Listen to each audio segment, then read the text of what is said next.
I want you so bad, alpha cracker. I want you. I wanna say yes, I can't resist. I want you. Ooh, I want you, alpha cracker. I want you so bad, alpha cracker. Alpha goodness rich in milk and butter, in Alpha Cracker, yummy and deliciously crunchy. But I can't resist you. Alpha Crackers, simply irresistible. This advert is FDA approved. Everyone needs the perfect snack to munch on during a fun moment. Wow. Enjoy the tasty McBerry Twist Cupcakes, deliciously baked and packaged for a sweet treat. Premium quality cakes baked with love for all, enriched in butter and milk. Yummy.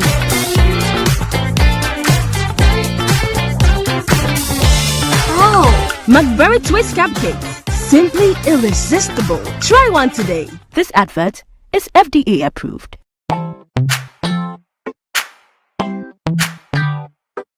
Sweetheart, be mindful of your health. Dear products na dear makeup. I welcome you to Sigma Health and Beauty. You can call us the Beauty Embassy. We pursue beauty more revealed with quality makeup products. There is only one place. The Sigma Health and Beauty 2022 Ghana Makeup Awards Beauty Retail Business of the Year. Of course, we are the defending champions. World-class makeup brands and Kwanyet on. You name it. Maybelline, Dark and Lovely, House of Tara, and many more. Your professionalism in the beauty industry is unmatchable. Ensure the proper way of applying our products. Sigma Health and Beauty, Yewa Accra, Makola, Georgina Stores, and Rollins Park, Gate 4. Fryer in 0248 138 596 and 0201 408 186. Or visit our online shop at www.beautyavenuegh.com. Sigma, your beauty, our joy. Are you still searching for the right platform to share your voice, thoughts, and feelings?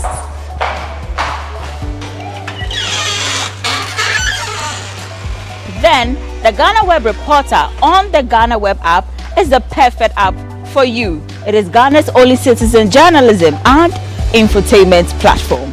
Wherever you are, whatever you are doing, GhanaWeb Reporter links you up to the world. The reporter also gives you the opportunity to blog or become a citizen journalist, so you share stories with the rest of the world about cities, music genres, pop culture, tech, politics, etc. Download the GhanaWeb app from the Google Play Store or App Store on your smartphone and open it. Tap on the member button at the bottom of your screen and follow the easy steps to register with your phone number or email, and you are ready to become a reporter. GhanaWeb Reporter, democratizing journalism and empowering content creators. Welcome to the Ghana ICT Hub, a partnership between MTN Ghana and the Government of Ghana through the Ministry of Communications and Digitization. MTN pledged to support Ghana's digitization agenda in line with its ambition to lead the delivery of digital solutions for Africa's progress. In fulfillment of this pledge, MTN Ghana has committed $25 million toward the realization of the Ghana ICT Hub project. The objectives of the Ghana ICT Hub project is anchored on the following: to create an ICT-enabled environment for human capital and ICT skills development, to develop an ICT ecosystem through remote access delivery to facilitate job creation for national development, to provide a modern, state-of-the-art physical infrastructure to serve as a pillar for the Digital Ghana agenda. The physical infrastructure, when completed, will provide 4,000 square meters of space with the following facilities: laboratories for technology training and research, innovation hub,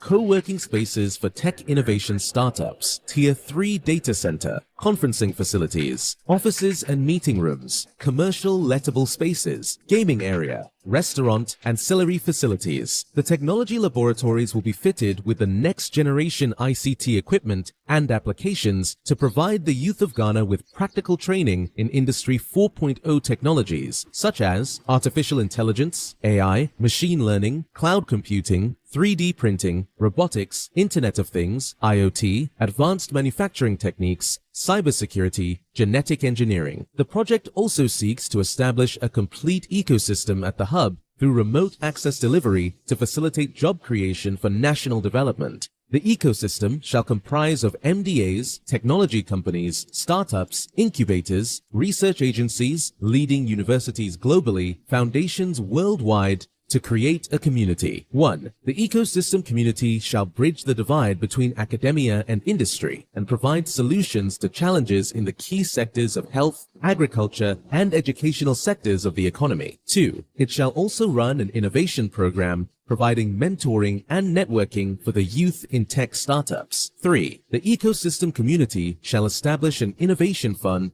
to support startups, research agencies, and other entities in the ecosystem. MTN Ghana and the Ministry of Communications and Digitization are championing the Ghana Digital Agenda for Ghana's development. Welcome to the digital age.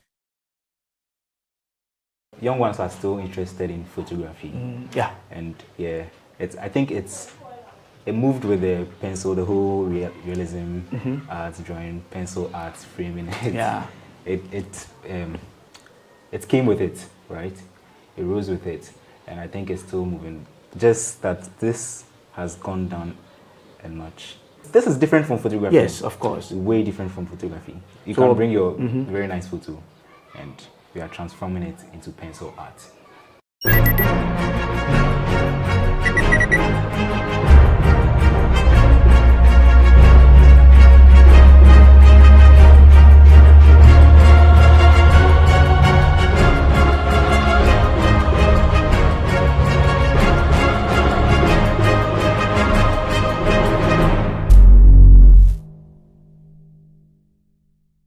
They say tourism is one of the biggest exports any country could ever have. But how about arts? Now, there's been a new wave of young people venturing into their skills in the areas of arts. One of the young people who has been doing extremely well in that area is a man we are here to speak with. He goes by the name Enil Arts, who loves to do arts in a way that brings realism to life. Welcome to this special edition of GhanaWeb Special here on GhanaWeb TV with me, Tetteh Quarshie. I'm in Amanfrom, just around Kaswa, here in the central region, to speak with this young man. Come along, let's explore the talent that is called Enil Arts. Come along. Enil, hi, Hello. what's up? Cool. It's good to have you. Nice to meet you. Thank you for welcoming us to your you have a nice studio here. Thank you. And I hope everything is well. My gosh, great. I hope we can get to have some nice conversation. Why not? Interesting. Let's go. All right, anyway, so what's up? I'm cool. I guess even this conversation can be had in some, we can do away, right? People will just jump on us. Bro. Anyway, but how's it been? Cool. Managing. We are both in the arts, so when I get to talk to other talented people like this, I just want to hear, because I'm unable to perhaps sometimes give answers. Yeah. Do you know how you came about knowing you could do this? Well, you know, as children, a lot of us liked to doodle, sketch, draw, and all that. But I was lucky enough to have found my interest in that, and so that's what I've just kept doing throughout my life, and that's how Maybe you might not remember, but what do your parents tell you? How early did this start? This rare talent. How early did this start? Well, from what they've told me, I think it was around 7 years, 5 or 7 years, between five and 7. You must years. have been what? Nursery. Okay. Yeah, nursery. Very, very young. Nursery. Yeah, very young. Interesting. And it's been on and on like that till now. Till now. Is this something you passionately pursued because your parents were directing you into it? Oh no, I think they recognized that I had interest in art, so they just kept supporting me, and yeah, they wouldn't stop you from doing what you like, and so that's like pushing you, that's like encouraging you, right? And so yeah, that's how it has been. Let's get to know you better first of all. You go by the name Enil Arts. That's what many of us know. But what's your real name? That's the question you get every day. Oh, especially now. Yeah. Well, my real name is Israel Derek Afeti. Afeti? Yeah. Oh, great. Okay, and how many siblings do you have? 4. Plus you? Plus me 5. Okay, plus you 5. Yeah. Interesting. You grew up in Accra? Yeah, right here. Right here in Accra. So you're an Accra boy. You're a DB. Oh, I know you DB. I'm big. I mean, but that's what Accra people are DB. Oh. Yes, you have to come from somewhere to live in Accra to be regarded. Hustlers were playing. Oh, really? Yeah. Interesting. And so you schooled here and everything. My school is just down the road. Just down the road. Yeah. Oh, then you are a Kaswa boy. Oh yeah. Through and through. 100%. Ish, you get lands. We'll talk about that afterwards.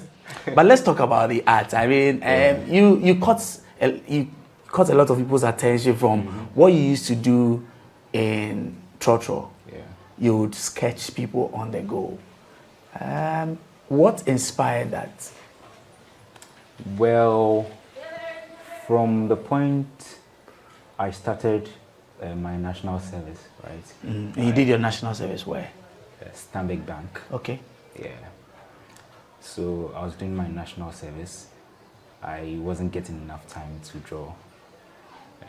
And it's something I'm passionate about, so I have to find time to do it. And there wasn't any time I could do that. So I recognized that in the bus. I spent too much time in the bus on the way to work. And I thought I could, use that time. Just capitalize on that. Yeah. And do some quick sketches just to keep up with the... So it was nothing planned. You didn't think it was... Maybe people intentionally want to plan to do something like this. For me, if I plan I don't have to plan too much. If I plan too much, I'll end up not doing it because it's erratic, eh? Just take action, then you see the next step and you take it. See the next step, you take it. That's how I move. So I just followed the flow. I see. Yeah. National service. What did you read in school? Communications design. Okay. So does it come with things like these? Oh yeah. In first year they'll teach you how to draw. So they taught all basic of us drawing. Basic drawing. Okay. Yeah. And you went to which school? Tech. Okay, KNUST. Yeah. All right. Basic drawing and all that. Now fast forward back to the Trotro thing. Yeah. Now you spend a lot of time on the bus. You decided to take advantage. Why, you always had a book? Yeah, it's right. Let me show you. Okay. So it's this book and this pen. Just this. It's as simple as they are just people might not tools. see this as simple. Yeah. Simple tools, eh? They are just humble tools, and you can create magic and touch someone's life with it. I see. Yeah. You started in the buses, Trotro. Let's keep it to Trotro. Yeah, so people Trotro get to understand that it's Trotro you're doing this in. Yeah. Do you remember the first time you sketched anyone? And who was that when you were in a bus? When I was in the bus? Yes. First person you sketched? One of the first sketches I did in the bus was Justin Bieber. Oh, okay. Yeah, so it didn't start with the Trotro. It started with celebrities who are trending online. But you do it in the bus? I do it in the bus. Okay. Yeah. So one of the first ones was Justin Bieber, then Kendrick Lamar, then Kelly. Okay. Remember Kelly? That girl who was trending online. Oh, the Kelly from the Francophone African. Yeah. That lady. Oh, okay. Not too far back. That must have been, what, 2022 or this year, 2023? 2022. Oh, okay. Last year. Just last year. Okay. All right. And when you do the sketches, do you show them to anyone when you're done? No. I was just trying to keep a sketchbook, just to keep myself busy.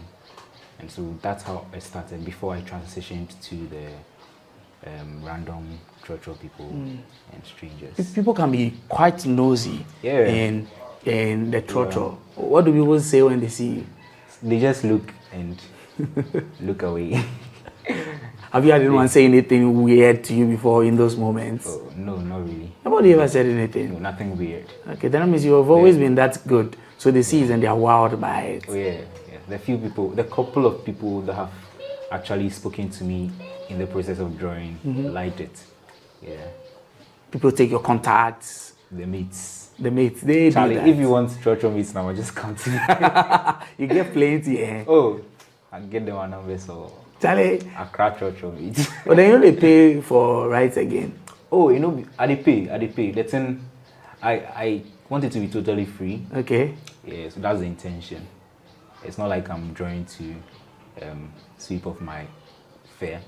But then recently, I think it was just yesterday, one of the trotro mates I drew gave me a free ride. I paid and he gave my money back to me. The money back to you. It felt really good. Very, very interesting. Yeah. Now you get to start from the big names, Justin Bieber's, the Kellys. Those ones are very popular. What made you zero in down from big names like that all the way to sometimes we don't know who the mates are? Yeah. We fight with them every day. Why those people? I think their story is intriguing. So when you draw them, their reaction is natural. Those are the top there. They've gotten a lot of these. They see it a lot. They see it a lot. So they might not appreciate it as much as someone who wouldn't be expecting someone to draw him. Yeah, I think that's it. And I'm still intrigued about the trotro mate bit because when you sketch them, how long does it take you to maybe finish one sketch? Yeah, the fastest so far was 30 minutes. 30? Fastest? Or is it 30? I think it was 18 minutes. Okay. 18 minutes. That's the fastest so far. Because the trotro is moving, you have to be careful about your strokes and all that. So 18 minutes. I actually was going to ask you how you're even able to keep your... It's really stressful, strenuous, bro. But you're able to still get a perfect picture. I have to get it. Now tell me, is it that you have a photographic memory such that you just see them and you take a photo? What do you do? I'm not that special. I take a video. Okay. I freeze one of the frames. And I look on my phone and draw. But that's even still special. The fact that you can do that in a moment, capture. Yeah. And you always get these kinds of reactions.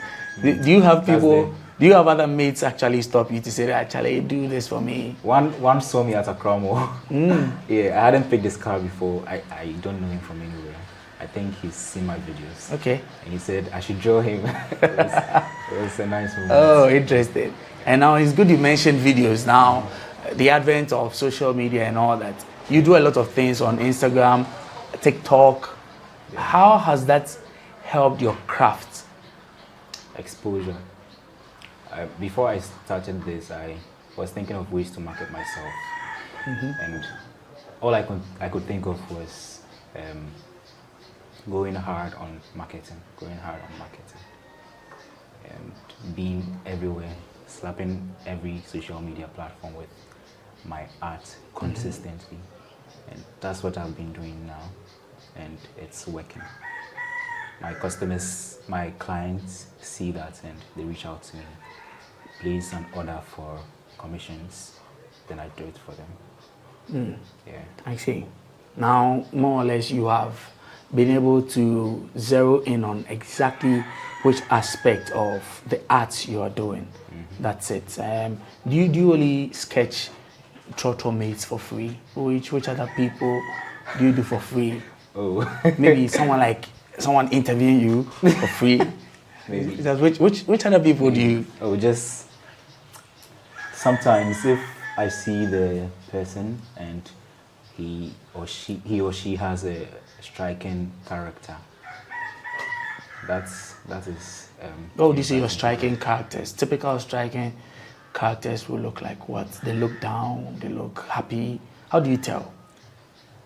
What's random? They stand out. Okay. They stand out. You can see from their face that they have a lot going on. Yeah, they have some very troubling stories. And I noticed that you tell stories from those artworks. They're not just sketches. Yeah. You're actually trying to capture moments and stories in there. Yeah. So you're not just an artist, you're a storyteller. I'm following your footsteps. Oh man, no. I mean, the focus is on you today. So you're a storyteller too, through arts. Okay. I want us to just take a short break. Sure. When we return, I'll find out about all the juicy aspects of this area of arts that you are in right now. So we'll return briefly and then we can continue with this conversation. Sure.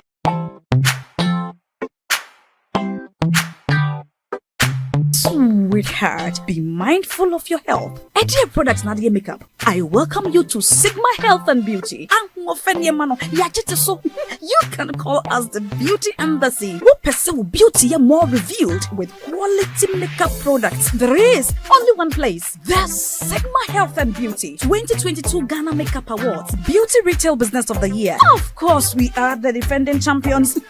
World-class makeup brands and Quanyeton, you name it. Maybelline, Dark and Lovely, House of Tara, and many more. Your professionalism in the beauty industry is unmatchable. Ramientra the proper way of applying our products. Sigma Health and Beauty, Yewa Accra, Makola, Georgina Stores, and Rollins Park, Gate 4. Fryer in 0248 138 596 and 0201 408 186. Or visit our online shop at www.beautyavenuegh.com. Sigma, your beauty, our joy. So, welcome back. We're still here with Enil Arts. Enil, now this is how we found you. We found you on social media, and because you had sketched some of these guys, and you caught our attention. The same way we found you. Have other big names found you as well? People who have been intrigued by your artwork or something. Has that happened? Well, so far not quite. I've had some people come to me, but nothing confirmed yet. Yeah, so. But at least there have been some moves made. Been some. Does that make you disappointed or not? No.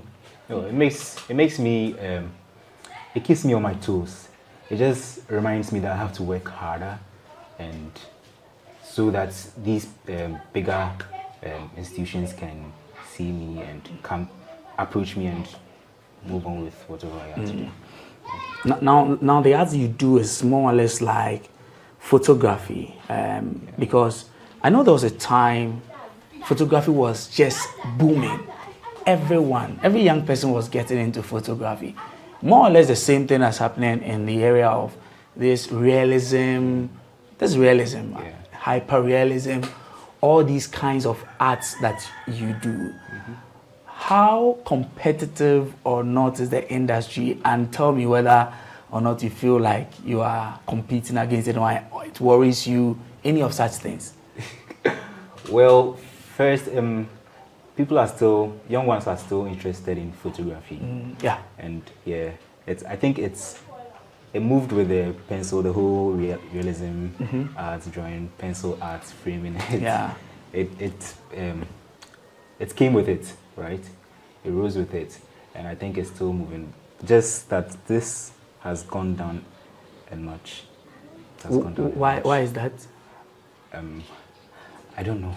Is it the photography that is? Oh no, this is different from photography. Yes, of course. Way different from photography. You can bring your very nice photo, and we are transforming it into pencil art.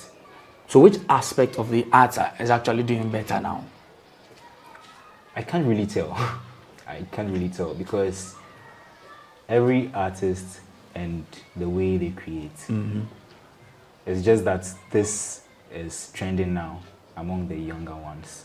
They are inspired by what they see online, the bigger artists they see online, just like I was inspired by some bigger artists online. So they are inspired by them, and they also try to do these pencil drawings. It's the basics of art, actually. Knowing how to draw and shade. That's how you know how to blend your tones when you move to painting.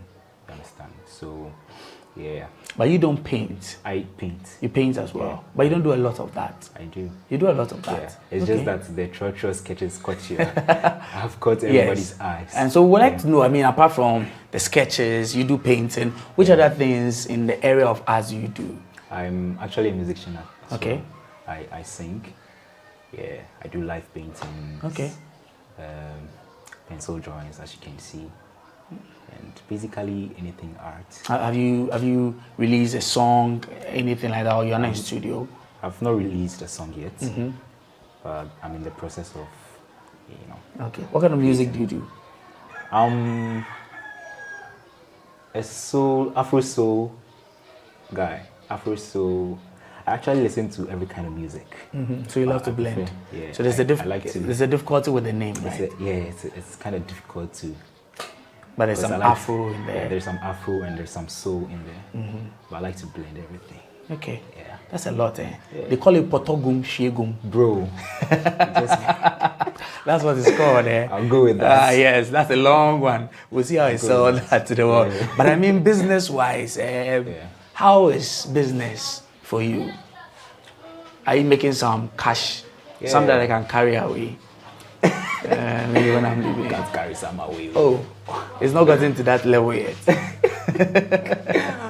Yeah, it's good. So far, it's good for the beginning. I'm still at the beginning stages. Yeah, so far it's good. Okay. I'm hopeful that it will advance and the figures would increase. Okay. So I take it that the figures are like 6 now. You're hoping it gets to like an 8. Maybe that's a prophecy, by the way. You may never know. I'll go with the prophecy. That's very interesting. Yeah. Now, but what do you think about the future of arts? I mean, some of us growing up, we used to worry that things like even writing was not as accepted. Today, what you do today is well accepted, maybe because of the advent of the internet. But next 5 years, 10 years, what do you see the world of arts like for us, maybe here in Ghana and then the world over? Yeah, well, you see the way technology is fast advancing. I think and we cannot do without it, right? That's the way art is also going with it. Like you cannot advance without art. Back then, people didn't really respect graphic designers, but right now, graphic designers are one of the top most paid people in the industry. They're as expensive as programmers. Yeah. Graphic design is not cheap. Yes. Art itself is not cheap. So the way art technology is moving fast, art is following it. We need artists to design all the interfaces, even though AI wants to sport things small. I was going to ask you about AI. AI wants to sport things small. How is it spoiling small? Is it taking business away from people like you? It's taking business away from people who do digital art. Okay. Yeah. Okay. Because you can just key in some words and AI will generate your LinkedIn photos for you. Yeah. So even here in Ghana. Yeah. Oh, people do it.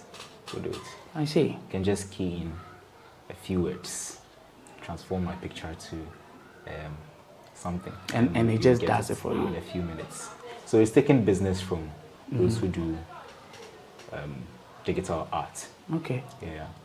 I see. But then there's also another interesting aspect of what you do in this area of the arts.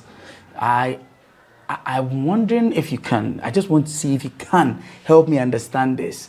Now, there are ways that maybe even state actors can tap into what you do for some kind of work. Do you think it's an area that our leaders are not looking at, or what? We have ministries, departments like that. But do you think they've done enough to be able to help some of you build up what you're doing? I mean, there are so many possibilities with art, and there are so many of them that this country, in particular Ghana, has not tapped. I mean, we are still now absorbing the whole art thing. We are growing small because of social media, internet. We are seeing how people deal with art. So we are grasping it small bits by bits. And so I think eventually the leaders would tap into this side of the whole art thing. Do you see a Ghana, for instance, where, in advanced countries, the US, the Europe, and all of those other places, there are instances, for instance, in a court setting where there is an artist or a sketcher, whoever, that is able to bring to life the things that are in the courtroom. Yeah.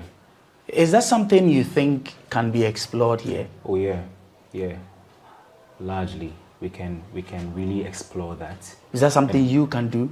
Yeah, I do live paintings at weddings. Okay.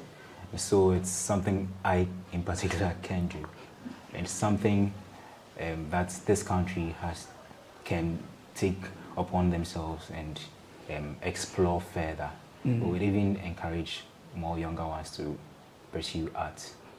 I see. Yeah. Now, do you think arts like you do is something people can do alongside other things? Maybe a doctor who wants to paint. Is that something people can do? Yeah, at your leisure time, you can paint. These days, there's no leisure time. Well, I'm getting to it. So, because there's no leisure time, if you want to do art and get serious with it, okay, like me, you have to stop whatever you're doing and pursue it 100%. So I was working in the bank.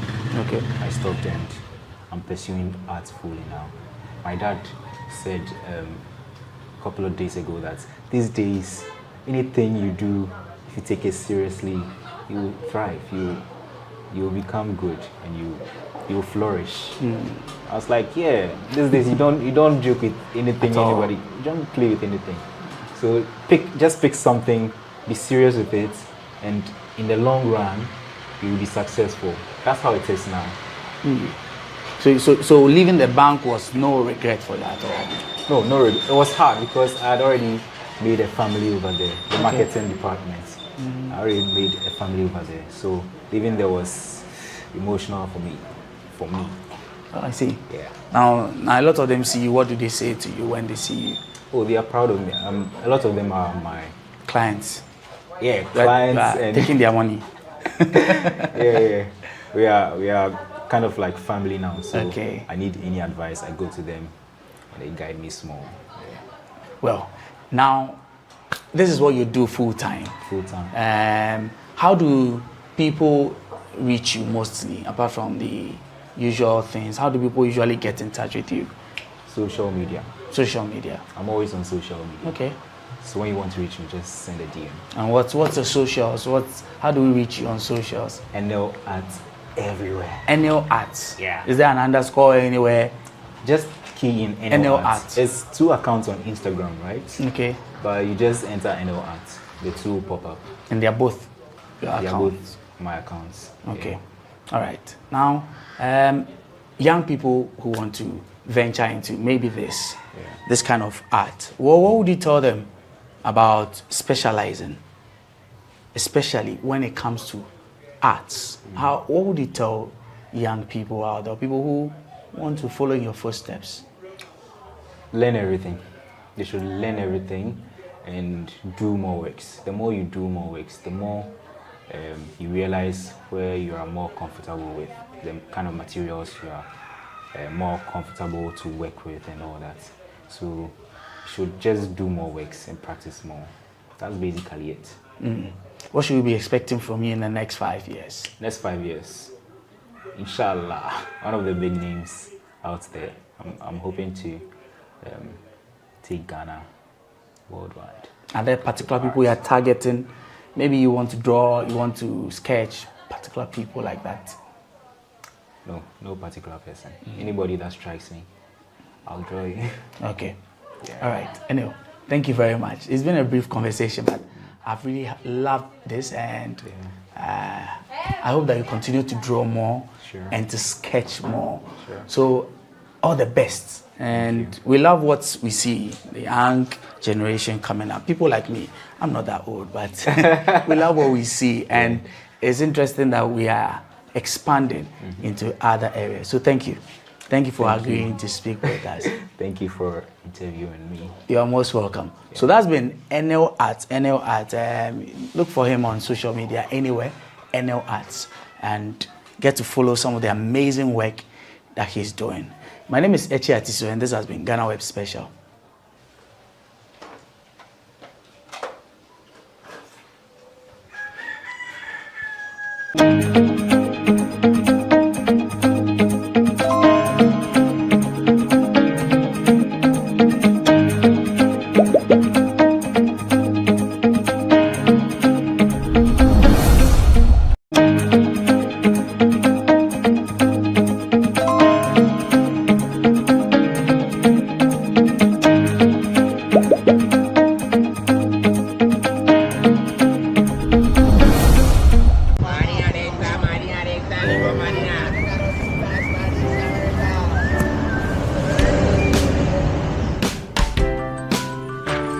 I want you so bad, alpha cracker. I want you. I wanna say yes, I can't resist. I want you. Ooh, I want you, alpha cracker. I want you so bad, alpha cracker. Alpha goodness rich in milk and butter, in Alpha Cracker, yummy and deliciously crunchy. But I can't resist you. Alpha Crackers, simply irresistible. This advert is FDA approved. Everyone needs the perfect snack to munch on during a fun moment. Enjoy the tasty McBerry Twist Cupcakes, deliciously baked and packaged for a sweet treat. Premium quality cakes baked with love for all, enriched in butter and milk. Yummy.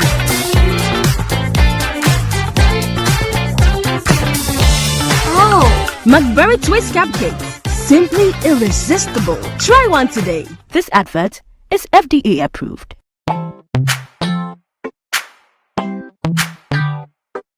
Sweetheart, be mindful of your health. Tetteh Products Nadia Makeup. I welcome you to Sigma Health and Beauty. You can call us the Beauty Embassy. What percent beauty more revealed with quality makeup products? There is only one place. The Sigma Health and Beauty 2022 Ghana Makeup Awards Beauty Retail Business of the Year. Of course, we are the defending champions. World-class makeup brands and Quaniet, you name it. Maybelline, Dark and Lovely, House of Tara, and many more. Your professionalism in the beauty industry is unmatchable. The proper way of applying our products. Sigma Health and Beauty, Yewa Accra, Makola, Georgina Stores, and Rollins Park, Gate 4. Fryer in 0248 138 596 and 0201 408 186. Or visit our online shop at www.beautyavenuegh.com. Sigma, your beauty, our joy. Are you still searching for the right platform to share your voice, thoughts, and feelings?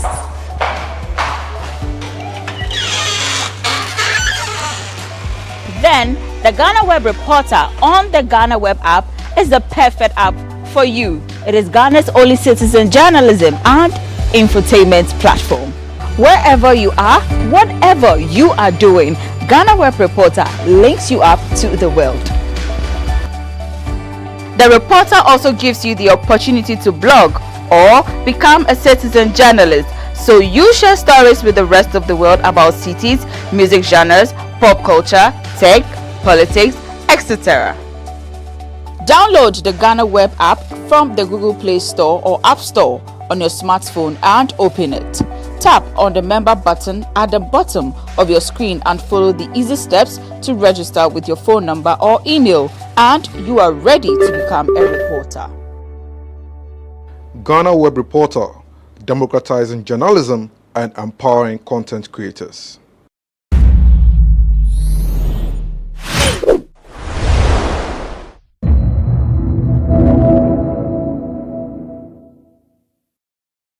Right before I made the post about Sarkodie, Hajara was sitting next to me and I was like, Hajara, look at this. Like, who saw to Sarkodie before he came out to shoot this video? Like, why is this a problem? And I was like, I'm going to post it. Ghana needs to know. People need to wake up. People need to be aware. And I was like, ish, but this thing I'm going to post right now, Sarkodie, he be King Kong. They go, worry me, oh.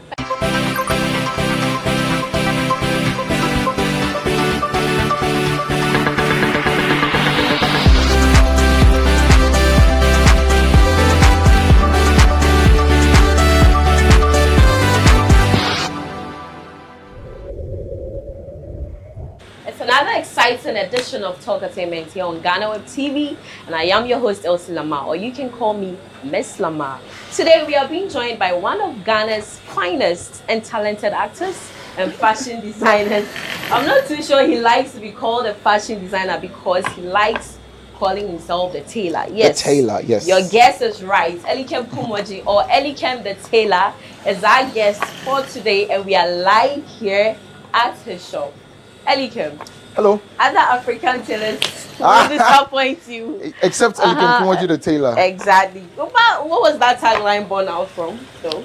So, I'll tell you a quick story. When I started this whole fashion thing, I used to take my clothes to other small tailors to finish, to give to my customers.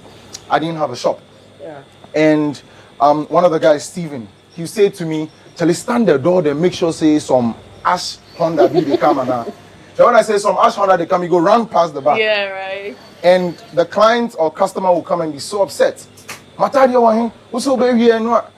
so I started realizing that was a problem with us Ghanaian and African tailors. The issue with disappointments, the issue with not finishing the clothes on time. Who do tailor sell in 1 week and it's over a month? And so I said to myself, if I'm ever going to do this business, I'm going to fix the problem of disappointments and people not having their clothes on time. And so that's my tagline. There's a few disappointments here and there every now and then, but ultimately we try to keep ourselves from disappointing the customer, which was it still is a major problem in the tailoring business today. But why do those things happen though? What are some of the factors? Sometimes it's not their fault too. This work is very tiring. If you look at Patrick's fingers, for example, Patrick is our chief cutter. He's got black spots and marks around his arm, and yes, it's very daunting. They call it occupational hazard sometimes. And so it's a very daunting task to become a tailor. You stay up late at night, you're standing all day, your back hurts, balancing between sitting down and standing. And some tailors will take the work and overload themselves and they can't finish. So which is why my outfit grew into an enormous size, because I couldn't do the work alone. So everyone you see here is important to the business because they help us not disappoint a customer. So we have the stages of customer service, to cutting, to stitching, to finishing and checking, all the operational activity. Everyone has a department they take care of, all in hopes of not disappointing the customer. Because that's what other African tailors do. Teamwork makes the dream work. Always. Yeah. So how many clothes or outfits do you make in a day? I know that it might be hard. So we're an average of about 18 or 20 subcontractors who sew, and each person is meant to finish a minimum of 2 a day. So in the most likely case, we're looking at finishing about 36 individual pieces a day. And so if we were trying to move with speed and do a little overtime, we can say it's 3 items per person. So we can finish about 52 to 54 items a day if we go with speed, but on average it's about 36. Okay. So what makes Elikem distinct from every other Ghanaian tailor? Like we blatantly say, other African tailors will disappoint you, but we don't. So we make sure that we finish your clothes for you on time. That's number one. Number two, we bring you value by giving you the quality of service. So once you walk through our door, we have a trained customer service personnel to see to you and take your details, get you to sit down. We offer you water, we offer you a cold drink, and then we call in the other team. So the second team is a team of operational managers and our chief cutter who takes measurements. So then Patrick follows up with Derek, and they come and take your details and take your measurements. You can also book an appointment to see me. Okay. And then we discuss personally. I'm the creative director. So if you're not coming to order a design that's already existing, you saw online, and you want us to design something for you, you can either see me or my assistant creative director. And so bringing top-notch value in terms of the quality of service and trying not to disappoint, that's the hallmark we live by. And we charge you a little more for the quality of service because the processes we go through that bring out the clothes for it to be as pleasant for you as possible is quite rigorous. And so our charges are not like your regular container or your regular kiosk tailors. We're up a notch a bit. So I like to call myself affordable luxury. I'm also not as expensive as some of your high top designers in the country who charge in dollars, if I may say. Talking about rates, what's the most expensive amount you've ever charged for an outfit? I must have charged up to $5,000 for a pageant dress. It was a lady who was doing something in Liberia. It was for, if I'm not mistaken, a Miss Liberia. And it was flamboyant. It was all over the place. It was putting extra feathers, putting extra stones. Some couture dresses take like an arm and a leg to finish. And a lot has to be put into it. So. Oh, okay. So there's this trend on social media lately. People order for outfits from their fashion what you designers. get versus what you exactly what ordered. you ordered. So I want to seek an expert advice on it. What usually goes into that? Why do people get what different? Happens? Yes. So in the defense of the tailor, some clients don't bring to us clothes that will suit their body type. We all have a certain type of body. My body is different from his body. It's different from your body. It's different from her body. And certain clothes you wear that will suit you might not necessarily fit Hajara. Yeah. And certain clothes that she wears might not necessarily fit you. And so they see something online, and I want some. But it won't look good. The person has smaller hips, so it looks good, and you have a nice big round bum, so it won't look good. And that's one of the factors. The other thing too is a lot of tailors or fashion designers don't take the time to learn the craft properly, and they also take the wrong job. So I know I can't sew corsets, but because I'm broke and I need the money and I'm desperate, I will take corset job from you. Now I'm going to struggle to finish the corset, or I don't sew suits. And I'll take the suit job from you as a tailor, and I'm going to struggle to finish the suit. So by the time the suit comes out, because it's not his field, it's not his expertise, it's not his niche of things to do. And so these are some of the reasons. The tailor is to be blamed partly, and the clients as well in different cases. Has it also got to do with the type of fabric and the kind of fashion designer that sews it? That too, which is why I'm saying some tailors or fashion designers don't know the specific job or how to finish the specific attire, but they take the job. So fabric also plays a very big role, like you're saying. And so that what an elastic fabric will do to your body is not what a brocade fabric will do to your body. And so we need to also learn these things. And it's mostly all in the learning. It's always in the learning, you know. Yeah, so earlier in somewhere around 2022, you made mention about the fact that moving away from fashion, your colleagues in the acting field, it's important that they also get other jobs running so as to cushion themselves in a way.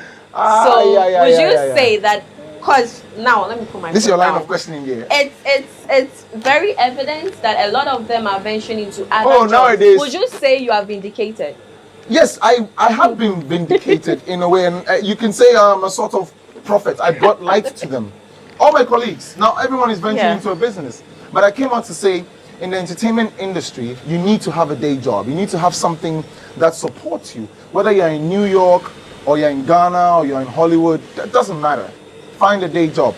And now a lot of them are selling shito, some of them are selling sobolo, some of them are selling juice and pastry. And it's pleasant to see, because then you're not held at the throat by these directors and producers and so-called music labels, and you're not hungry while you wait for your next hit. And sometimes too, there's a lot of laziness in the entertainment industry. Some musicians, for example, or some actors, for example, will go and, after waiting for a miracle from a producer or director, make a one-hit wonder, quote unquote. That's it. Go into the studio, record once, and they go sit home and expect that one hit will take them through a lifetime of events. Hell no. You need to constantly be at your job. So even as an entertainer, when you find a day job, you need to find the balance, because you have to be present in both jobs to make it work. And yeah, I said it. And you know, it's good to see all of them, you know, coming up and doing something for themselves. Yeah, but let's moving to acting. What is really happening? Because earlier a colleague of yours came out to say or admit that indeed the movie industry is, let me use the word, dead. Who's this? Who said that? Beverly. Who said that? Beverly. Beverly Afaglu. Yes. What's really happening? So I think there's a lot of mediocrity in the industry. I've said this over and over again. I say this from a point of the fact that I've been outside the country in different settings. I've been in top productions in South Africa and big productions even in Nigeria. And Ghana is not taking things seriously. I say this because there's supposed to be a certain level of professionalism and a certain level of urgency or seriousness that we're supposed to put to the work that we're not putting to the work. This whole Kofi Ajololo thing could have easily been avoided if contracts were signed. I'm not digging out old wounds, or I'm not waking up sleeping dogs. You know, they say let sleeping dogs lie. But if we even put that level of seriousness to the craft, to signing a simple contract, then we don't have to go back and argue with the producers. We just take them on. And so, unless we are ready to stop being mediocre, we're not going to evolve and grow. It's just unfortunate. And so, the Ghana movie industry is in that kind of shamble. Elikem, shall I get some script too? I send you, then see if you like them. Oh yeah, I like them. How much you go charge? Oh, you give me 5K. Oh, I go give you 3K. Charlie, money, they okay, I hear. Then you show up on set. You don't ask who's your co-actors. You don't ask how long you're going to be on set. You don't ask what contracts you're supposed to sign. I recently did a certain car show for this company. It's a car show that's shown on TV. And their contract, they gave me only 500 Ghana cedis for transportation. It's a show that has sponsors. But they give the artist or whoever shows up 500 Ghana cedis for transport. That's what they gave. They were offering me. I don't know about other people. There are other celebrities on the show. And for that 500 Ghana cedis, you're signing away every possible right of yours you have, even to come back and sue them, or even to come back and say, hey, I'm seeing my images being used on billboards and TV stations and other TV stations aside what you mentioned. So give me something for it. There's a clause that stops you from ever coming back to them, and you're signing off all rights of using your voice and your image and so on and so forth for them to use on whatever platform they deem fit. No future royalties possible, because say for example something happens and that show blows 10 years later, and this is now that it's getting its views. You'd have signed away your image for life, and your image is your brand. You know what I mean? And so I only learned recently not to play the brand. The contracts came back to me 4 times after editing it, and I said, I'm still not satisfied with it. Because I believe there's too much mediocre in the system. And so it's stuff like that. People don't take the job seriously because they think, oh, it's Ghana, so it will be, or make we manage. And then when trouble comes, they come on TV and rant. I know the conversation is getting really interesting here, but let's take a breather. We'll be right back. Everyone needs the perfect snack to munch on during a fun moment. Wow. Enjoy the tasty McBerry Twist Cupcakes, deliciously baked and packaged for a sweet treat. Premium quality cakes baked with love for all, enriched in butter and milk. Yummy.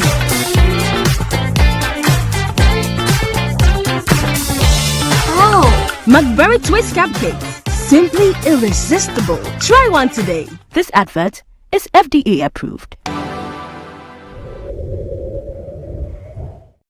And we are back. If you just joined us, we are still watching Talk Entertainment here on GhanaWeb TV, and I'm still chit-chatting with your favorite designer, tailor, Elikem. Yes, ma'am. So, before we went on break, we're discussing the movie industry. Right. Why do most Ghanaian actors these days, I don't want to use most, but a lot of them are actually running to Nigeria to work there? What is happening? What is happening there? I think it's just diversification. There's nothing wrong with wanting to work overseas. It's actually good for open-mindedness, you know, exchange of cultures and experience and professionalism. You get to see what they're doing outside, and so on and so forth. They always come back. Van Vika was away for the longest time, he came back. Omar Sharif Kaptan was away for a long time in Nigeria, he came back. Chris Atto did Tinsel and so on, he came back. So it's just, to be like an international brand, you need to work internationally. You know Chris Hemsworth and Liam Hemsworth? Yeah. They're Australian originally, but they crossed over to Hollywood to do movies and come back to Australia to do movies. Jason Statham, he's British, but he does a lot of American movies. He's in the Fast and Furious series and so on. So there's nothing wrong with traveling out to do a job or two and living there for a little bit and coming back. Because the ultimate is to reach for the top of the chain of whatever industry you're in. And so, as it stands, Nollywood is better than Gollywood by the far stretch. And so if you start from Gollywood, it's nice to elevate to Nollywood. And if you like, you want to pass through Bollywood and go to Hollywood, it's your problem. But sky should be the limit. Hollywood should be the limit. And it should be a ladder to climb up. Has it got anything to do with the fact that they pay more than Ghanaian directors? Well, that too. But there's certain Ghanaian productions you go on that will pay you well. Like recently I was on To Have and To Hold with the great Ivan Kashiga, and it was a production for Parliamentary, and the pay was good. Very good. Maybe the highest I've been paid in Ghana so far. However, do you want to compare it to Nigeria? Because also you're a foreigner, sometimes in Nigeria, they want to treat you well. And so you can't necessarily measure, you know, in terms of, if I was in Nigeria, they'll put me in a nice 5-star luxury hotel, they give me what I want, I have a chaperone, he picks me up. But if I'm in Ghana, I go from home to location and back without any extra special treatment. You know, so it varies. Yeah. To wrap up the conversation on movie, what do you there's see? More after movie. Yes, there's more my after sister. movie. So, from your perspective as an actor, do you see any hope for our movie industry? Hope for moving in? Oh yeah. Look, I think there's a right time and place for everything, right? And sometimes we want to blame the leaders, but the common members on the ground are not helping. Why are we not signing contracts?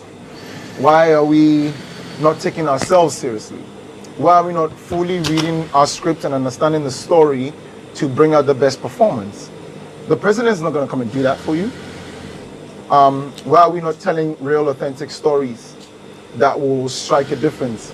Let's look at the BBCs. Let's look at the Al Jazeeras. They're buying real, authentic African stories. So if you want to make a mark, you want to make some money, look at what's selling and learn in that field and project. If you also want to be creative and you want to be different, go for it. But let's not just be mediocre.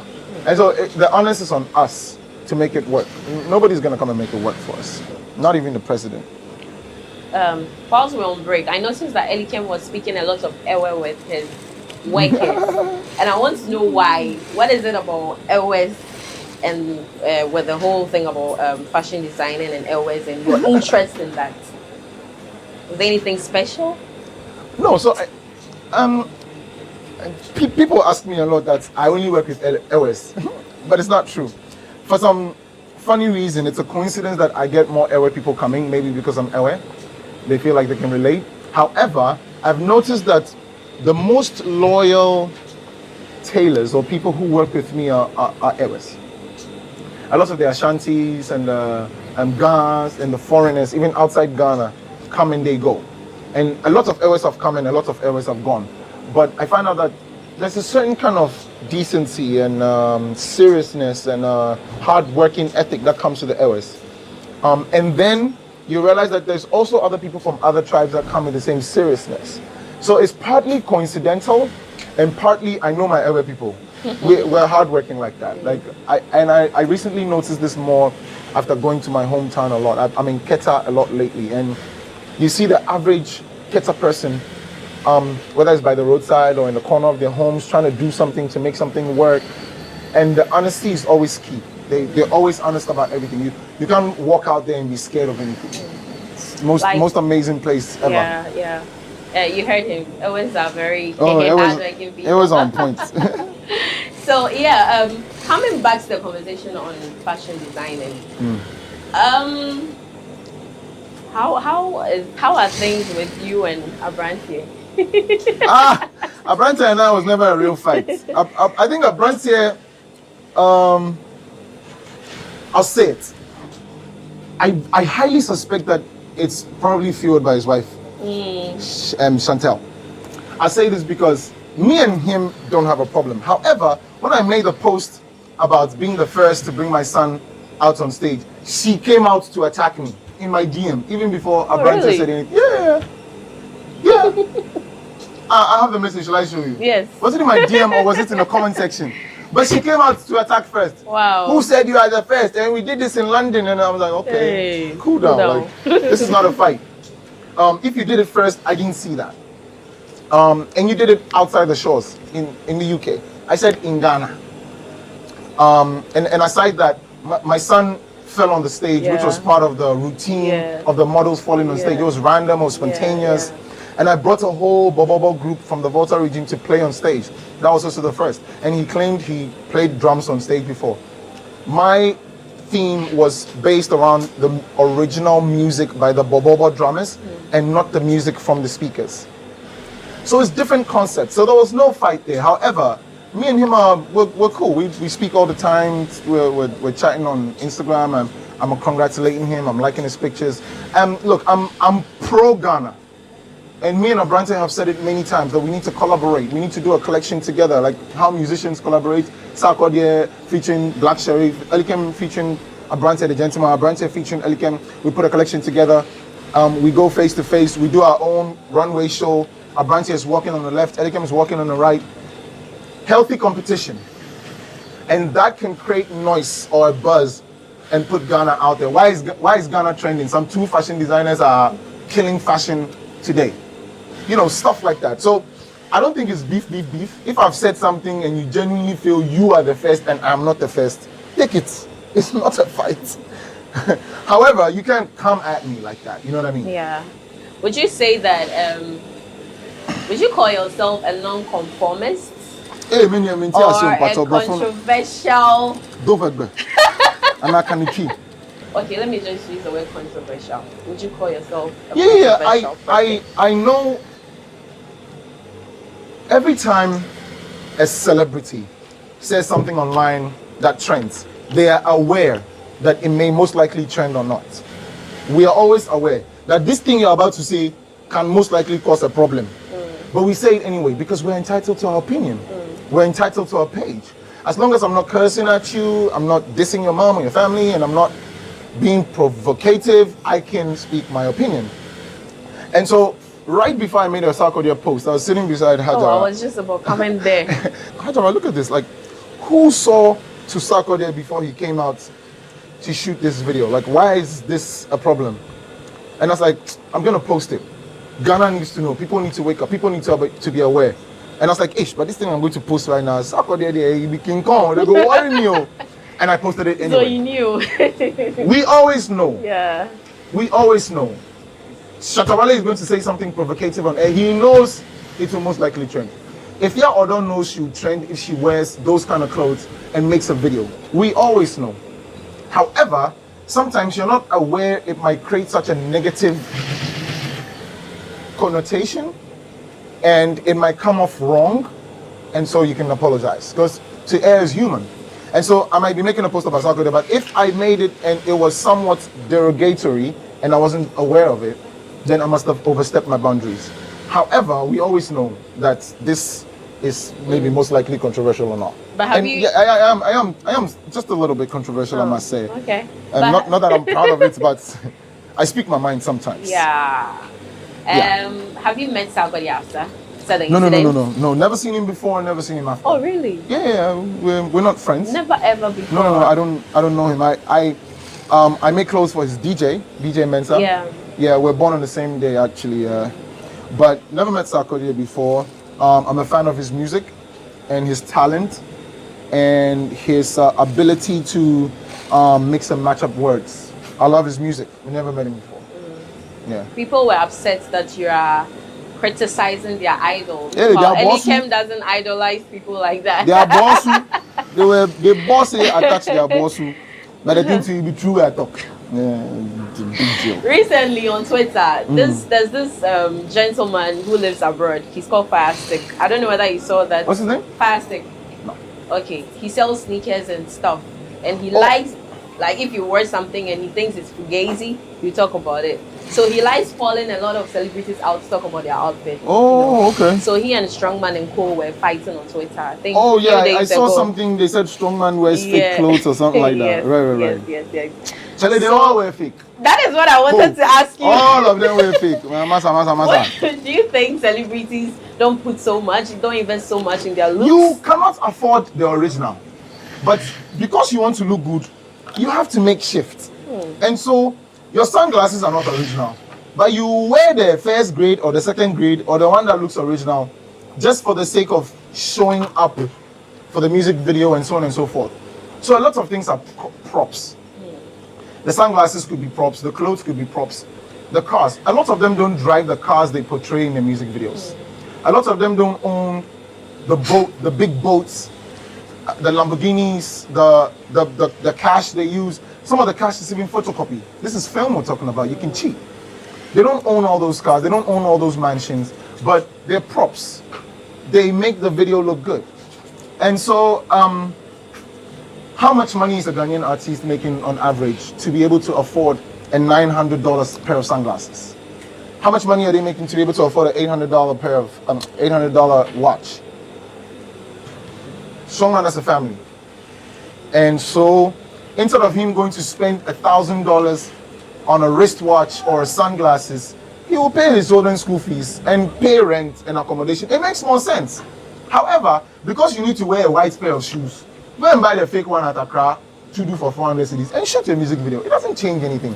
And what I discovered was, when my ex-wife started going to China to make her shoes, and she used to go to Turkey, then she'd go to China, you'd realize that some of these shoes that you're making by the manufacturers that cost $10 or $20 compared to the $1,000 Louboutin, that you will even find out that the $10, $20 shoe is of a better quality than the Christian Louboutin shoe. So now they're selling brands and names and so on and so forth. So it's always highly overpriced. And so if I can buy the copy for 10% of the actual price and it will give me the same look and feel I'm getting in a music video, I'd rather take care of my family with that money than spend it on clothes. So Strongman is doing nothing wrong. It could be a little bit of pressure from the industry. Where else will he find white Air Force sneakers to buy? Instead of buying it for $200 online, he will buy it for $20 at Studio and use the rest of the money for his family. Simple as that. It's no big deal. That guy said way he talk say they buy original. What's the guy's name again? Fasting. How much original does he buy? If he's spending all his money on designers, on original, he's a big fool. I'm saying this on authority today. You can't be a young, struggling entrepreneur or young, struggling young man trying to set up life and spend all your money on foreigns and spend all your money on designer. You die before your time. Doesn't make sense. So I don't know what he's on about if that's what he does, but it's not the right thing to do. Okay. Speaking of ex-wife, you said you were in Zim.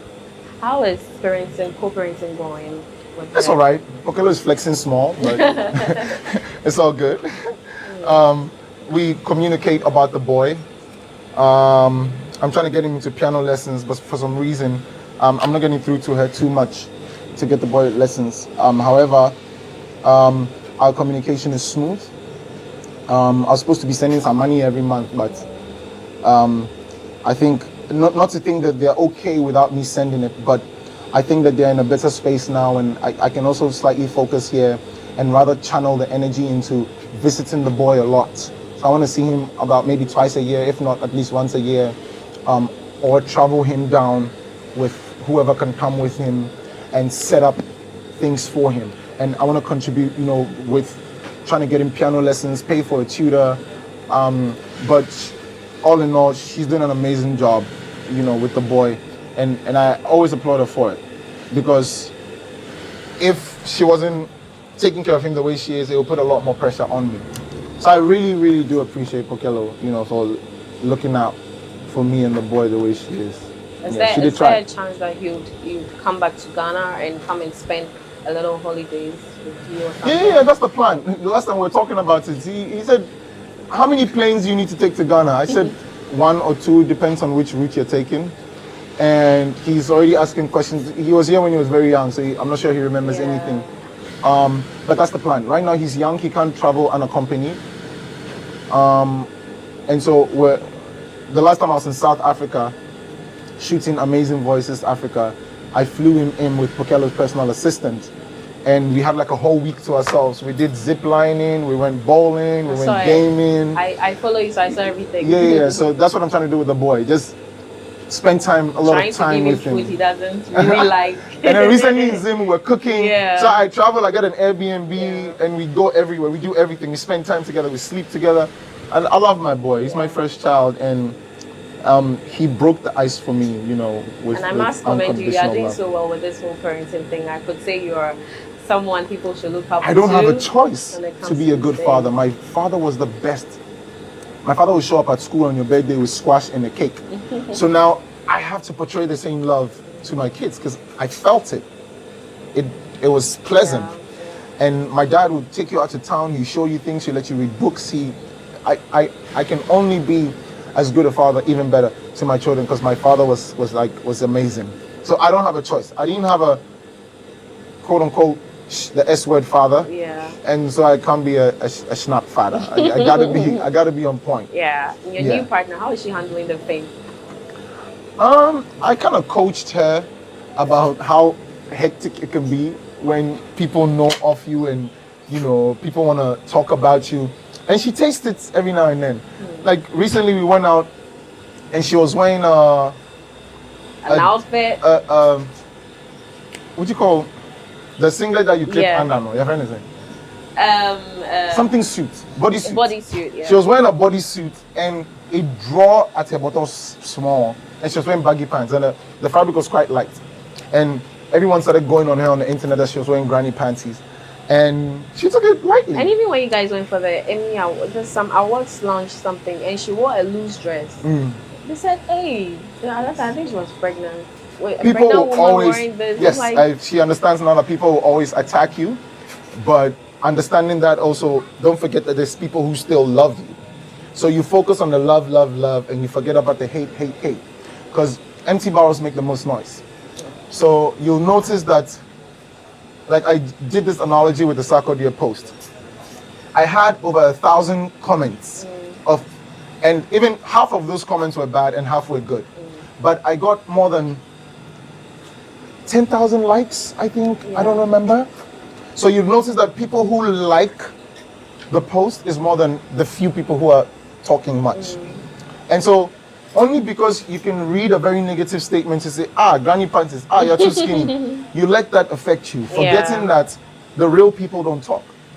busy people who have something doing, who are real busy, don't have time to be talking about other people. They don't have time to be looking through other people's Instagram because they're busy with their stuff. Like, I get so busy in a day. I had to go 5 other places before I met you right now, including the barber shop for the look. And so I cannot be on Instagram dragging someone for what they are wearing, because the moment I see the post and it's funny or it's not, I'm moving on to the next. And then I need time to make my own post. Why am I going to waste my time on your post when I have to make my post to sell or to make business? You know, so gave her a little bit of an understanding, and she's also on social media a lot, so she sees what happens to all these other famous people and how they can be dragged for nothing. So she understands to the best of her ability. She understands. Okay. Before we draw the curtains, Steven, I think look at what knitting. if you have any words you have to say, your last words To your fans. my fans. Yes. Guys, desire in your heart what you really want to do. Fail at it by trying. Learn from the failure, and at the other side of it, you might just have your success. And then if it doesn't work, wake up and try again, and try again, and again and again and again and again and again and again and again. All right. So also soon, here's where we draw the curtains. Thank you so much, Elikem, for hosting us in your shop to get to experience what people don't get opportunity to see on a daily basis. And we have come to an end of this discussion, and I hope you enjoyed every bit of it. As usual, I am your host, Elsie Lama. You have been watching Talkatainment on GhanaWeb TV. See you another time. So then, we are out.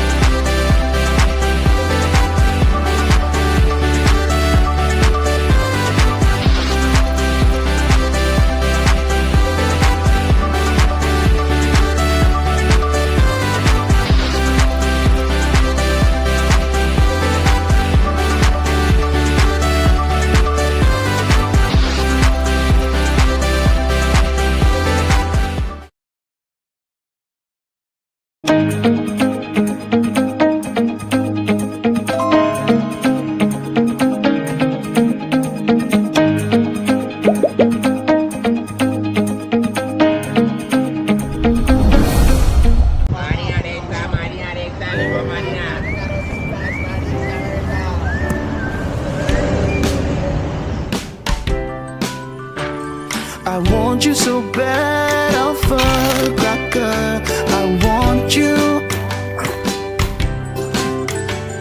I wanna say yes, I can't resist. I want you.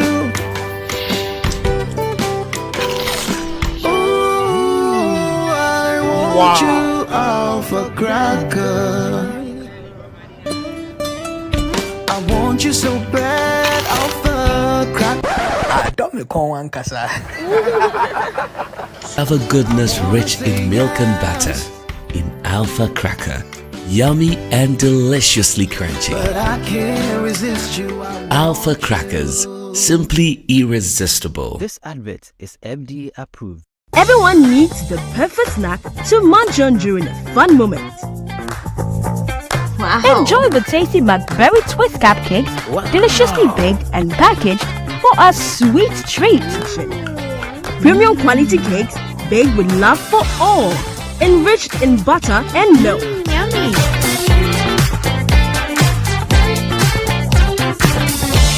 Oh, McBerry Twist Cupcakes, simply irresistible. Try one today. This advert is FDA approved.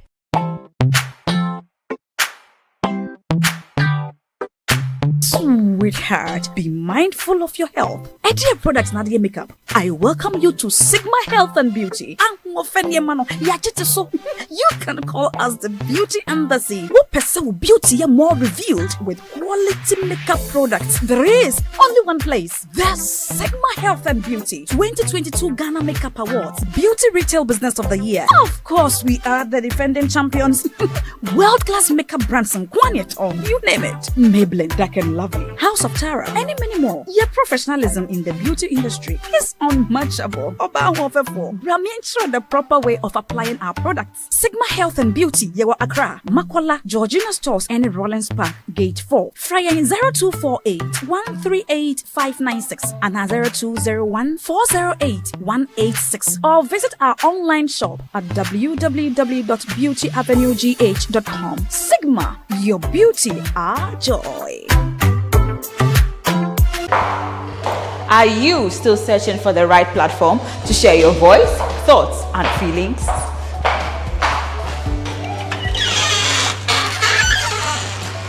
Then, the GhanaWeb Reporter on the GhanaWeb app is the perfect app for you. It is Ghana's only citizen journalism and infotainment platform. Wherever you are, whatever you are doing, GhanaWeb Reporter links you up to the world. The reporter also gives you the opportunity to blog or become a citizen journalist, so you share stories with the rest of the world about cities, music genres, pop culture, tech, politics, etc. Download the GhanaWeb app from the Google Play Store or App Store on your smartphone and open it. Tap on the member button at the bottom of your screen and follow the easy steps to register with your phone number or email, and you are ready to become a reporter. GhanaWeb Reporter, democratizing journalism and empowering content creators.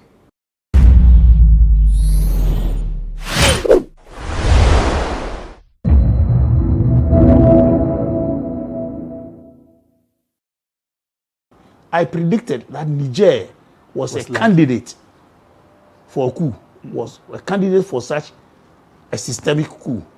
And I think I'm a prophet. It has happened. Let me tell you, Senegal is a new candidate. Mark it on the wall. If Macky Sall doesn't stop what is happening, and if ECOWAS doesn't take steps to talk to Macky Sall.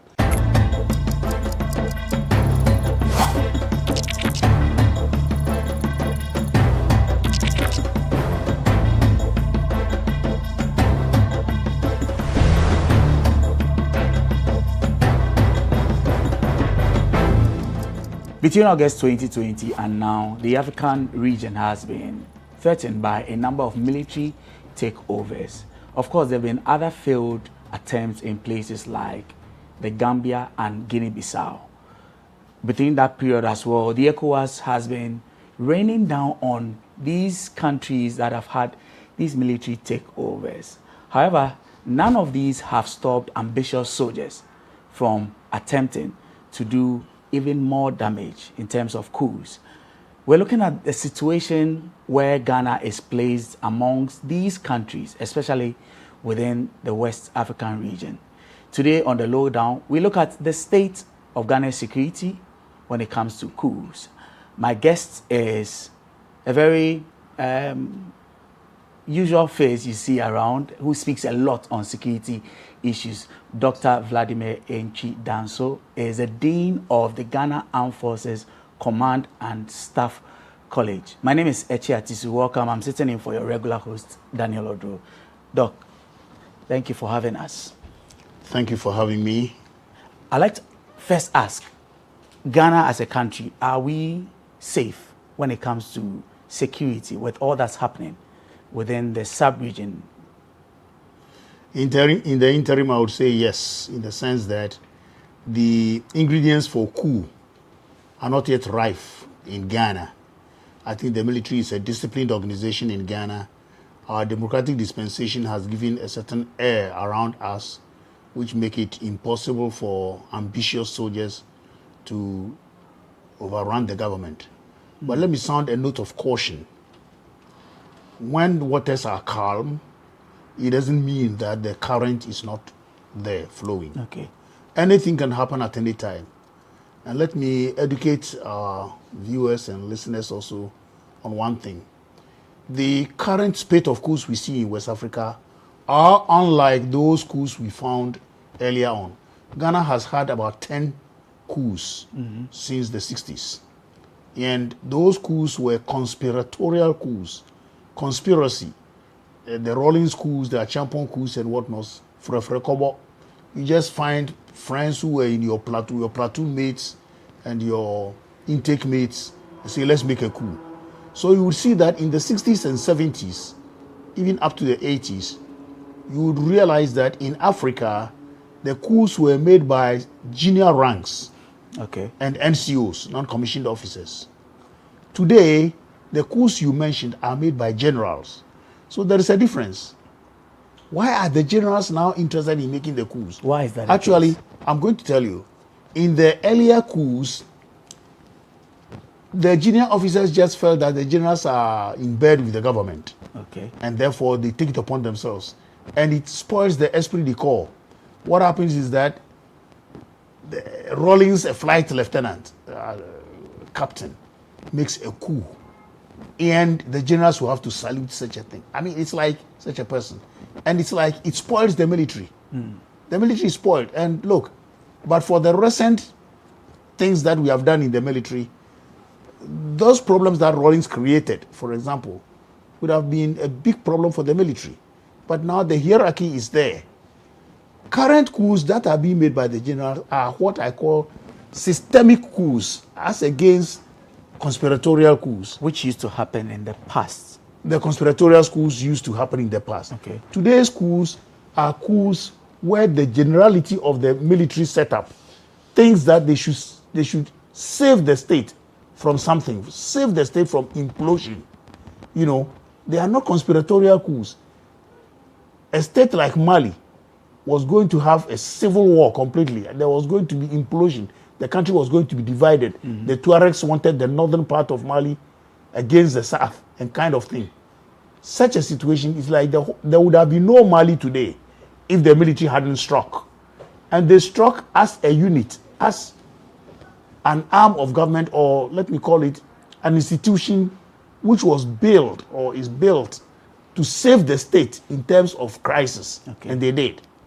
So was Guinea. So was Burkina Faso. You know, at that point, many of your colleagues who interviewed me, I predicted that Niger was a candidate for a coup, was a candidate for such a systemic coup. And I think I'm a prophet. It has happened. Let me tell you, Senegal is a new candidate.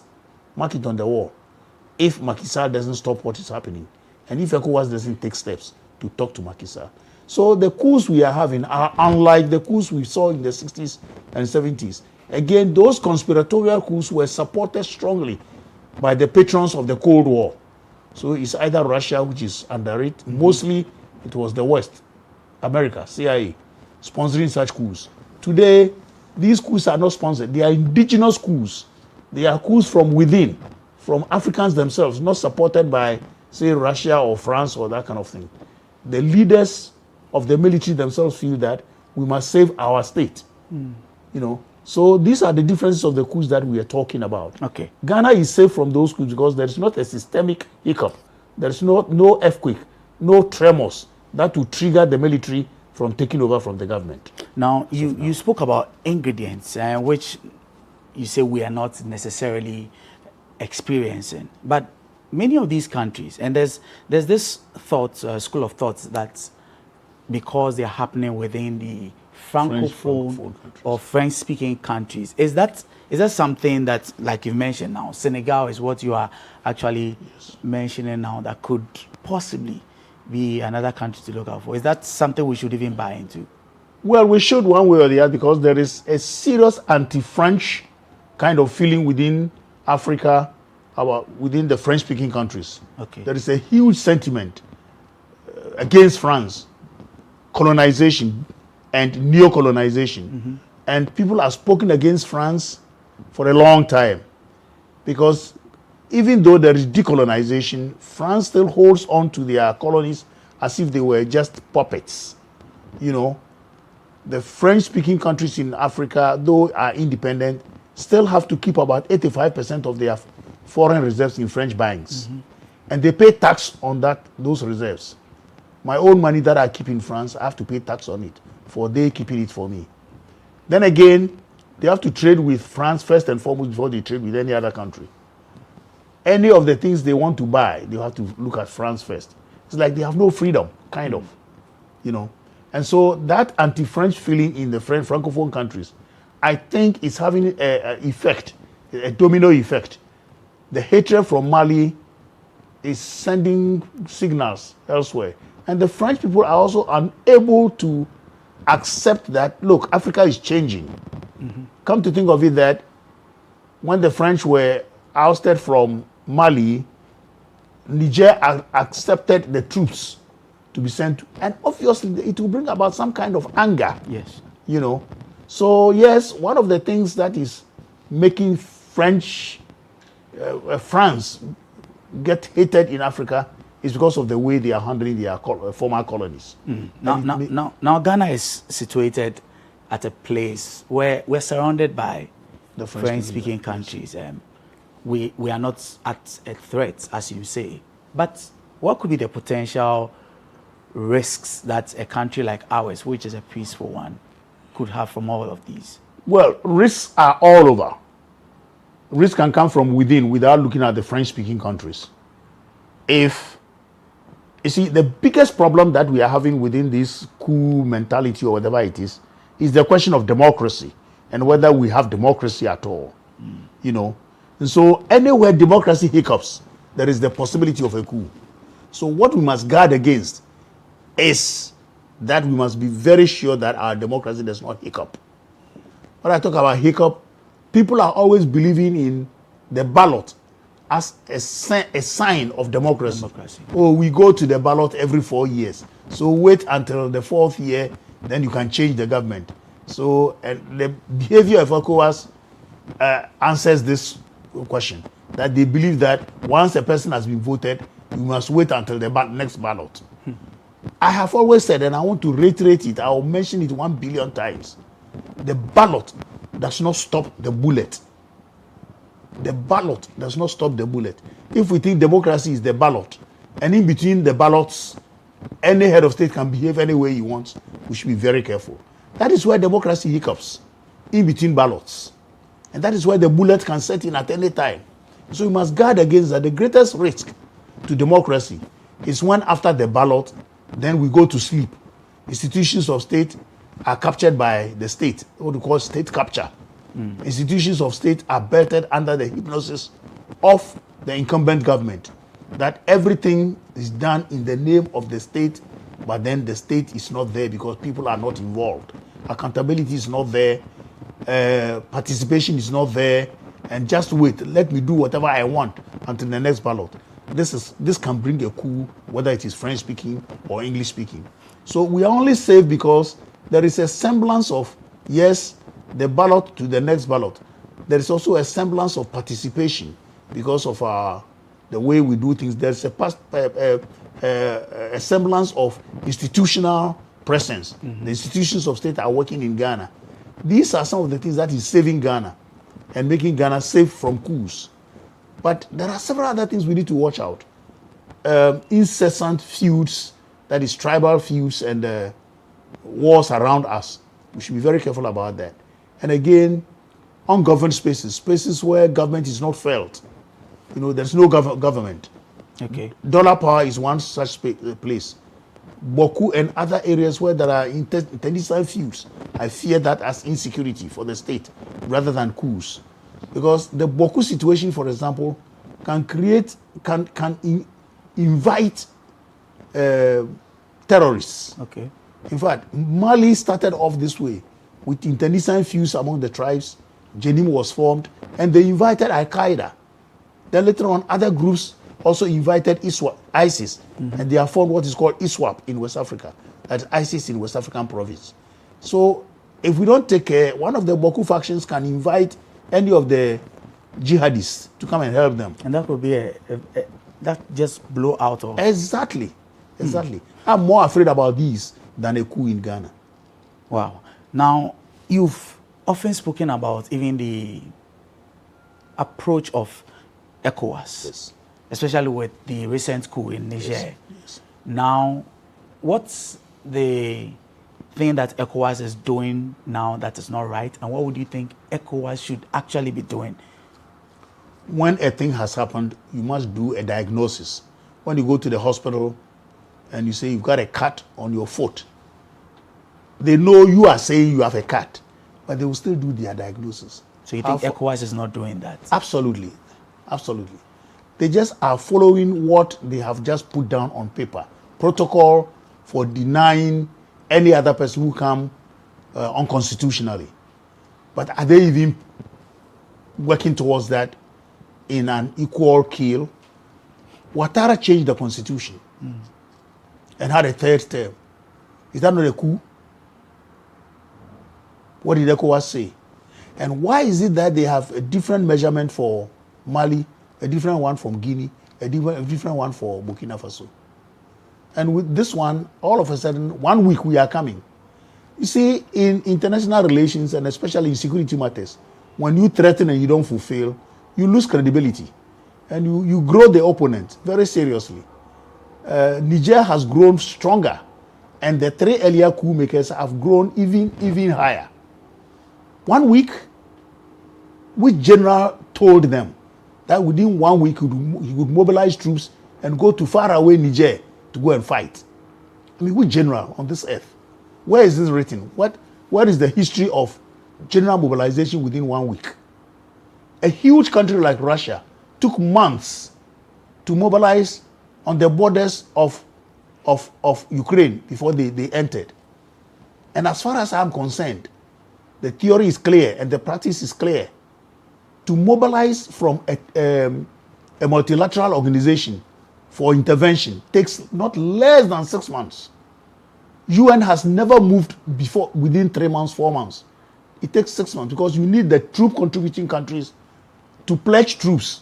Cote d'Ivoire said they will give 1 platoon. 1 platoon, I mean, it's ridiculous. It's ridiculous if you know what war means. Niger has about 20,000 troops. You need 3 times the number of troops your opponent has to be able to overrun their military. So we would need 60,000 troops. Meanwhile, Libya, Algeria, Burkina, Mali, and Guinea have all pledged platoons to Niger. Doc, let me just hold you right there. We're already talking about soldiers that will be going to places like Niger and all that. There's also the conversation about Ghana in there. But when we return from this short break, we'll just continue with that conversation. We are still here with Dr. Vladimir Nchida, so we'll be back shortly.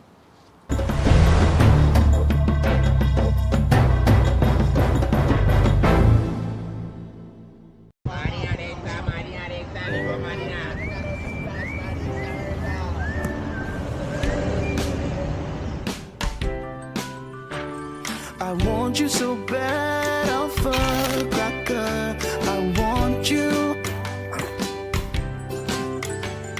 I wanna say yes, I can't resist. I want you. Ooh, I want you, alpha cracker. I want you so bad, alpha cracker. Alpha goodness rich in milk and butter. In Alpha Cracker. Yummy and deliciously crunchy. But I can't resist you. Alpha Crackers. Simply irresistible. This advert is FDA approved.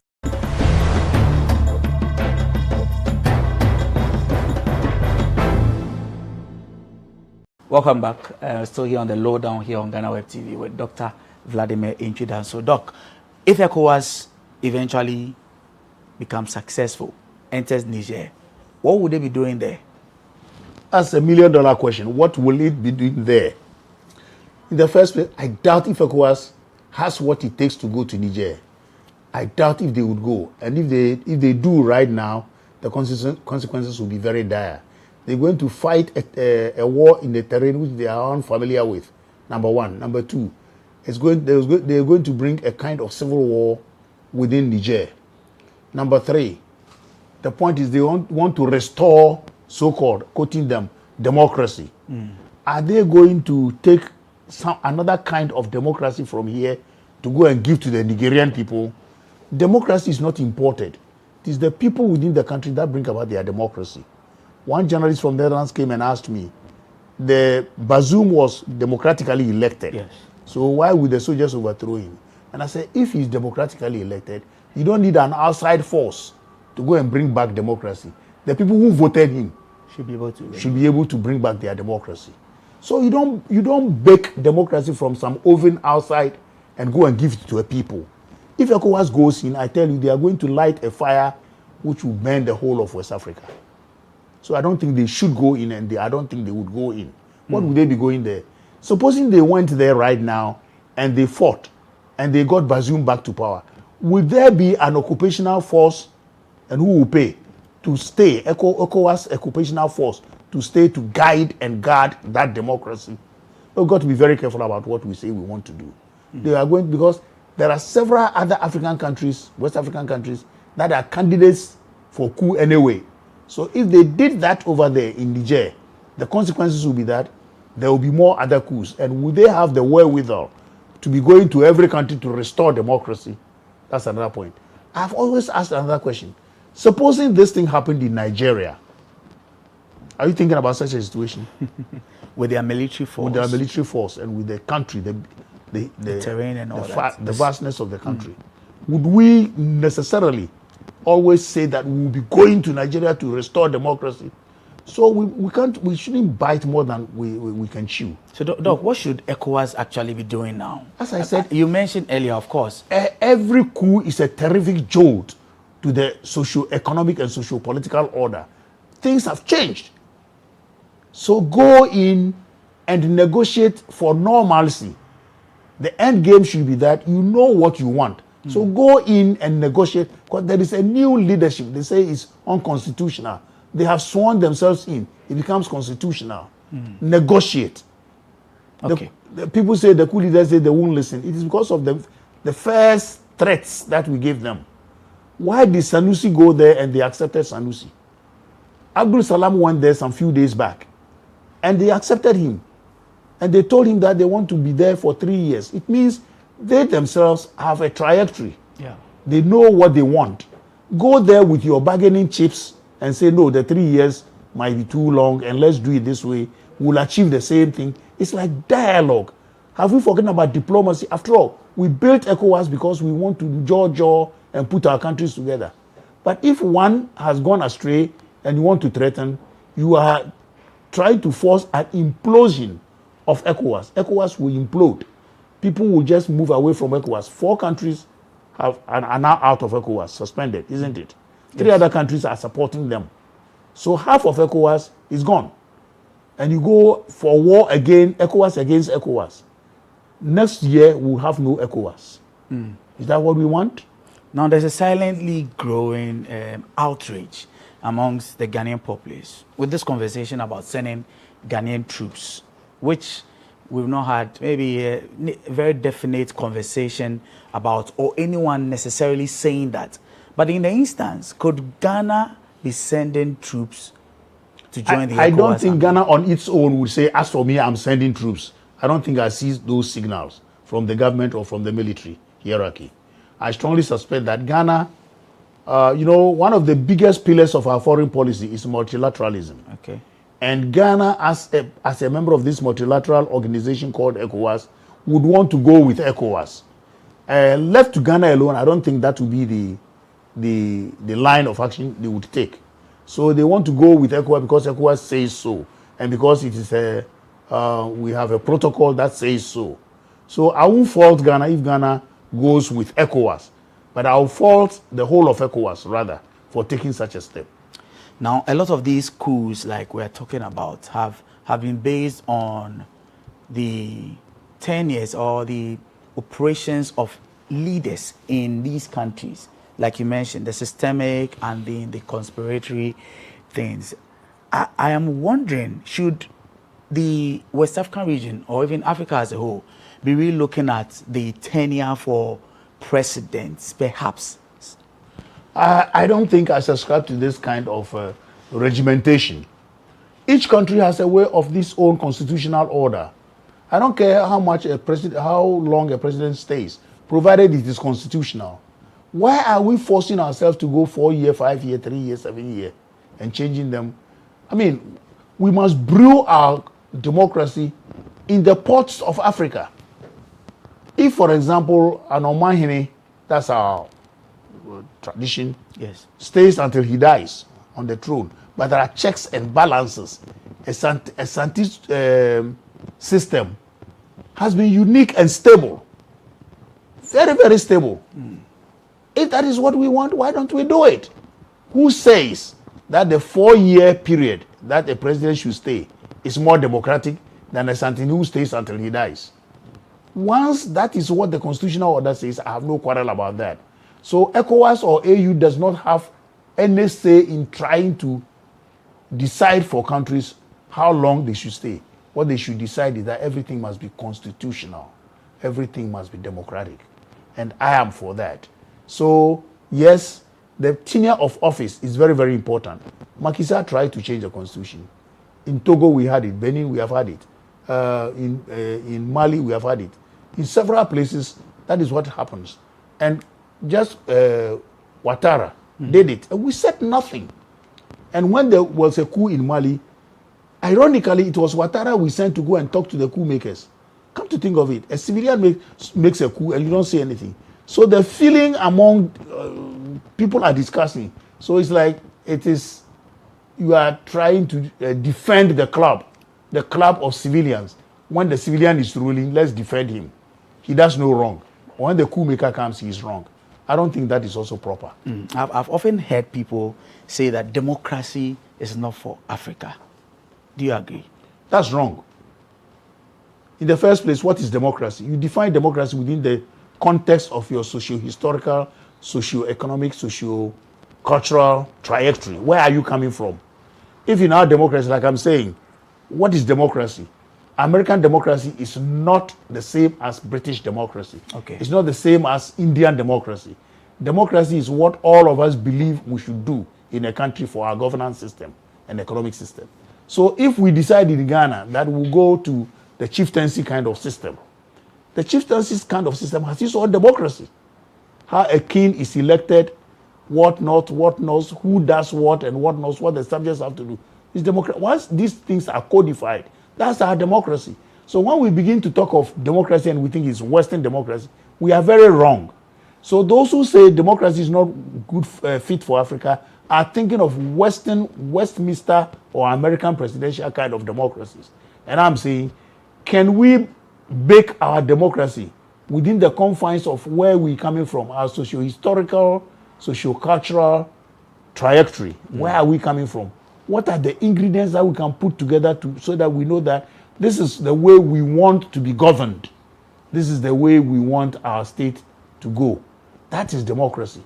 So let nobody say that democracy is not fit for Africa. Okay. Democracy, if you say Western democracy is not fit for Africa, I'll go with you. But democracy generally is a good thing. That's the best thing that ever happens. Now, Ghana seems to be safe from all of these things. But are there any things that are common with Ghana and some of these countries that have experienced these military coups that we should be mindful of? We should be mindful of those things that are inimical to democracy. One, state capture. Okay. When the state is in the hands of a few who are arrogant and they believe we are waiting for the next election, so we don't care. State capture is very, very, very important. Two, instability within and without. Instability in the form of jihadist attacks or internal feuds. Boku cases, Alavanyo, Nkonya, Dagbon. If you have plenty of such fires within your country, you've got to be very careful. And then the economic order. Are people really getting what they need within the confines of external and internal problems? Okay. If we have economic problems, are we all feeling the pinch the way we should feel it? Or some people are special kind of citizens? We need to watch that. Are there citizens' participation? Is the rule of law working? These are few ingredients within a dispensation. If you don't take care of them, there is always the possibility of not only a military coup, but a people's uprising, as in happening in Sudan. Now, you mentioned that your biggest fear are the internal conflicts, the Boku, which you've mentioned a number of times, and the other scattered ones around the country.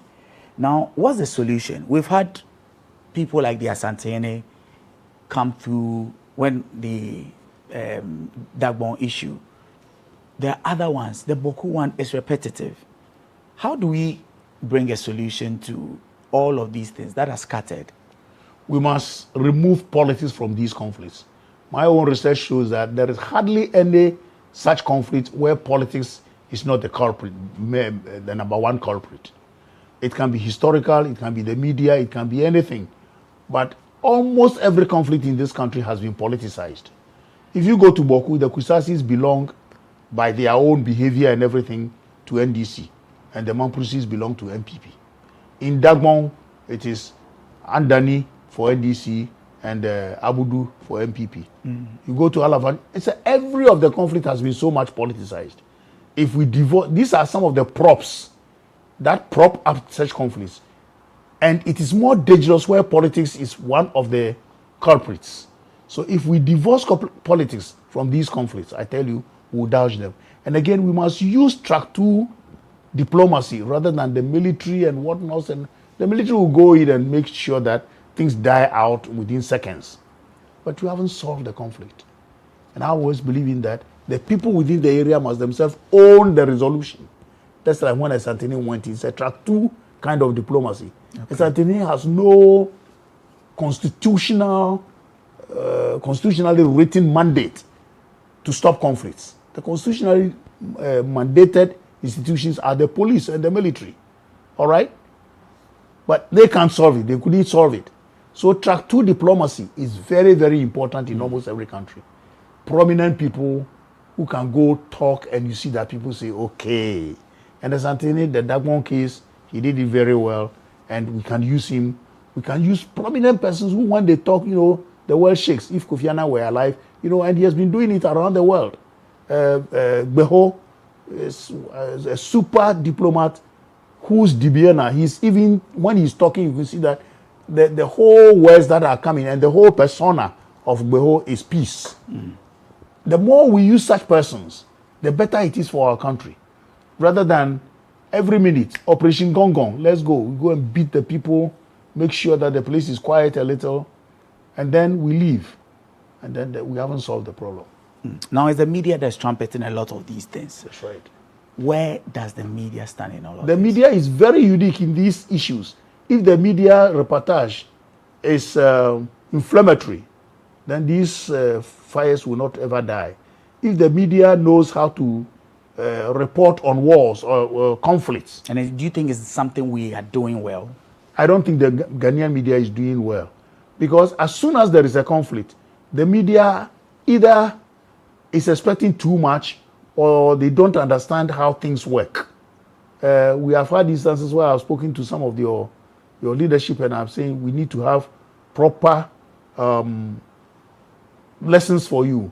Of course, we have a course over here. We invite the media. The last course ended and a lot of the media houses that were present were very happy that they attended this course. It's called Conflict and Crisis Management. And the role of the media in conflict management is a whole course. Some of us went through this course. It's a whole course. Media report. Look, the First World War, the Second World War, Rwanda genocide, all came from the mistakes of the media. Okay. All came from because of the mistakes of the media. 4 girls were killed in Takoradi. The way the media handled this thing could have brought anything to Ghana. It was wrong. And I was on radio and television. I was a victim of vitriolic attack and whatnot. Because I know that what the media is doing is wrong.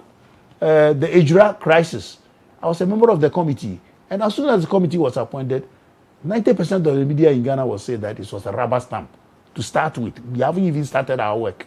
And that is going to be a rubber stamp. And then when we started our work again, vitriolic attack on the committee itself. So what happened was that some members of the those who suffered in Ejura decided not to appear before the committee. Is the media helping? So we need also the media to be circumspect when they are doing a reportage in conflict situations. At times the media even ignites the conflict, especially socioeconomic conflicts. Maybe there are no matches in Ghana. The way the media will report it and the nuances, especially your vernacular presentations. You know, outfits. It's like creating a hatred, this thing towards government straight away. That's how you set it up. And then when opposition holds it, Zimbabwe, when the media sets the line like that and opposition holds it as a weapon against government, there is chaos and there is. Doc, I have a yes or no answer for you. Will Africa be able to come out of this new? Sure, leadership, involvement, participation. Do people listen to us? At times, you set us against those who will just have had some insult. There is a media house I don't talk to. I don't. They call. They have come here to beg. I ask them to leave my office. They know themselves. If they see me on this thing, they will know what I'm talking about. I talk, and you give platform to somebody who is not, I mean, who cannot lace my shoes. To insult me to the hilt and say, after all, where did I train? Do you know where I trained? So I trained in Russia. And so what? I trained in Ghana, trained in Russia, trained in the US. All right? And partly in London, a year in London. I have several certificates, postgraduate certificates. And this idiot just rained insults on me just because his party has been. But I am a scholar. And I don't look left, I don't do right. I analyze things from the point of view of theory and what I know and from where I'm coming. I may be biased, but I don't hate. So the media, we can get out if we have leadership in Africa who understand the African terrain, who understand what it takes to get out of the quagmire. Dr. Vladimir Enchidan, so thank you very much for speaking with us. And so this has been our conversation, the state of Ghana in all of these coups that are ravaging the West African region. My name is Eche Atisu. I sat in for your regular host, Daniel Odru. Until another time, be safe.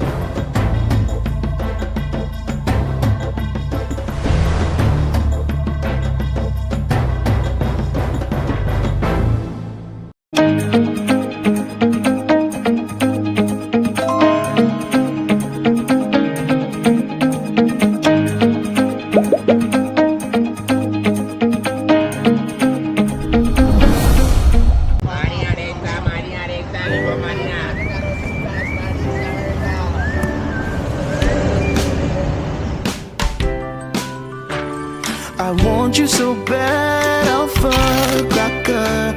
I want you. I wanna say yes, I can't resist. I want you.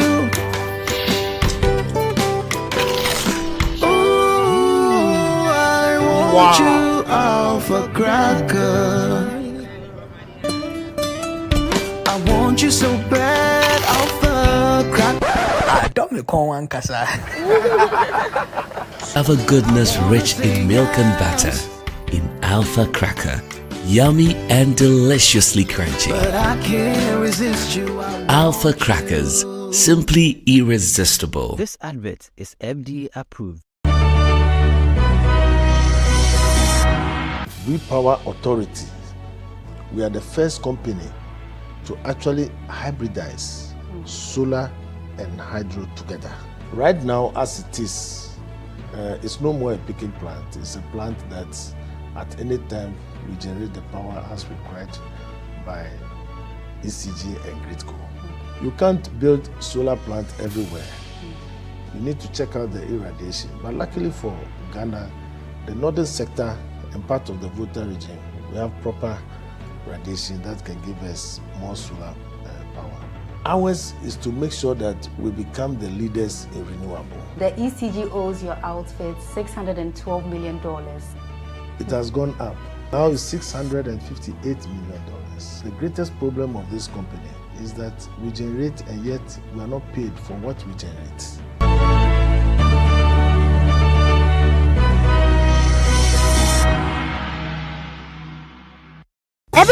It's the perfect snack to munch on during a fun moment. Wow. Enjoy the tasty McBerry Twist Cupcakes, deliciously baked and packaged for a sweet treat. Premium quality cakes baked with love for all, enriched in butter and milk. Yummy.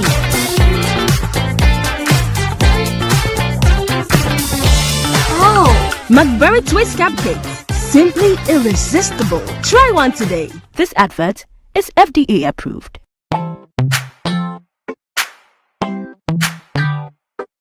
Sweetheart, be mindful of your health. Tetteh Products Nadia Makeup. I welcome you to Sigma Health and Beauty.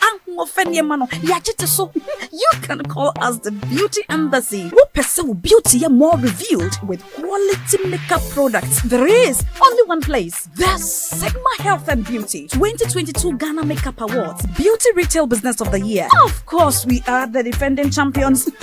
World-class makeup brands and Kwanyet on you name it. Maybelline, Dark and Lovely, House of Tara, and many more. Your professionalism in the beauty industry is unmatchable.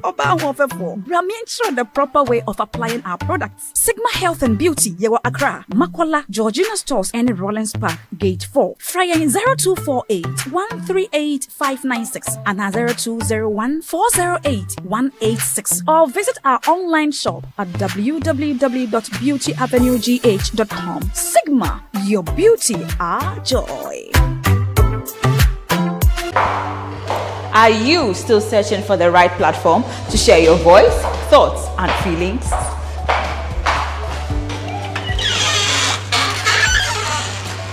Then the GhanaWeb Reporter on the GhanaWeb app is the perfect app for you. It is Ghana's only citizen journalism and infotainment platform. Wherever you are, whatever you are doing, GhanaWeb Reporter links you up to the world. The reporter also gives you the opportunity to blog or become a citizen journalist, so you share stories with the rest of the world about cities, music genres, pop culture, tech, politics, etc.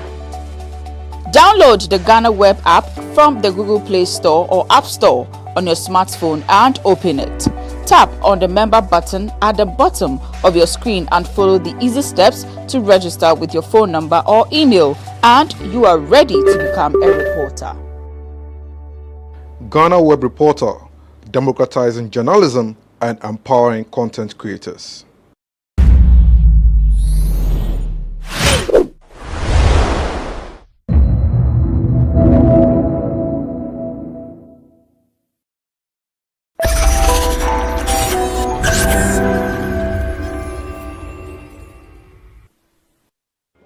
Because the land size then was around 4.5 acres that we were occupying. So you could imagine the population then. Now let's put this in perspective. Yeah. That land was not for the market. It was not owned by you. Yes, it was a government land. It formed part of University of Gold Coast when we did a search, which means it belongs to Legon. So that means it's government land. It's government land. Okay.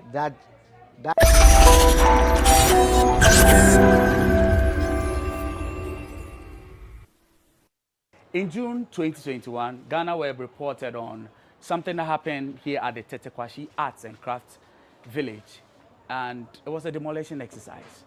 The entire livelihoods of these traders had been razed down when that exercise happened, and it's been over 2 years now. We're back here to see what's happening. But you know what? Let me just take you a little back to see what actually happened.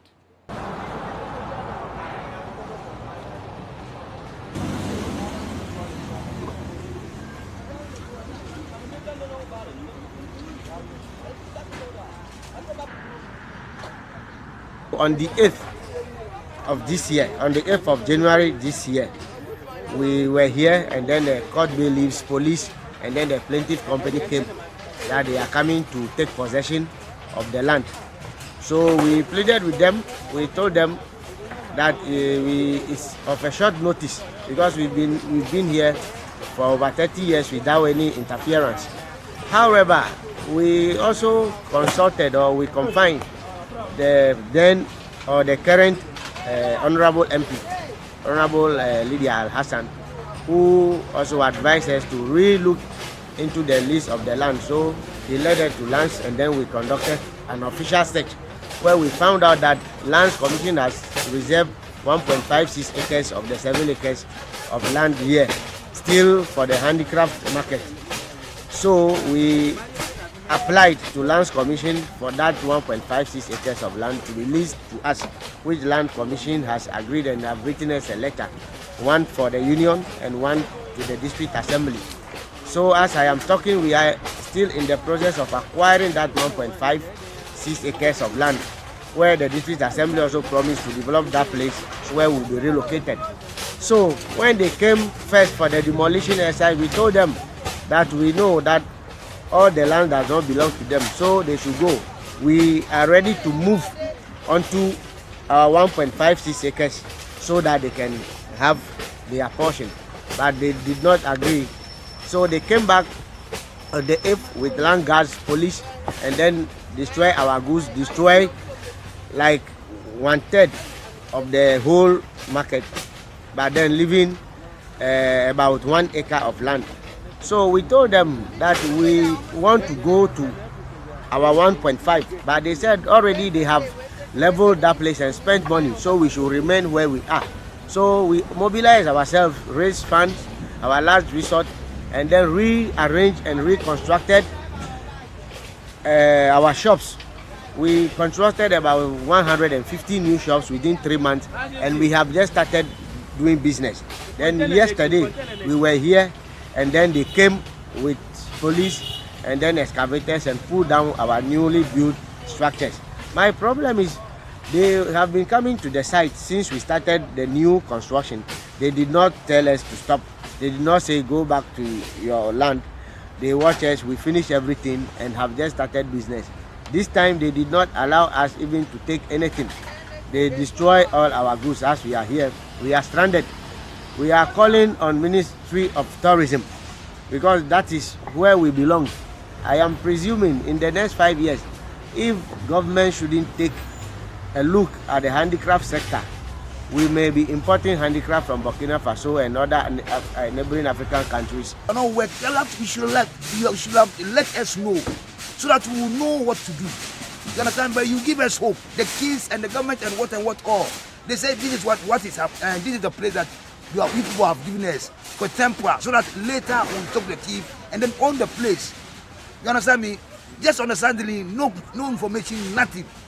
I was here 3 days today. The next day I come, everything is scatter, and I don't know why.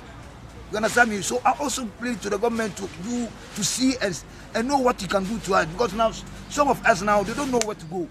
Even the what is called the new shop that some of our people they didn't even started working safe. I started the work with the new shop almost 2 weeks now. The market hasn't go anything well with me before this thing. So in fact I was just confused.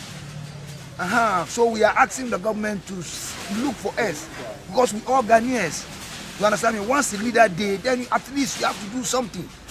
That was Frank Toda 2.5 years or so ago, and he's here again. Frank. Yes, sir. Good afternoon. Good afternoon, sir. I hope you're doing well. I'm fine, sir. And chairman of the Tetteh Quarshie Arts and Craft Village. Market, yeah. Market. Yeah. Okay, let's take a walk whilst we have this conversation. Okay. I know that it's been well over 2 years since what we just saw happen. But give me a fair idea. Let's go back, flashback. Yeah. How was it for you? All the things that happened around that time. Yeah. Tell me, what's the experience like when you look back on it today? Oh, my brother, it wasn't a nice experience. It's just like to say over 30 years, decade of your livelihood have just been taken away from you in a twinkle of an eye. What happens to your family, your dependents? It was a nightmare. You can't sleep. You know, since then, we have been at home for over 1.5 years. So wait, right after the demolition, you stayed at home for over 1.5 years. But before we get to that, let me understand a better picture of what the market used to look like. How many of you were affected in 2021? In 2021, we had 250 craft shops. Craft shops. And in each shop, we have not less than 4 people in that Okay. shop. Okay. So you can multiply 4 by So that's 250 by 4. That's We a are lot. looking at 1,000 something. 1,000 plus. You know, aside restaurants, every art and craft village need to have a restaurant and bar.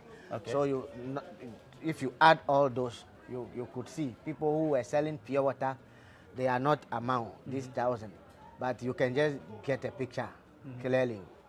It's above 1,000. I see. Because the land size then was around 4.5 acres that we were occupying. So you could imagine the population then. Now let's put this in perspective. Yeah. That land was not for the market. It was not owned by you. Yes, it was a government land. It formed part of University of Gold Coast when we did a search, which means it belongs to Legon. So that means it's government land. Government land. Okay. That market, as I mentioned earlier in the video, was situated by AMA, Okay. whereby 30 years ago, the artisans were dotted all around the Tetteh Quarshie runabout. And I think the then big man, let me put it like that in Ghana man's language, at AMA then saw the potential in the business. So they decided to situate all of them at that place. And Okay. they call it Tetteh Quarshie Art and Craft Market, as it is known. Because in even Ghana. this area is actually the Tetteh Quarshie Yeah. runabout area. Yeah, Okay. and also, you know, the many hotels and its proximity to the airport and so on and so forth, that what makes it location very, very, very, very good for, you know, handicraft business, which also falls under tourism, Okay. as we all know. So I would say since then, the market has been flourishing. It has been a home for grooming new artisans. It has been a home for even some young musicians those days. It has been a home Okay. for any talented person in art who finds himself in the city of Accra and doesn't have any place to go. The Tetteh Quarshie Art Market used to be a hub for, you know, grooming new talents. Even I personally, completing Pando Secondary School as a visual art student, we know that in Ghana, we don't have industry that will employ a secondary school graduate, an artist. You have to employ yourself. So I found myself in Tetteh Quarshie Craft Village then in 1999. And since then, I have been able to use the market to polish my craft. It means that you've been working in this market since '99. Yes, since 99. You know, so I would say that this is where I groomed my talent as a craft person, and now one of the most outstanding craft business people in the industry and in Ghana as we speak. So assuming if there were no craft market then, what would I be by now? Now this is not the only crafts market in the greater Accra region, right? Yeah. Which other ones are there? Well, we have, we used to have Legion Village. We used to have Legion Village around Opebia. It Okay. was also demolished, like Tetteh Quarshie Art and Craft Market was demolished. Then we have Art Center, that's National Center for Culture. That's the biggest. That's the biggest. Which is Central Yeah, Accra. Art Center, Accra. Okay. But as I said earlier in our earlier encounter, Tetteh Quarshie Craft Market has been the second most largest and most patronized art and craft markets in Ghana and in Accra on record. Let's bring people here. Yeah. Not physically, Yes. but what do you sell here? What kind of things do you have in this place? Honestly, as I said, when you mention the word craft market, you expect to see made in Ghana products. Are all mainly. these made in Ghana? All these things you see here, let me say 90% are produced right here in Ghana, while 10% are produced in our neighboring countries like Burkina, Senegal, Mali, and so on. So when you come here, you will find African wear, you will find wood carving, you will find leather work, you will find painting, fine art, ceramics, sculpture. You do ceramics here as well? The ceramic, because of space, we do it somewhere, Okay. and then we bring them here for finishing. But That is, every other thing like the woodwork woodworks. is done right here in the market. If not 100%, you know, the woodwork industry is like a division of labor. Somebody does the raw carving, somebody does the finishing, somebody does the painting, and so on and so forth. So sometimes you see one piece of art, but it is not completely done by one person. So I would say that mostly 80% of the works are done right here in the market. As you can see, somebody, polishing some art pieces over there. Yeah. All right. Now, it's been 2+ years. When that old land, which you said was how big? 1.4? Like 4, let's say 4 acres. 4 acres. Yeah. Now, you've been relocated to a relatively smaller place. Tell me about this space. How has it been for you? Well, I would say that our elders say half a loaf is better than none. It would have, a different story would have been told, even if we hadn't gotten this small piece of land. I would say that, yes, I am happy for now that at least we can continue our livelihood, but we wish and plead with government that government should take a second look at the handicraft sector. We need a modern craft village in Accra, in Greater Accra region.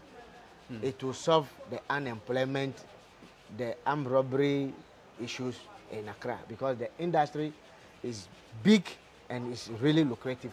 You know, the white people bought our let me say our human labor, our doctors and so on and so forth. They go there, but our craft aspect is still here with us. We have to take a second look at it. I see. Yeah. Now, I want to know about customers from the old side, 4 acres or so, up to now. Have your clientele changed? Do people still come here to buy? Honestly, I would say that the advantage we have now is, first we were down, but now we are up. But the truth is, when you say down, that means when the demolition happened? No, with the landscape. Okay. Where we were first, it was down like in a valley. But where we are now is like, let's say, on top. So people can easily see you. We are also closer to the... so this is even much better? Let me say that, because one, unlike the first place, here we took our time. It's a well-organized market, as you can see. This looks well organized. Okay. And everywhere is covered. When it's raining, you are there. You don't have to worry about rain and so on and so forth.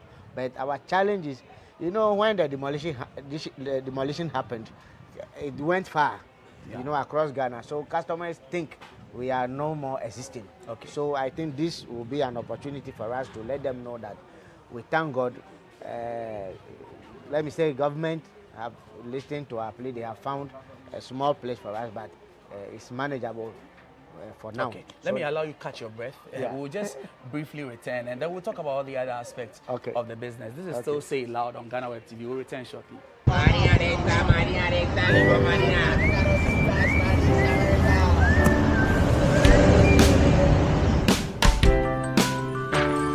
I want you so bad, Alpha Cracker. I want you.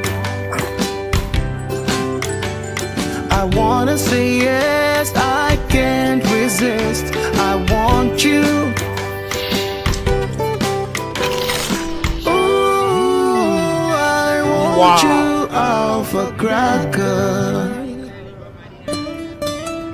I want you so bad, Alpha Cracker. Have a goodness rich in milk and butter in Alpha Cracker. Yummy and deliciously crunchy. But I can't resist you. Alpha Crackers, simply irresistible. This advert is FDA approved. I'm here with Frank Toda. Toda is the chairman of the Tetteh Quarshie Arts and Crafts Market here in Accra. Frank, now, before we went on that break, you spoke about the business now. Relatively better for you all now. What's the future like for you, for every one of you? Well, I would say that as far as the craft business is concerned, we have a future.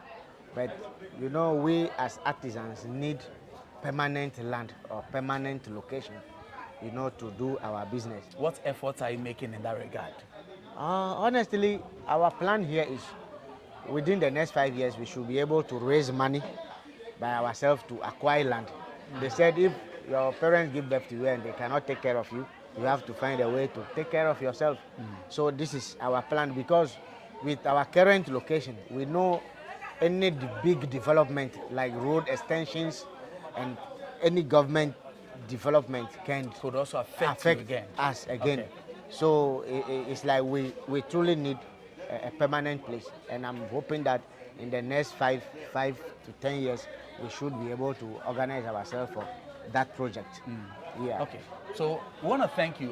We want to speak to some of the other people here. Yeah. I will just randomly speak to a number of the people around here. Yeah. Whilst we see, let's see if we can just speak to one of them quickly. Hi, good afternoon. Hello. Please, my name is Eche. I'm Mimi. Mimi, how are you doing? I'm good. Okay, so Mimi, what do you sell? If you don't mind, you can Please. come with me. Let me show you. So we have a lot of stuffs here. Okay.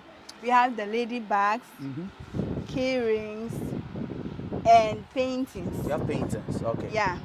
All right. So you were at the old site, right? Yeah. And then now you are in this new place. How has the transition been for you, like since then and now? It has not been easy because we are not prepared before we were demolished. So, but now things are going better. Much better. Yeah. So we are managing. Is there anything that you would have loved better about this location? Everything is perfect, but for me, I think the other place is much bigger than here, and I think the shops too are much more than here. But according to the arrangements there, everything is better. This place is more because, orderly.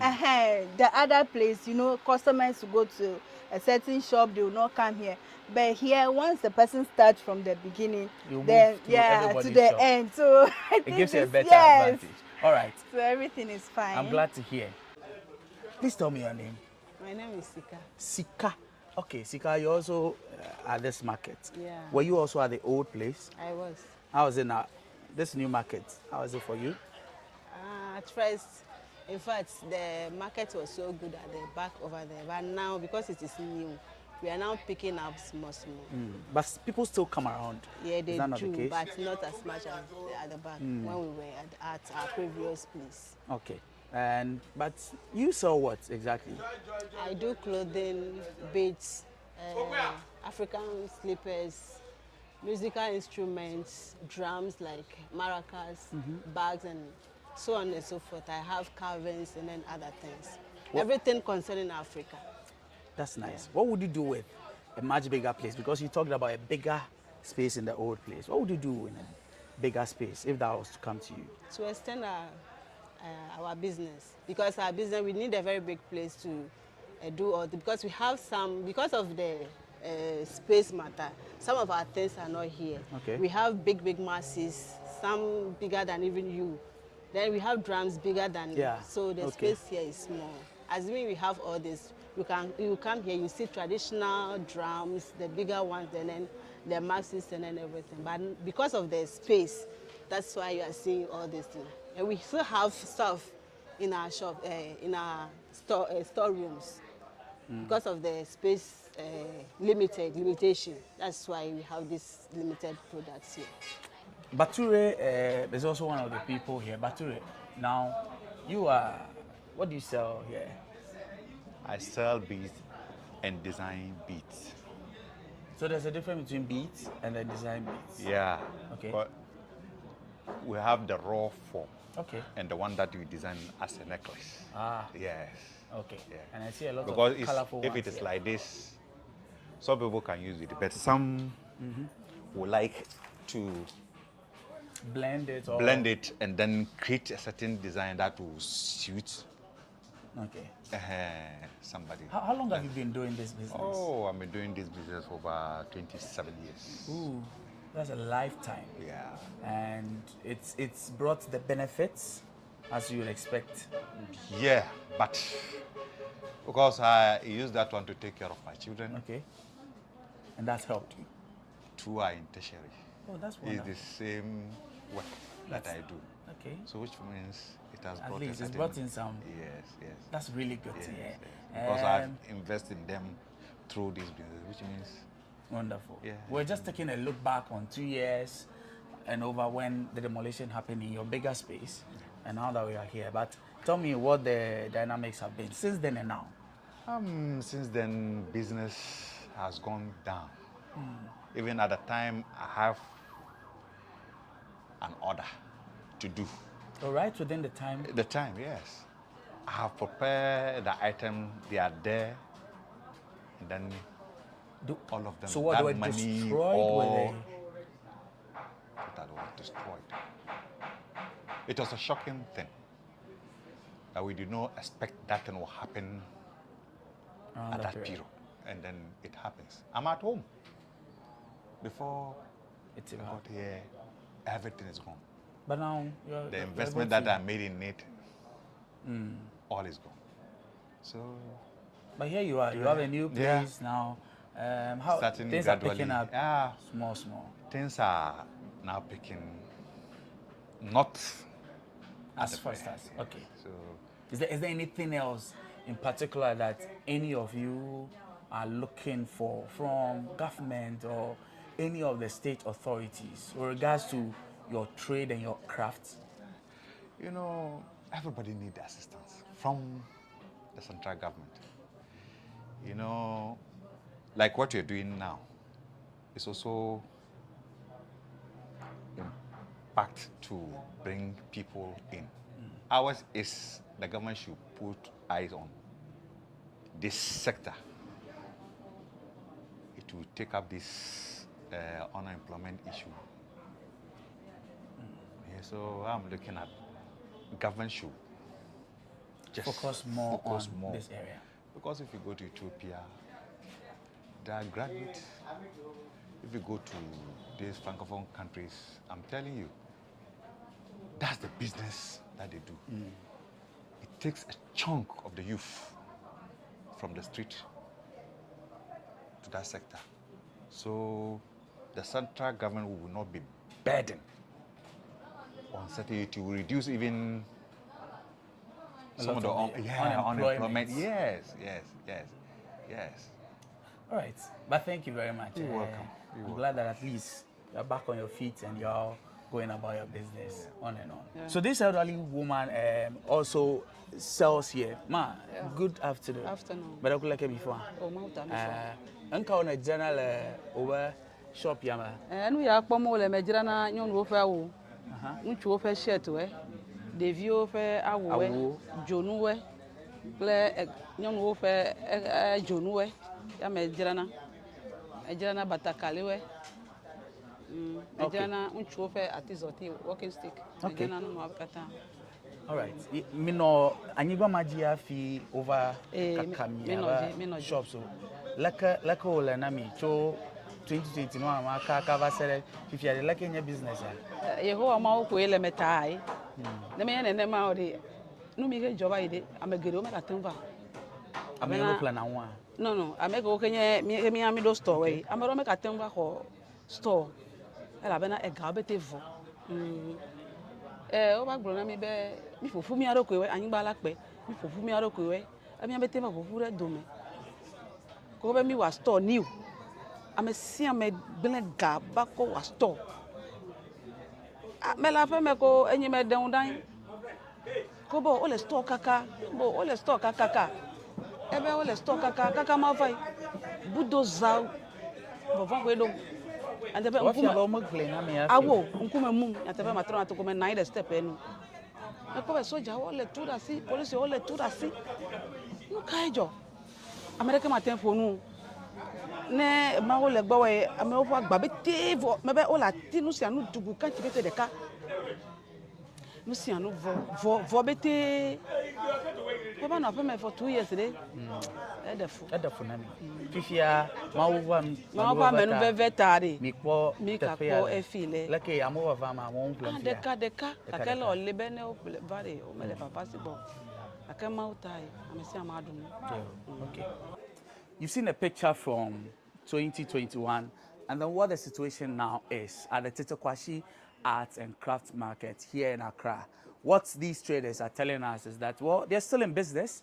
So you can come around here and transact business with them. And of course, to the government, the message is clear. Perhaps this is the time for some negotiations to be able to give these people their own permanent place. This has been Say It Loud here on GhanaWeb TV. My name is Eche Atisu. Until another time, be kind to one another.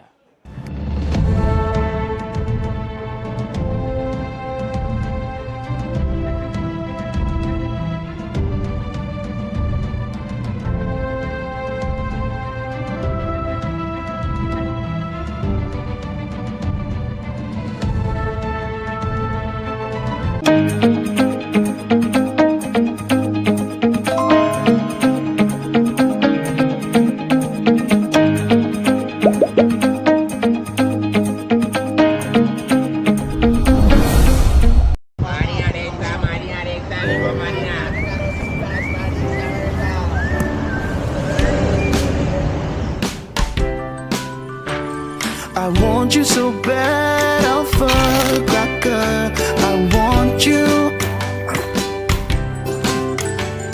I wanna say yes, I can't resist. I want you. Ooh, I want you, alpha cracker.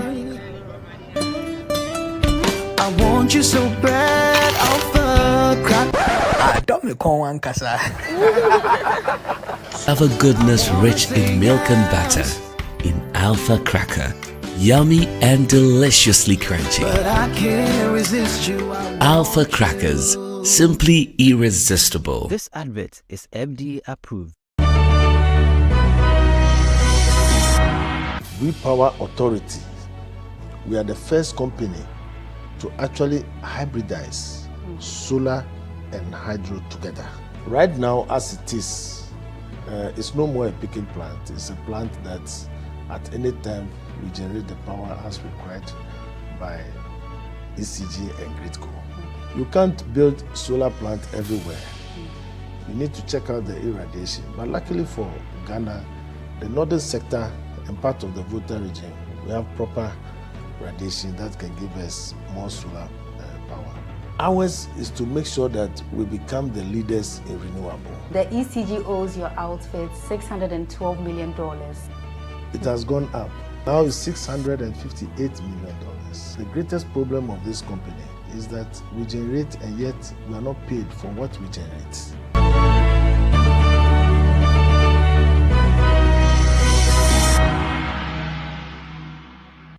Everyone needs the perfect snack to munch on during a fun moment. Wow. Enjoy the tasty McBerry Twist Cupcakes, deliciously baked and packaged for a sweet treat. Premium quality cakes baked with love for all, enriched in butter and milk. Yummy.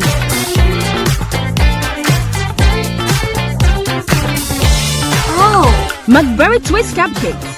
Simply irresistible. Try one today. This advert is FDA approved.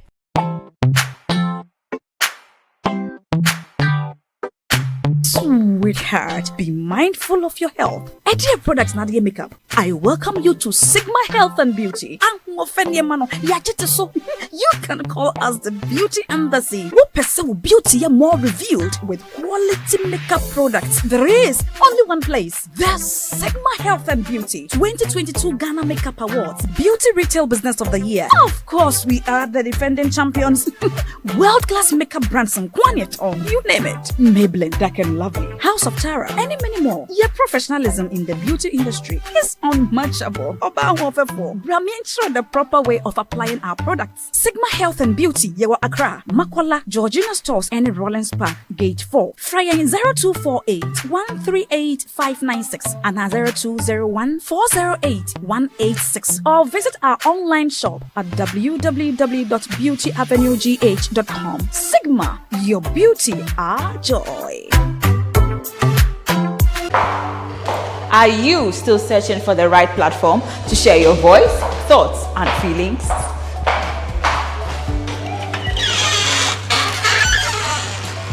Then the GhanaWeb Reporter on the GhanaWeb app is the perfect app for you. It is Ghana's only citizen journalism and infotainment platform. Wherever you are, whatever you are doing, GhanaWeb Reporter links you up to the world. The reporter also gives you the opportunity to blog or become a citizen journalist, so you share stories with the rest of the world about cities, music genres, pop culture, tech, politics, etc. Download the GhanaWeb app from the Google Play Store or App Store on your smartphone and open it. Tap on the member button at the bottom of your screen and follow the easy steps to register with your phone number or email, and you are ready to become a reporter. GhanaWeb Reporter, democratizing journalism and empowering content creators.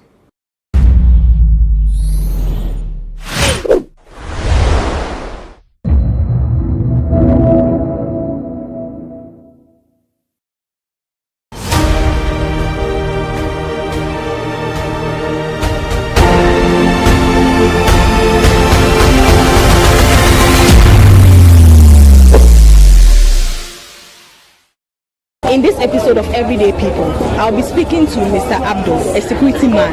I know you are interested in knowing more about Mr. Abdul. Let's go and have an interaction with him. Mr. Abdul, good afternoon, and thank you for agreeing to speak with us. So, how long have you been in this security job? How long? Yes. It's been 1.5 years. 1.5 years. Then it means you were doing something previously before this job. Previously, I was doing the catering. And that's stopped. And I came about this to do this job. So how many years were you into the catering business? It's been 1.5 years. So then it means you have been engaging in minor works. Engaging in minor works, yeah. Why? Because I've not got the time to actually stay where I picked the other job. Like what have you been like? Why don't you have the time to like be in a particular job? Well, you know, the previous job, I was in England. Okay. You know, yeah. I couldn't get the time because it's not my land. I have to fight to stay there, and I didn't get a chance to show. I had to come back. You had to come back. So how many years were you in England? I was 3 years there. 3 years. Oh wow. 3 years. So when did you come back to Ghana? I came back to Ghana 2000. Yeah, 2000. Then it's been long. So 23 years now. No, not 22 years. 10 years. 10 years. I was in Germany since I left Germany for home. And I stayed home for some time, then left for England. It's not you were a traveler. I'm a traveler. Yes, you were a traveler. So, why did you come back? Okay, why did you come back to Ghana? Yeah, well, things got rough. I have to come back because things got rough. And, you know, why did I come back? Things got wrong. Yeah, you know, the authorities, they don't want me to stay there no more, so I have to come back. Oh, that's sad. Yes. So how is Ghana like? Ghana has been tough, very, very tough. You know, very, very, very tough. So, Mr. Abdul, you know, when we are all growing up, we have a dream, we have a goal we want to achieve. So what was yours? But before that, what's your level of education? I was in education up to secondary school. Secondary school. Yeah. So within that period, then you traveled to outside the country? Within that period, I traveled outside the country. Oh, okay. So what was your dream job? My dream job was when I was a kid. I used to say I want to be a soldier. So what happened? Why didn't you pursue it? Yeah, somewhere along the line, you know, I was on this. I was on that when something really happened, you know. I didn't like one or two guys in the army, so I couldn't join no more. Oh, so you enrolled? I followed another route. Oh, okay. So that's why. That's why. So you don't regret abandoning your dream for something else? No. You don't regret at all? I don't regret at all. Okay. So do you have a family? I have a family. How many children? I have 2 children. So one girl and a boy.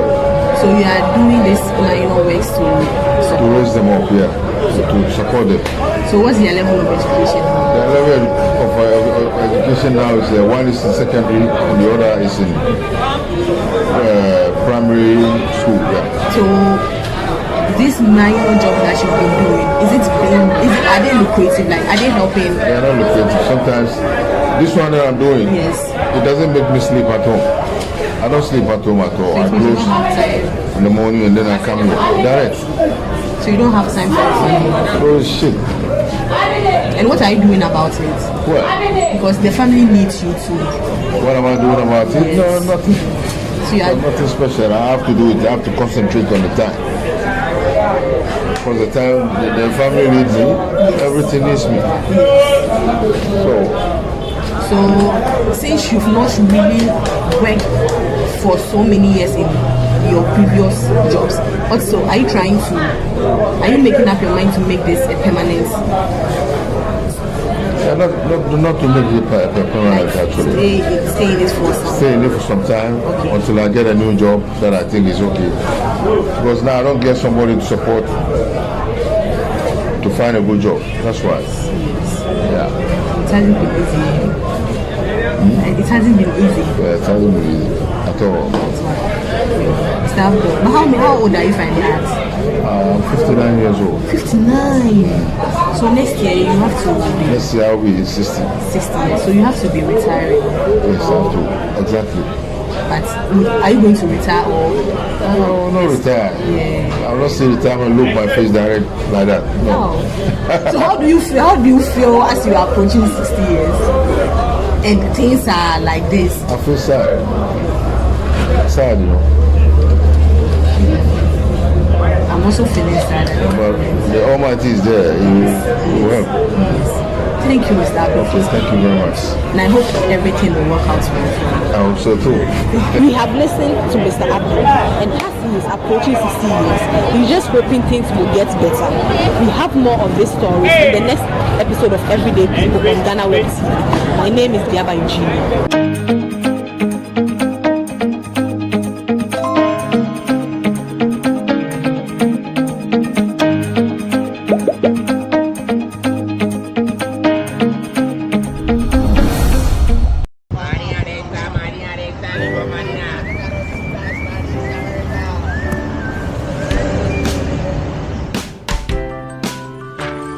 I want you so bad, alpha cracker. I want you. I wanna say yes, I can't resist. I want you. Ooh, I want you, alpha cracker. I want you so bad, alpha cracker. Have a goodness rich in milk and butter, in Alpha Cracker, yummy and deliciously crunchy. But I can't resist you. Alpha Crackers, simply irresistible. This advert is FDA approved. We Power Authority, we are the first company to actually hybridize solar and hydro together. Right now, as it is, it's no more a picking plant. It's a plant that at any time we generate the power as required by ECG and Gridco. You can't build solar plant everywhere. You need to check out the irradiation. But luckily for Ghana, the northern sector and part of the Volta region, we have proper radiation that can give us more solar power. Ours is to make sure that we become the leaders in renewable. The ECG owes your outfit $612 million. It has gone up. Now it's $658 million. The greatest problem of this company is that we generate and yet we are not paid for what we generate.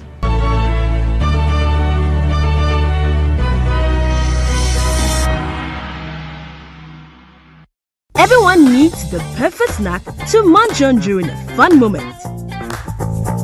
Wow. Enjoy the tasty McBerry Twist Cupcakes, deliciously baked and packaged for a sweet treat. Premium quality cakes baked with love for all. enriched in butter and milk. Yummy.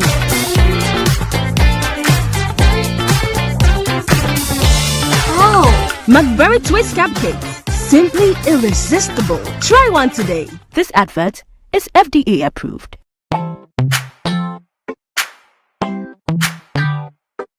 Sweetheart, be mindful of your health. Dear products Nadia Makeup, I welcome you to Sigma Health and Beauty. You can call us the Beauty Embassy. What pursue beauty more revealed with quality makeup products. There is only one place. The Sigma Health and Beauty 2022 Ghana Makeup Awards Beauty Retail Business of the Year. Of course, we are the defending champions.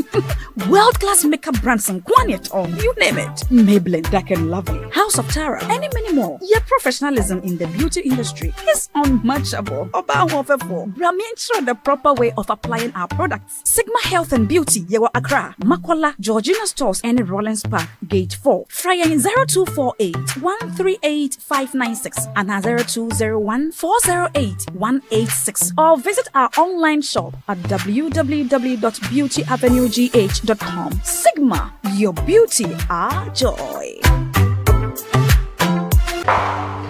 Are you still searching for the right platform to share your voice, thoughts, and feelings?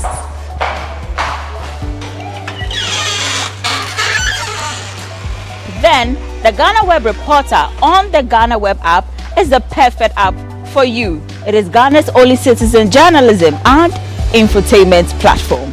Wherever you are, whatever you are doing, GhanaWeb Reporter links you up to the world.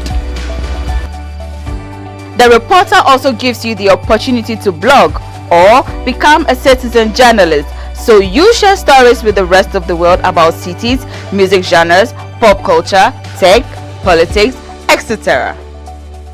Download the GhanaWeb app from the Google Play Store or App Store on your smartphone and open it. Tap on the member button at the bottom of your screen and follow the easy steps to register with your phone number or email, and you are ready to become a reporter. GhanaWeb Reporter, democratizing journalism and empowering content creators.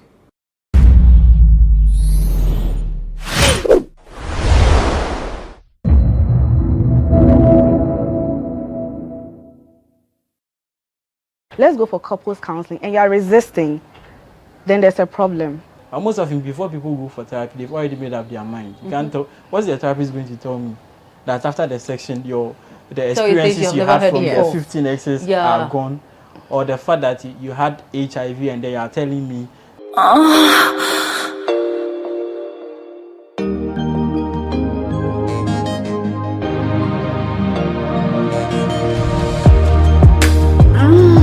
Right there.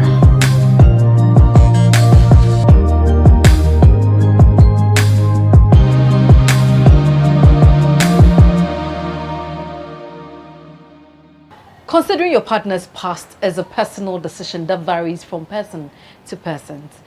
And on Moss and Cuddles today, I have Kiki and Ellie to help me in this discussion. My name is Patricia Roxanne Hammond. I would like to start with Ellie, the only gentleman among us. Considering your partner's past before marriage, is this something you consider? Well, thank you for this opportunity. Considering the past of everything and anything is something I'll do in making a future decision, because I believe that for you to have a very successful future and one to boast of, you must know about your past, be able to evaluate your past mistake, then you'll be able to make informed decisions for your future.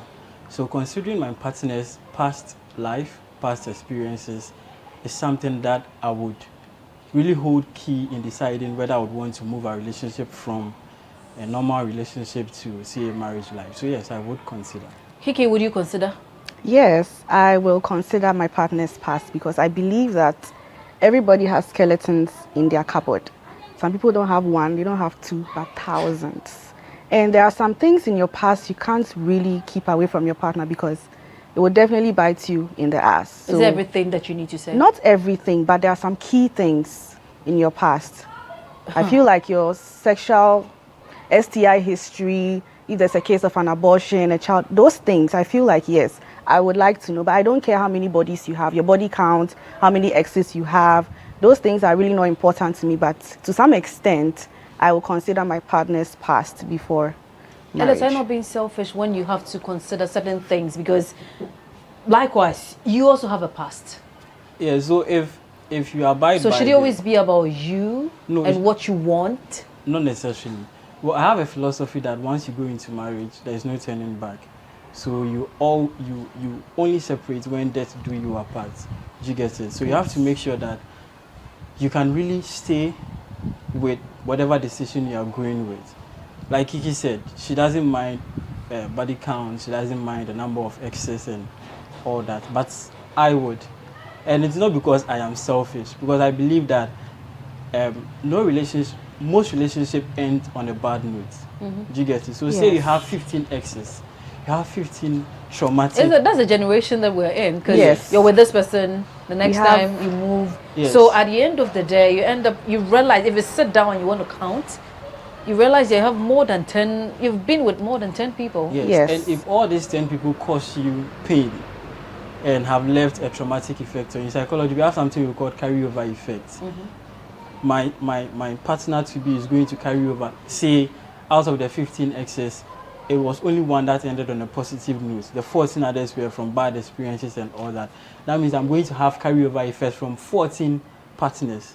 And these things, whether I like it or yes, are going to shape our relationship. So yes, these are the things that I would consider. And it doesn't necessarily mean I'm selfish. It means that I am taking advantage of my right to choice at the moment. Because the moment you are married, there's nothing like choice. You guys have been together for like 4 or 5 years? Yes. And you knew about all of these things, but immediately marriage sets in, or you realize that you are approaching marriage. That is when you want to now consider some lifestyles or some issues from the past. Well, I think that is where counseling comes in. We have something called couples counseling.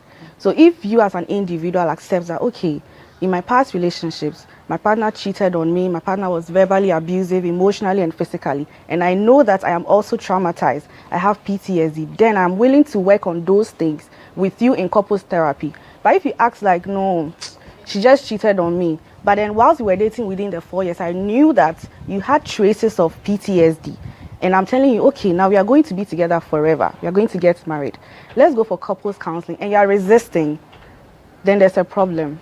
You let go.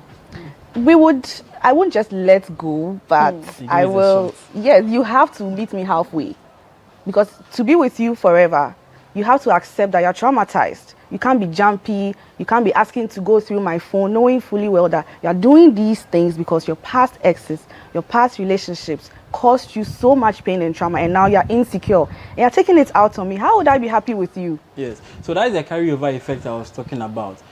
I'm not married, obviously, but we say movies are literature, and literature is a reflection of our society.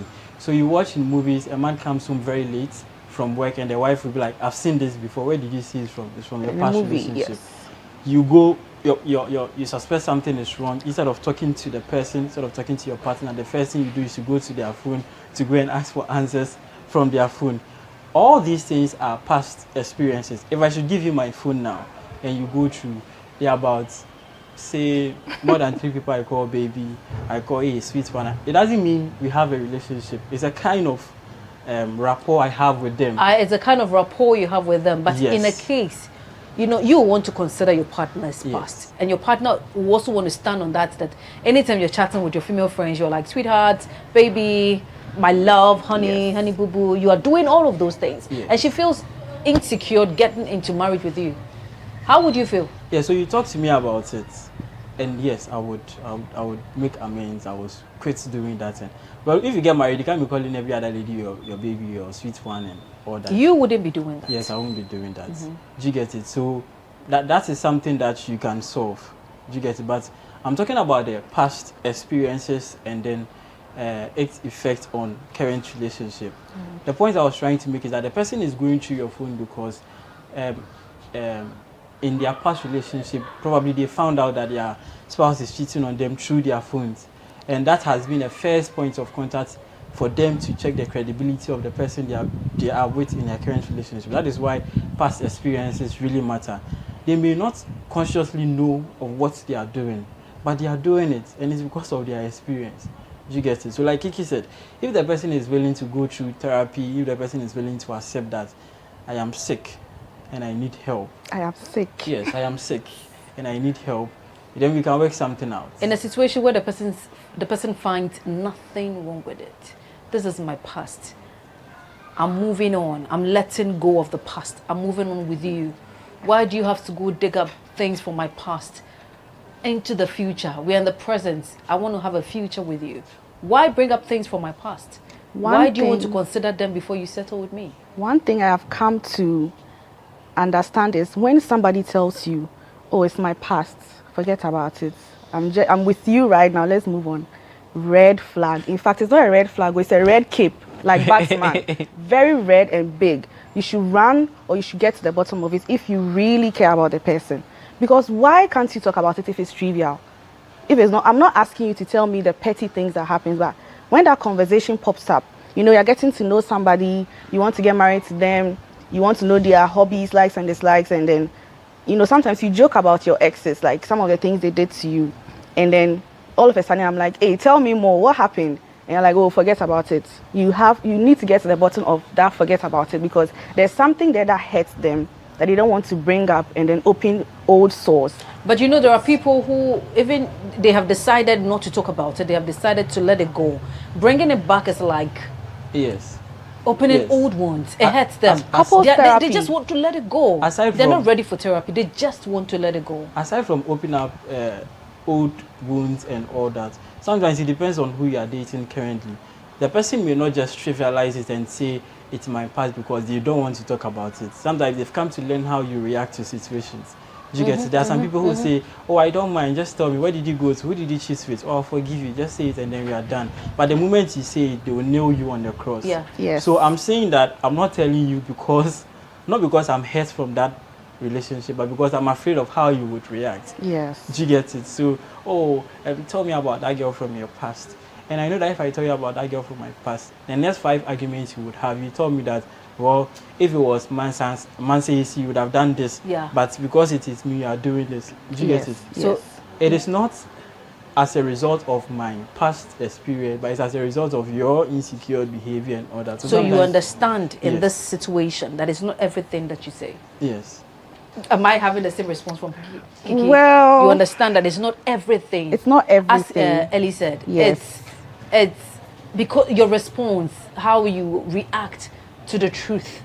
Yes. And then at the end of the day, something happens. Yeah, if not because of, if it was to be this person, you would have done this. It would, I believe you love this person more than you love me and all that. So it's not everything from the past that you say. Do you agree? Not really. It's not everything. But if you know and you've realized that from your partner's actions and behaviors, you can't come to a compromise, you need to talk about it and go to couples therapy and deal with it.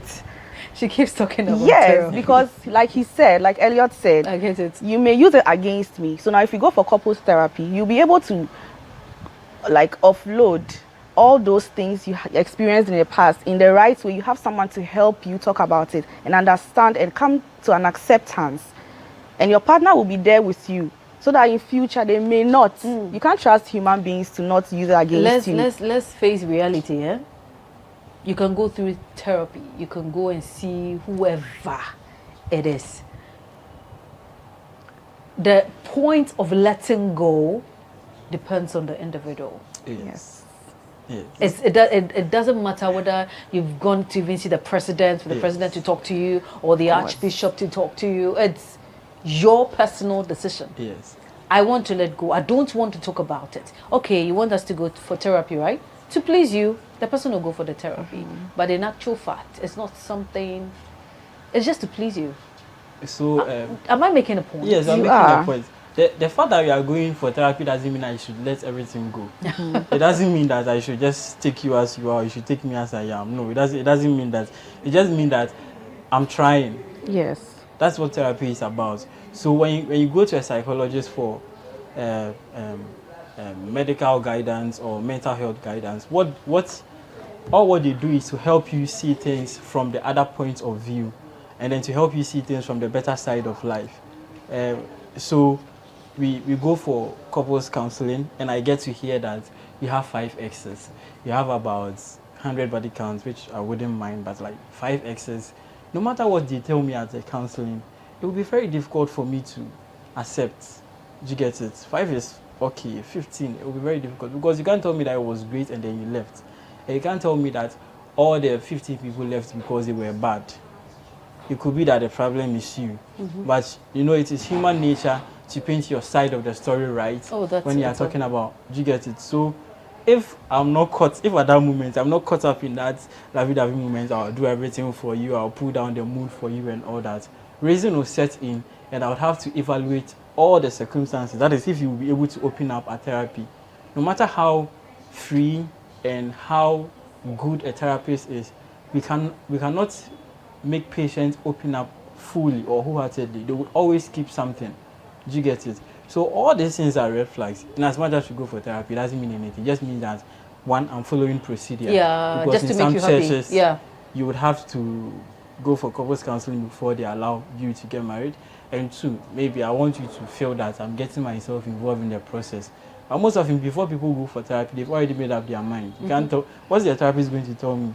That after the section, the experiences you had from the 15 exes are gone, or the fact that you had HIV and they are telling me 3 months to our marriage ceremony is going to make me forget that you have HIV and forget the possibility that you may transmit it to me or to our child, should God bless us with one. You get it? So therapy doesn't mean anything. And the fact that you've opened up about your past doesn't mean that I should forgive you and then accept you just as you are. You also have the same choice. We'll come to the forgiveness stage, and then we'll talk about what are the things in the past that should be laid bare on the table before marriage. It has been Malls and Cuddles with me, Patricia Roxanne Hammond. We'll be right back.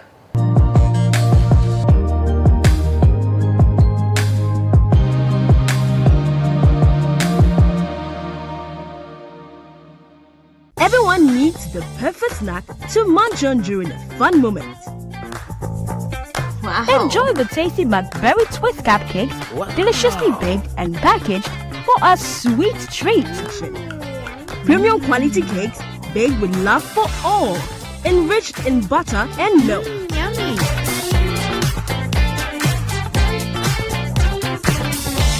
Oh, McBerry Twist Cupcakes, simply irresistible. Try one today. This advert is FDA approved.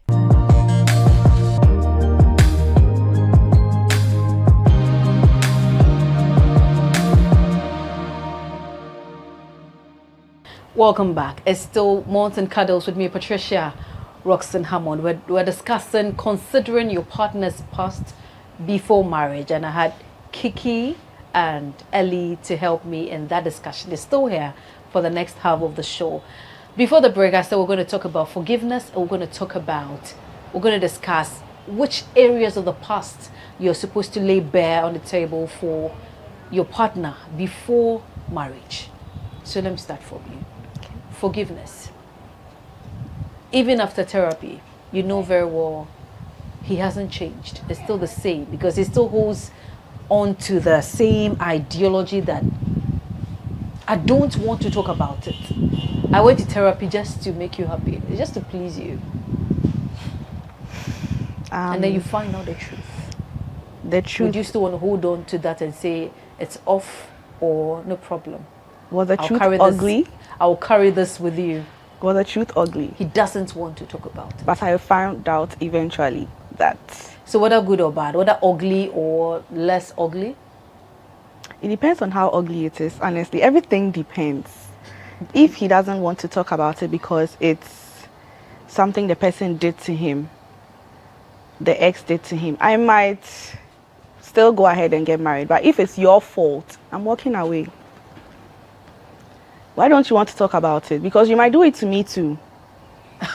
Yes, I'll not forgive you. I'm leaving, because trust me, people do things and they know exactly what they're doing. The bad things they do, they know exactly what they're doing. They know the repercussions that comes with the actions they take, but they still go ahead and do those things and then act like they don't care, it's nothing. So if you have that attitude, even after going for therapy, me going to therapy with you is just telling you that I'm holding your hand and I'm letting you know that I'll be here and I'm here. I want to be with you.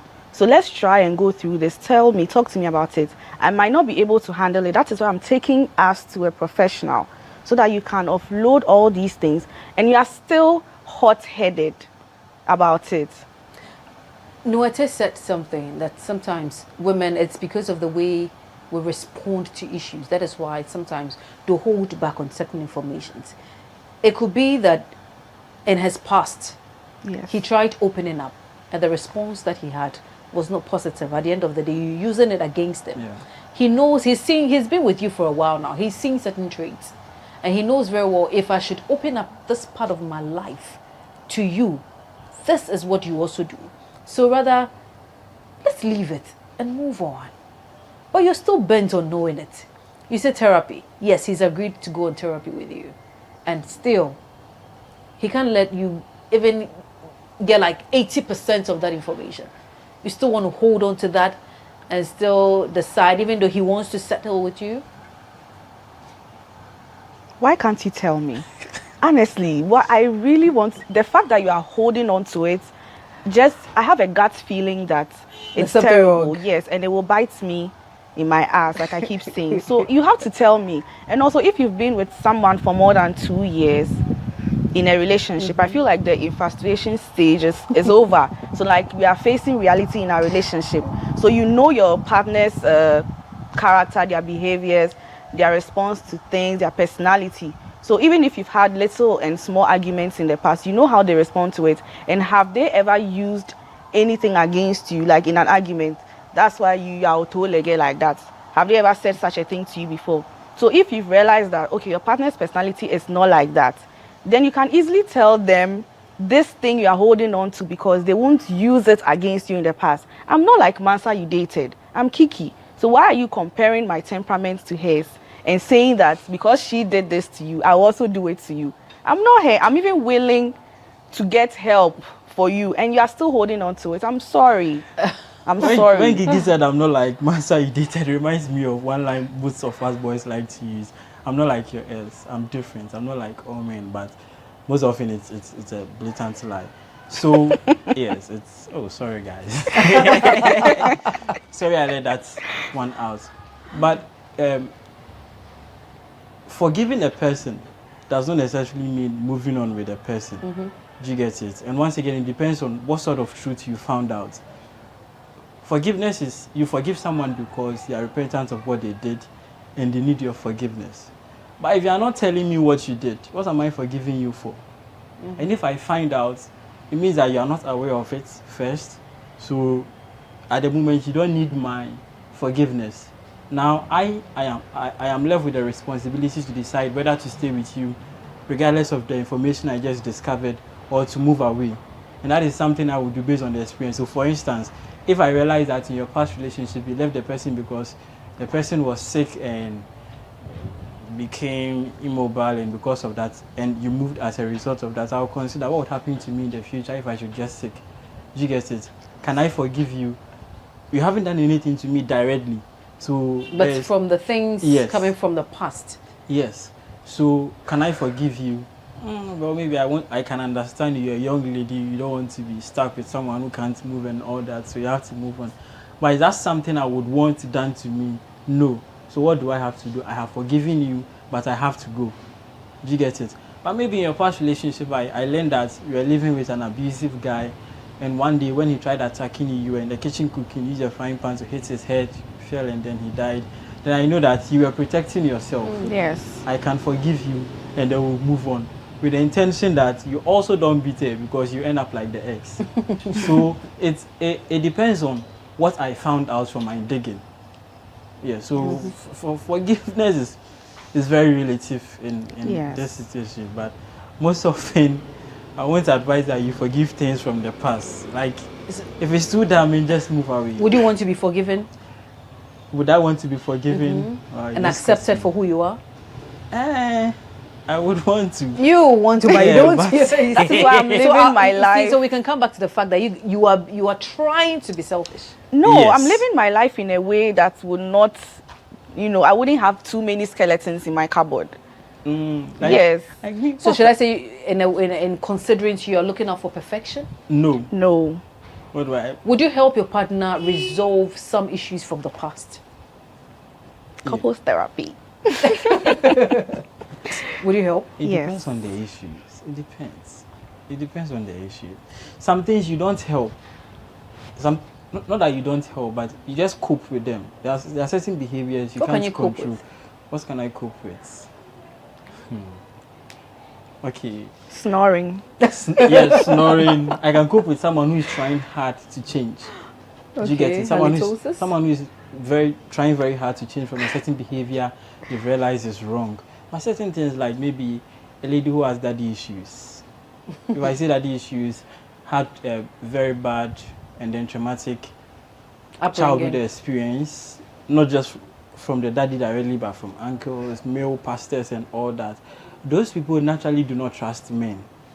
Do you get it? And I'm human. I also come with my own wahala and my own trouble. So now, the person will be facing my troubles and the troubles of all the past men she's known, and would have to deal with me.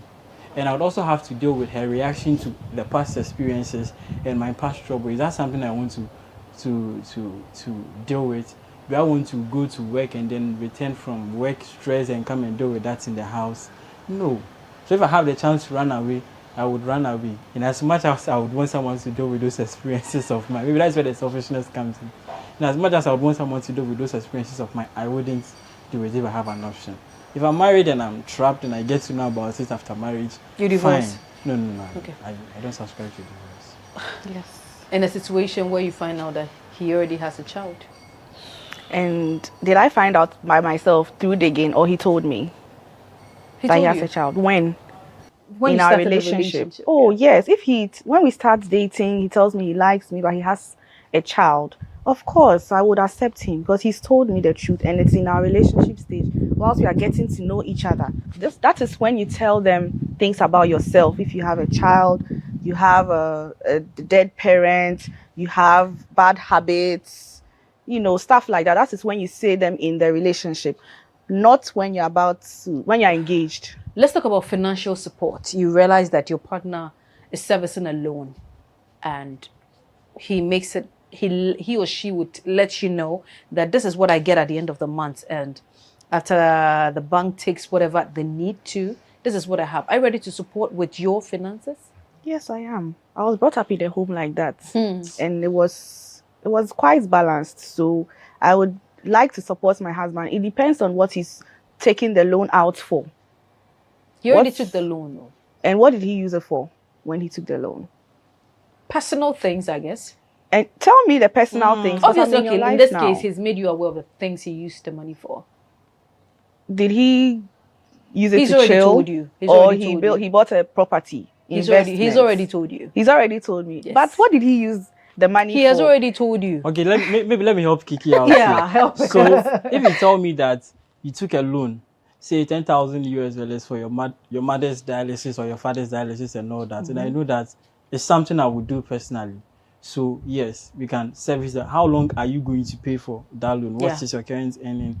How long would we have to stay in our situation? When would we recover? All these things, because if you listen to most divorced couples, one thing that causes divorces, aside infidelity and all that, is financial problems. Yes. You can cope with stress and poverty for a while, but then it will choke you. Everyone wants the good things of life, so you look at that. Did you use it to service for healthcare purposes? You use it to build an investment, something like a house. I know I'm also going to benefit from the house. Do you get it? Yes. Because sometimes in marriages, the husband will say, I'm planning on building a duplex, so I'm going to take a loan of this amount from the bank. I'll use my salary to service the loan, take care of the house and the kids' school fees. You agree to that. So that is a decision that we would both take. But if you took the loan to be a baller in the club and all that, and you expect me to help you service that loan, then I'm not going to do it.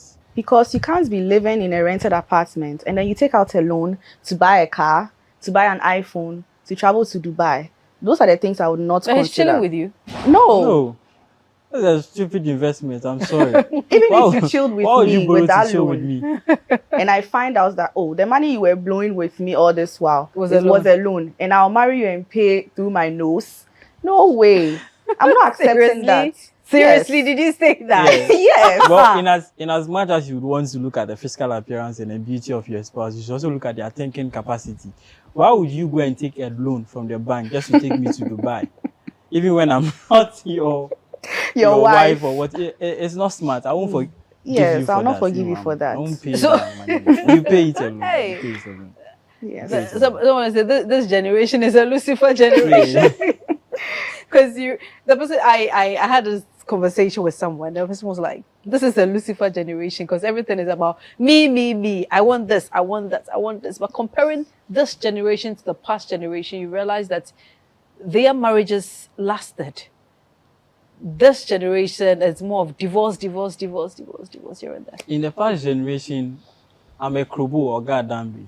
In the past generation, before a lady would have sex, they would have done the depot rights, and then officially be given out before they can start a proper relationship. So there was no criterion to judge your spouse by. Do you get it? And they didn't have access to the knowledge that we have access to. Sitting here, I know how relationships in Japan are like, relationship in America are like, relationship in Britain are like. So I have options. Yes. And I'm taking advantage of those options. So if you are coming on board, and I should be sure that you are coming on board with something that I can cope with. Now, relationships are not just for us. Whether you like it or yes, a lot of people are in relationship now. For their personal gains. Yes. And as a person, I'm talking about third parties.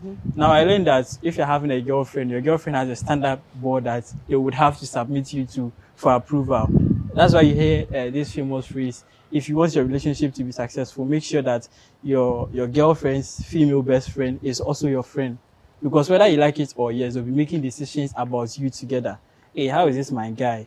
Oh, I think you should accept him. Before most girls would. Yes. So it's not just about us. It's our reality now. That is what we are also coping with. And I hope it's a different, we have this generation is like a different thinking altogether. Yes, and I feel like one of the reasons why this generation's marriages and relationships look so different and are failing is because in the past, before you get married, the families know each other. So you are marrying into a family. They can easily interfere. So you are very cautious about how you live your life. They always, when you do something, they rebuke you. Would your mother be happy about it? You not get a good husband to marry. But right now, if you tell me that, I'm like, why are you talking to me like that? And when I get married, I don't want any interference. Like, I want my nuclear family separated. I don't want my mother to even know my business. My mother-in-law, if she wants to know the least thing, she's a witch. Yeah. And then I know my rights. I will leave you because that's I'm a generation independent. Yes, I make my own money. So it's like we are enlightened to the extent that it's becoming toxic. Its own advantages and disadvantages. Yes. Before we wrap up for your final words, which areas of the past are you supposed to let your partner know? Let me start with you. Which areas of the past am I supposed to let your partner know? No. Oh, if I've ever had an abortion. 1. If I have ever had an STI, if I have a child, 3. daddy issues, 4. If I've killed somebody before, 5. or I know someone who has killed someone. 6. Yeah, major events like that, like heavy things like that. But 6 things. Yes. 6. How many for you? Your past experiences. 1. So your history. 1. Personal history. Your health history. 2. Have you had an abortion? Why are you on abortion? There are several things. Sometimes you have an abortion and then it affects your fertility. So if you've had an abortion and then your fertility is intact, so that meaning that you're not ready to stay with somebody. Not everybody was made to give birth. Yes. Not everybody was made to conceive. Yes, but those people have very good womb. They have very good wombs. Yes. So you can't conceive because you can't conceive, not because you did something and because of that you can't conceive. Okay. So the first one is abortion. past experiences and experiences. relationship. 2. Do you have daddy issues? 3. What is your criminal record? 4. And your health. You've already said it. Okay, then 4 for me. Yes. 4 for you, 6 for you. Even give me Those the are the one. things you want. Financial status. Did I add that? No. Please add So it. 5 and 7 Yes. for you. Those are the things you want to know from your partner whilst you're in a relationship before you decide to get married. Yes. Your final words. My final words is that sometimes when we are ready to move on to the next stage of life with regards to relationship, we forget to make logical reasoning about what we are about to do and the next step we are about to take, and we tend to ignore a lot of things. I think that we should move away from, oh, I love her, I love her, and look at what really matters, because I'm told that in first 4 or 5 years, the stress of life will take away that I love you, and then you face the reality. So yeah. Let me also push in something when it comes to that. Okay. God is love. Yes. If you invite God into your marriage, there is no way love will die. Okay. I'm learning something new. Yes, the love will not die, because love is God. God is love. Yes. Okay. Whatever you do, whatever religion you're practicing, so far as you're believing in God, the maker of heaven and earth. Yes. Quickly, religion is part. Yeah, religion is part. So 6 for you, 8 for her. No problem. Yeah. God is love. So far as you invite God into your system and everything, there is no way the love will fade. It will rather grow or wax stronger and stronger as the years go by.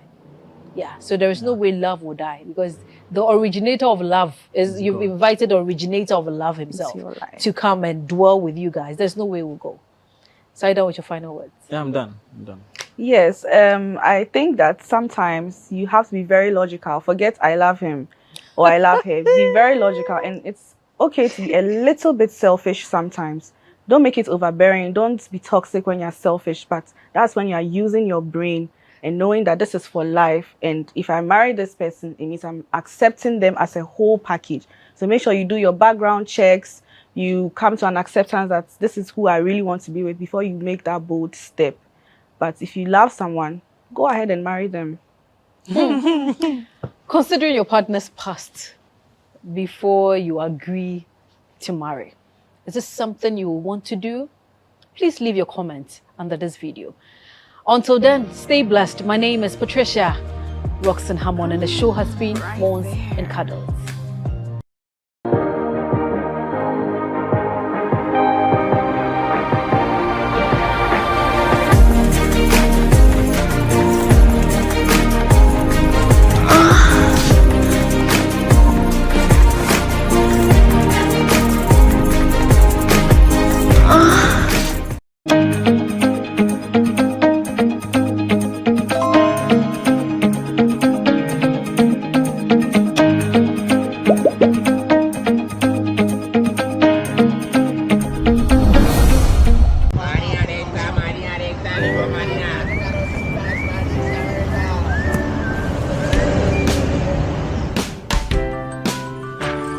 I want you so bad, Alpha Cracker. I want you. I wanna say yes, I can't resist. I want you. Ooh, I want you, Alpha Cracker. I want you so bad, Alpha Cracker. Have a goodness rich in milk and butter in Alpha Cracker. Yummy and deliciously crunchy. But I can't resist you. Alpha Crackers, simply irresistible. This advert is FDA approved. We Power Authority, we are the first company to actually hybridize solar and hydro together. Right now, as it is, it's no more a picking plant. It's a plant that at any time we generate the power as required by ECG and Gridco. You can't build solar plant everywhere. You need to check out the irradiation. But luckily for Ghana, the northern sector and part of the Volta region, we have proper radiation that can give us more solar power.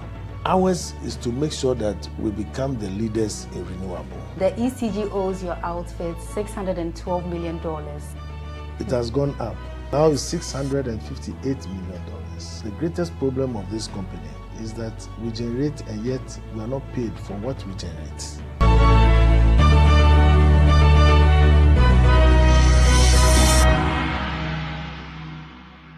Everyone needs the perfect snack to munch on during a fun moment. Wow. Enjoy the tasty McBerry Twist Cupcakes, deliciously baked and packaged for a sweet treat. Premium quality cakes baked with love for all, enriched in butter and milk. Yummy!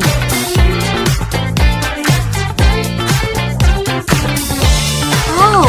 McBerry Twist Cupcakes, simply irresistible. Try one today. This advert is FDA approved.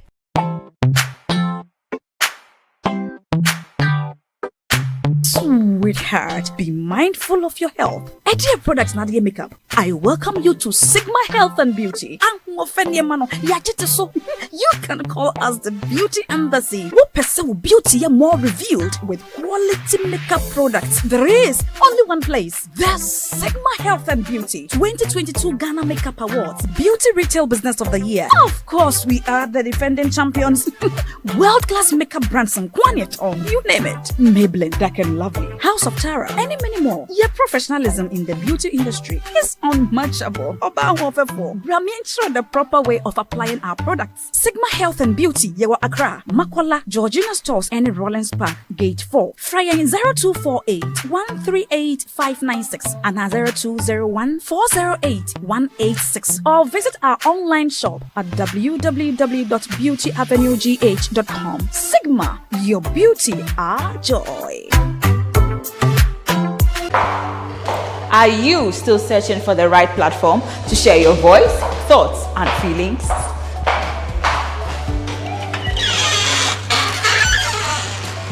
Then, the GhanaWeb Reporter on the GhanaWeb app is the perfect app for you. It is Ghana's only citizen journalism and infotainment platform.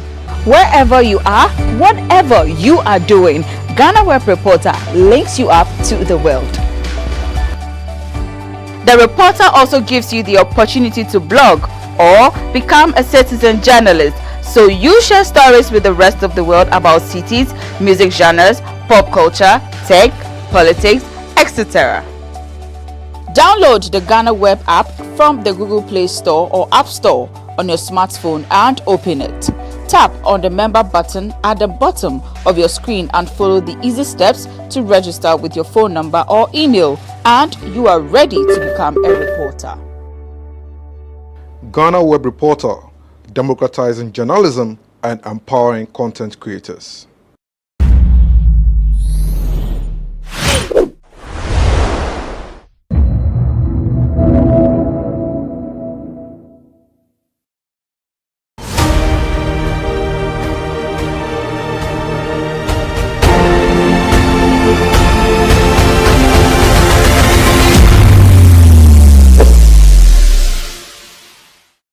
It's another edition of Everyday People, and my name is Abigail Johnson Boachi. Today, we bring you the story of a cobbler, the people everyone knows as shoe shine or shoemaker. We bring you the story of this man. Let's delve into the conversation and find out more from how his life has been in this job. Daddy. Hello. Daddy,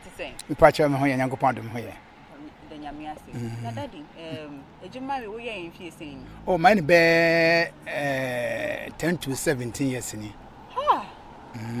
10 to 17 years. Yes. That is a lot of years.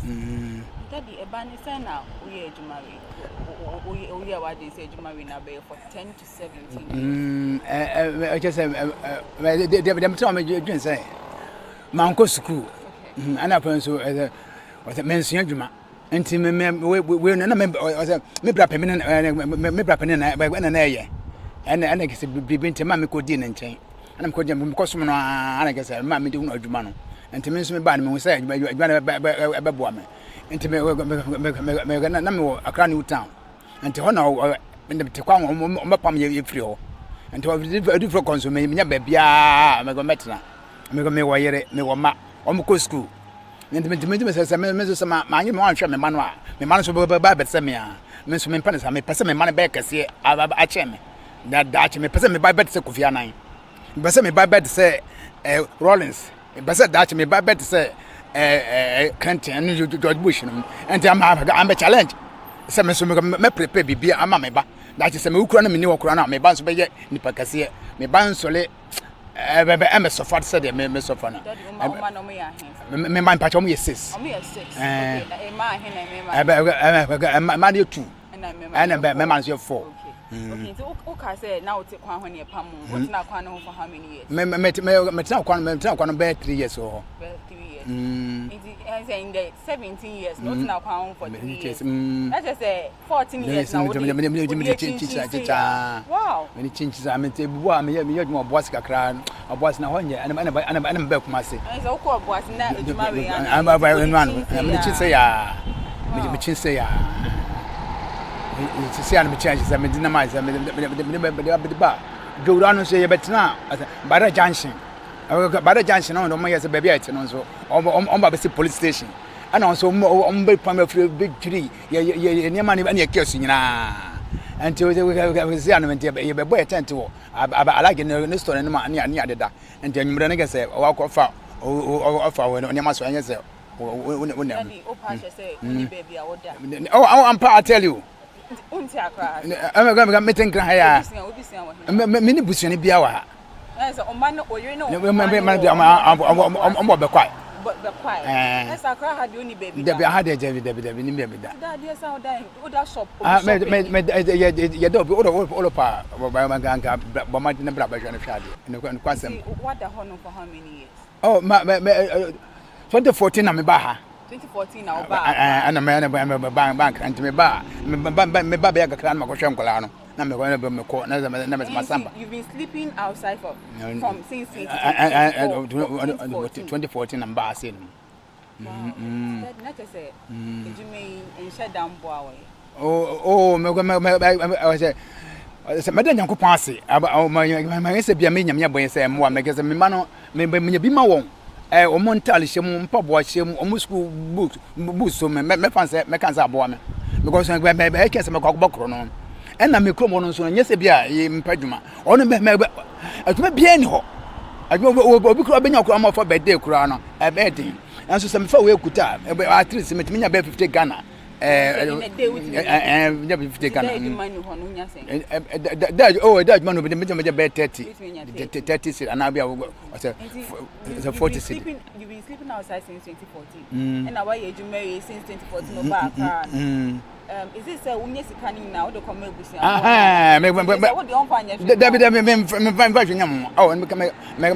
me kan kwasem me man ho bra na gese me boy me man so en se bia me betra be nyakupon mo mbo modin wa desu mo nti me nti me baba ya no me yen se madam Hana Tetteh ni Hana Tetteh NDC me pesa me baba se me sama me no wona me ne sine so mantina nti me pesa me ya hard nti nya de pa me ka se me wo be se 100 Ghana da me chikura anytime bia ese me baba kokura wo adusumai asia high school ono ya ono so aframe ya me pesa kakura asante kakra no what's one school? I don't know one school. Tell me papa na mama jaware no e come na papa na mama kwa na papa so nomsa yes bia anya me na me school no hwe school na me exams bia 1 to 10 bia obehu me ho but na be na papa so nomsa enti me papa oba na osakwa ware no on na ma me film papa ncha me papa hwe me so ko school no do from 2 na be ga na me just that na just no want from 1 from 2 school need the next way me one na ni ho yes and then na me de kwaso a me de be fa we kakra kasa that means you say 190 Accra for because from 2014 and I just say 190 Accra for 9 years then we did that so I understand say unya sikana o send it to family no but one kasa anyway need that say unya ya for one kasa ho I guess me and Casacas mean Yan come at the person here say, maybe I'm limited to a Mariachim.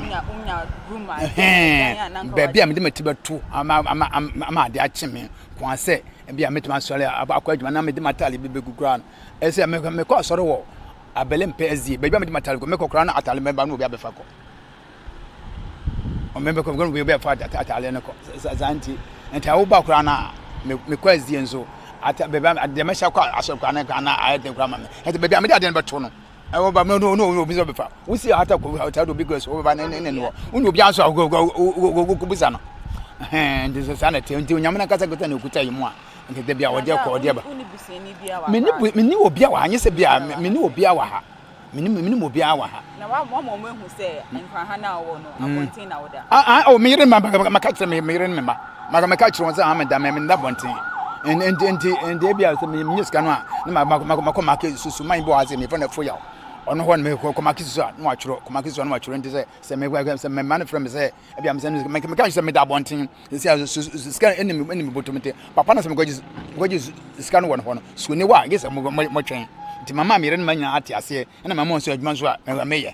To me, will be out, wouldn't mean what with him.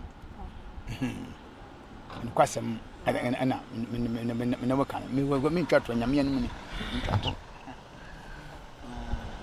wow, this is sad. I can't believe and I can't see anybody sleeping outside for 9 years. 9 years without a roof over your head is hard. I think this is very hectic. And I don't know who is watching. I don't know who is touched by this story just as I am. We pray that by God's grace, our daddy will get what he's looking for, and then he will get to a place where he will be content with whatever thing that is happening to him in life. This is Everyday People. My name is Abdul Johnson Bwache. We'll come back to you with another episode of this show. Thank you for watching.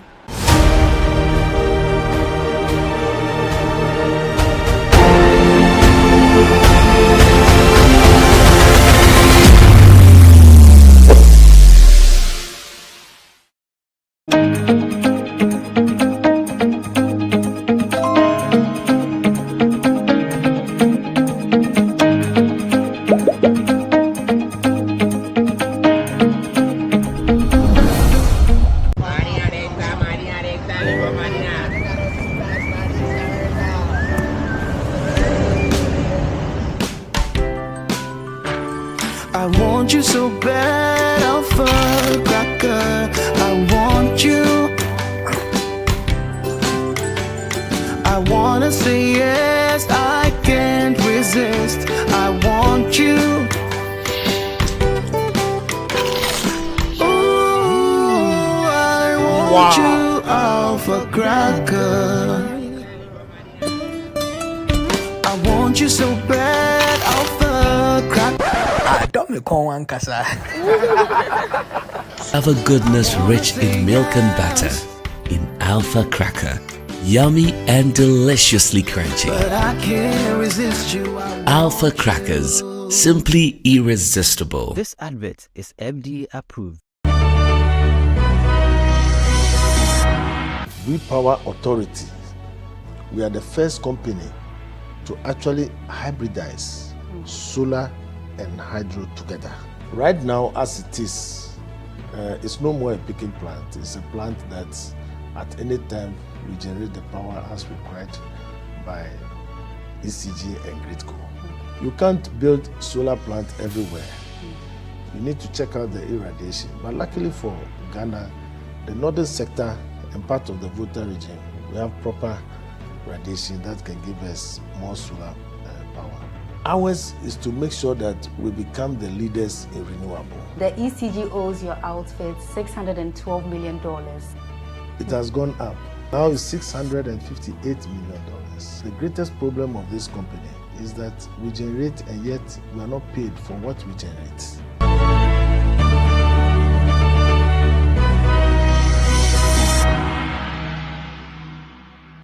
Everyone needs the perfect snack to munch on during a fun moment. Wow. Enjoy the tasty McBerry Twist Cupcakes, deliciously baked and packaged for a sweet treat.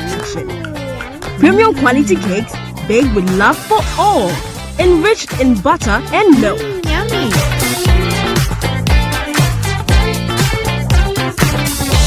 Oh, McBerry Twist Cupcakes. Simply irresistible. Try one today. This advert is FDA approved.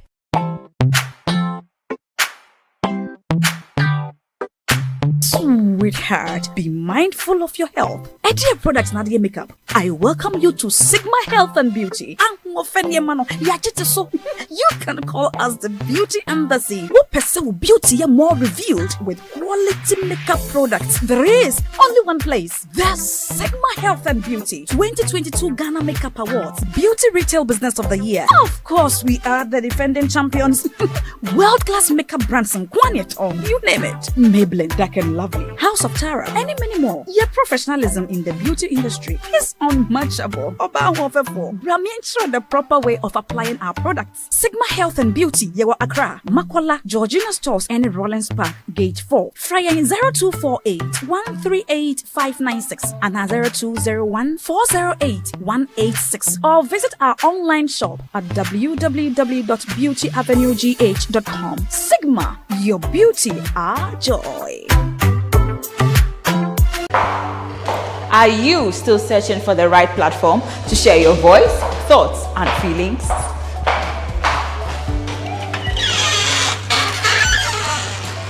Then, the GhanaWeb Reporter on the GhanaWeb app is the perfect app for you. It is Ghana's only citizen journalism and infotainment platform. Wherever you are, whatever you are doing, GhanaWeb Reporter links you up to the world. The reporter also gives you the opportunity to blog or become a citizen journalist, so you share stories with the rest of the world about cities, music genres, pop culture, tech, politics, etc. Download the GhanaWeb app from the Google Play Store or App Store on your smartphone and open it. Tap on the member button at the bottom of your screen and follow the easy steps to register with your phone number or email, and you are ready to become a reporter. GhanaWeb Reporter, democratizing journalism and empowering content creators.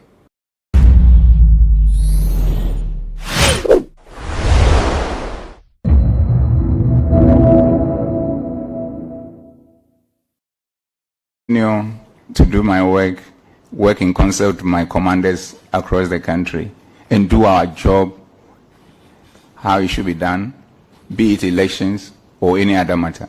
So that is what I have to say in regards to the two connected issues you've spoken to. Thank you. So, by your reckoning, what is it about you that people pass a vote of confidence like this? That if we are there, MPP cannot break the 8. And if we are not there, then it becomes an opportunity to break the 8. What is informing this vote of confidence in you? And what is significant is that there's a lot of intelligence you have that I don't know.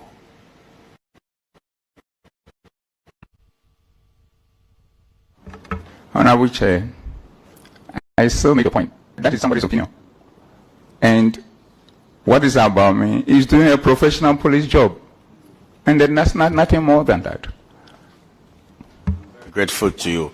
Now, I yield space to the other members to ask questions, and we note what the IGP will say. So, the vice was, I thought you had a residual power when they finished.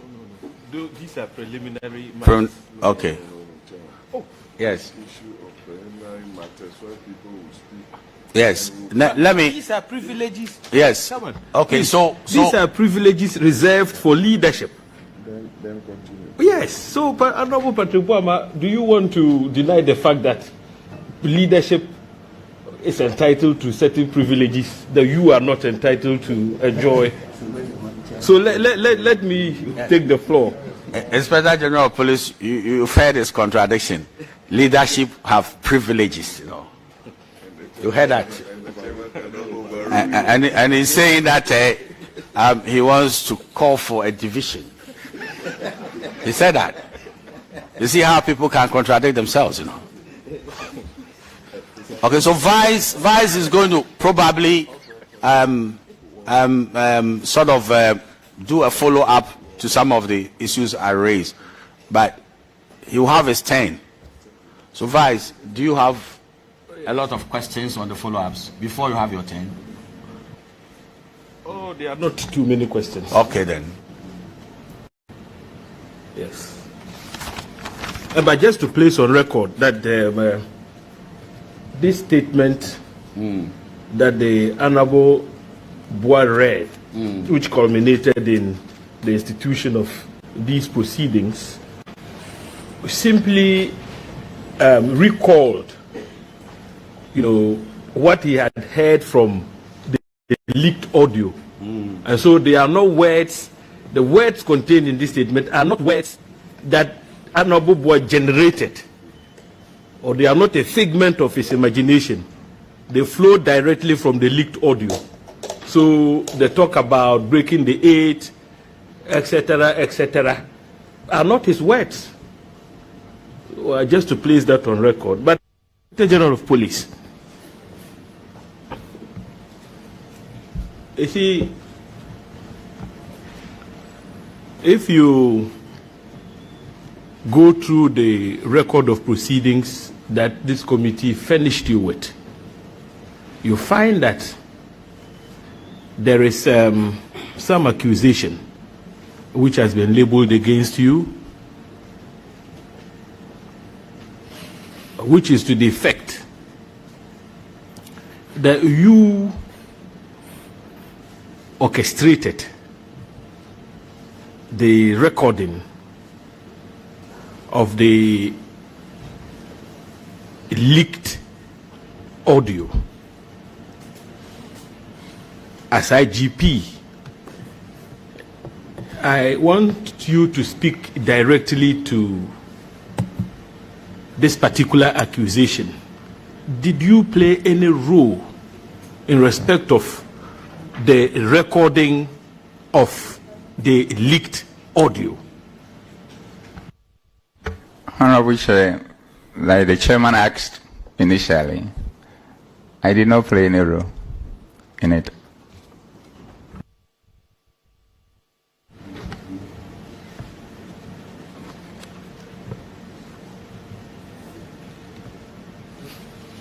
Now, IGP, you also read through the proceedings and you would find that in it, you may want to respond to this in the open. I don't know how it sits with you, but you were also accused of being the worst IGP this country has ever had. How did you receive the accusation, and what is your reaction?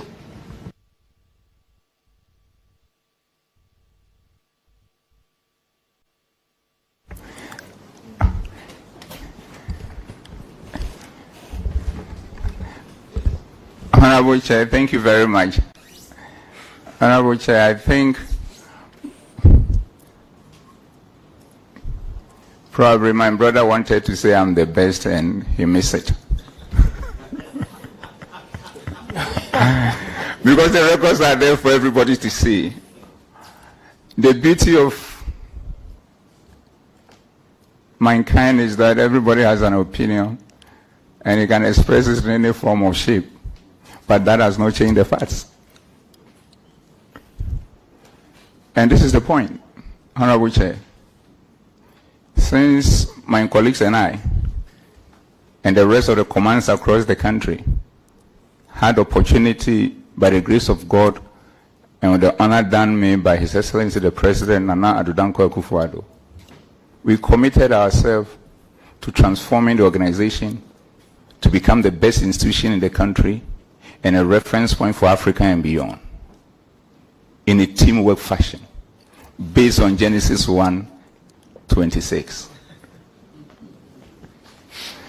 So even granted that I'm the worst, then all of us collectively are the worst, including probably my brother who was serving in that capacity as member of the team that I led. I lead. So I think it was a slip of tongue on his part. But let me speak to the issue. This is what it is. We, the current administration, want to be the best in terms of all those who have come before us. And we have a good reason for that, Honorable Chair. And we are there getting on to becoming the best in the history of the country. And I'll explain. The reason why we want to be the best and we are getting to be the best as a police administration under my leadership is that when most of our forebearers were there, we saw what they did right and the challenges they face. So being a graduate of management and leadership and a continuous student of sociology, psychology, and philosophy, it is just clear that when you saw your forebearers doing what they were doing, and you saw what they were doing right, and you saw the challenges they were facing, and you have this background, and you have the opportunity, you surely should perform better than them. And this is simple. You do what they were doing right, you learn from their mistake and make them better. So if you add them to what they were doing right, there's no way you cannot be better than them. And this is what we are doing. And at the point, maybe I will share with you so many interventions we have put across the country and working in concert with all the other security agencies that has brought us to this level of peace, security, law and order across the country in an unprecedented way. But the next point, Honorable Chair, is the fact that we don't want to be the best in the whole life of the police service, but rather we want those who come after us to be better than us, because by the same yardstick they are watching us in terms of what we are doing, those that we are getting right, and the challenges that we are facing, so that they will be able to outperform us. And when they do that, then they will also become better than us and all our forebearers. And when that happens, we will end up building strong institutions and not having strong men. And this is what we are doing. So it is not true that my administration is the worst. It can never be. He missed it. He missed it. And with your permission, I will speak to a few of the interventions that we put across. First, your Honorable Chair, we came in at a time that so many places across the country were engulfed by criminal elements, especially armed robbers all over the place. And now, across all the major highways, you can feel it. In the past,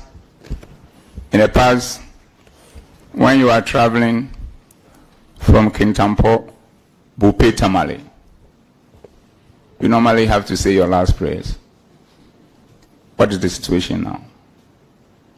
In the past, when you are traveling from Tafo, Osimu, Begro to Kwau, it was virtually a no-go area. In the past, when you are traveling from Kintampo, Zamrama to Prime, it was a horrific journey.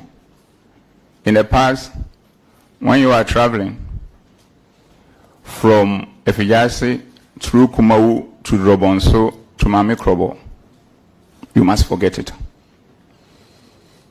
In the past, when you are traveling from Bamboy, Bole, Tuna, to Wa, it's another ball game. In the past, when you are traveling from Takwa to Bogoso, Wasakropon, it was a hard scene.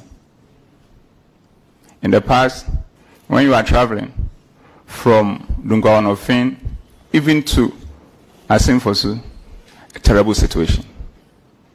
And from Praso to Niwa Dubiase, to my big brother's hometown Bekwai, to Kumasi, it was another thing. I can go on and on and on. And as for Donkokrom, it was a daily thing. We've worked together as a team at all levels of command and across all the security agencies to normalize the situation. Equally, the crimes that were happening, residential robberies in all our cities, we've stemmed the tide in a committed way. It is just one. Honorable Chair, with the support of the Police Council,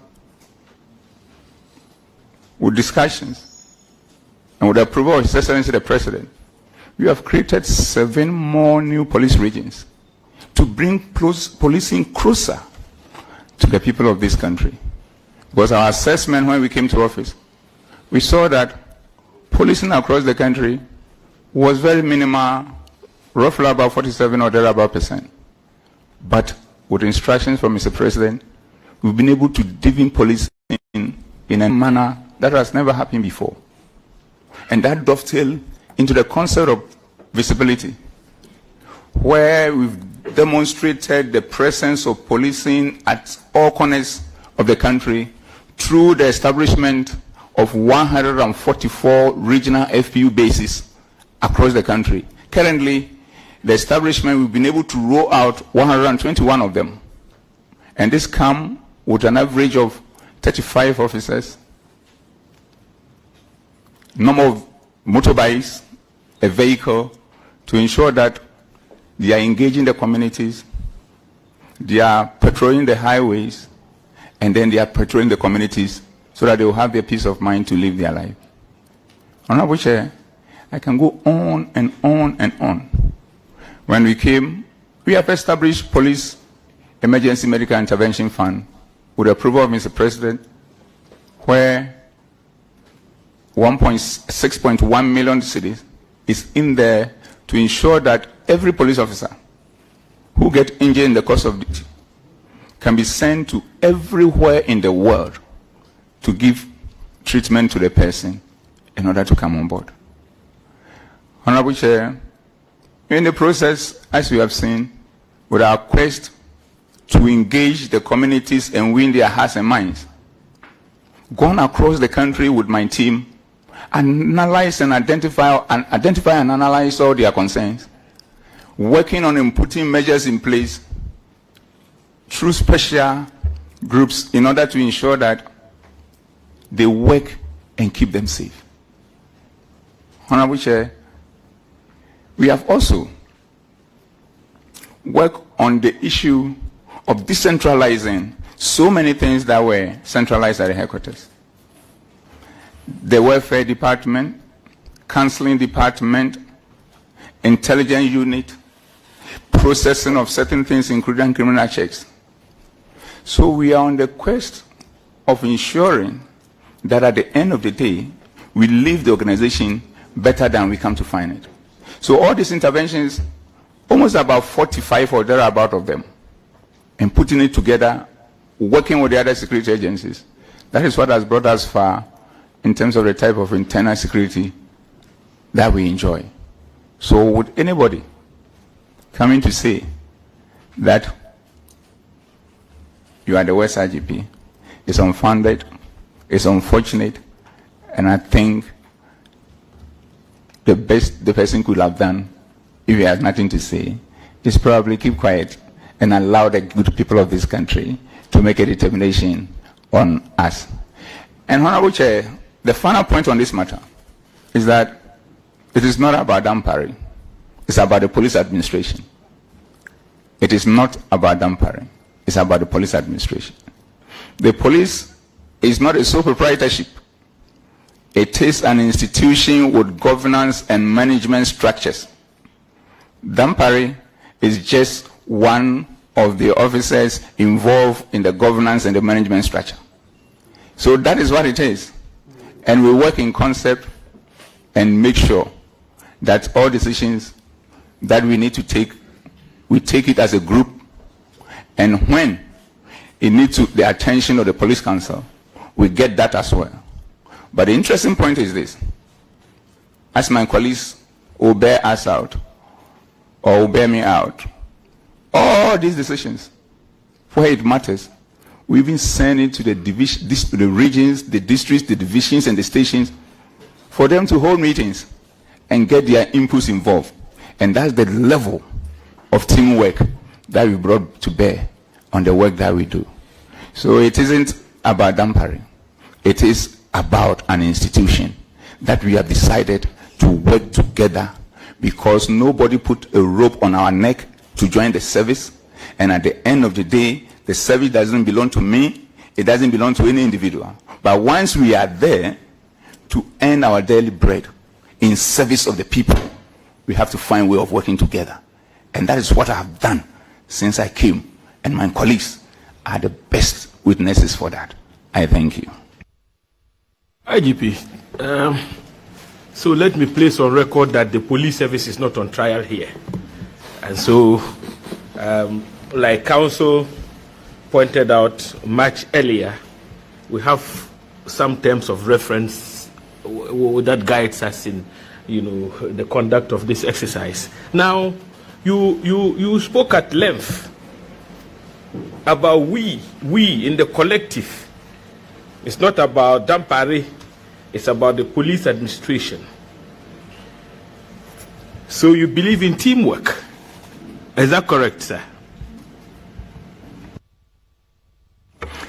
Honorable Chair, that is more than correct. Now, the witnesses before you have told this committee that under your watch, the Police Management Board, also known as POMAB, has become dysfunctional. Dysfunctional in the sense that it has become a one-man show. In other words, the IGP does not consult members of POMAB for purposes of reporting to the council. Please say, what's your reaction to this? Honorable Chair, that is falsehood. And like I have demonstrated to you, and you also refer from my speech, and look at it, you called me and only me to appear. All of them, including some of them who were on sick leave, said, what is happening? I'll suspend my sick leave and come. Because since you was in office, you've told us that we are a chain, and the time we break, anytime it breaks, is because somebody is retiring. We took that part out and connect the chain again. So if anybody sits anywhere to say that you don't consult, then that person is trying to be so mischievous to the level that he doesn't wish the organization well and doesn't wish the country well. This is the point. Every meeting, every major issue,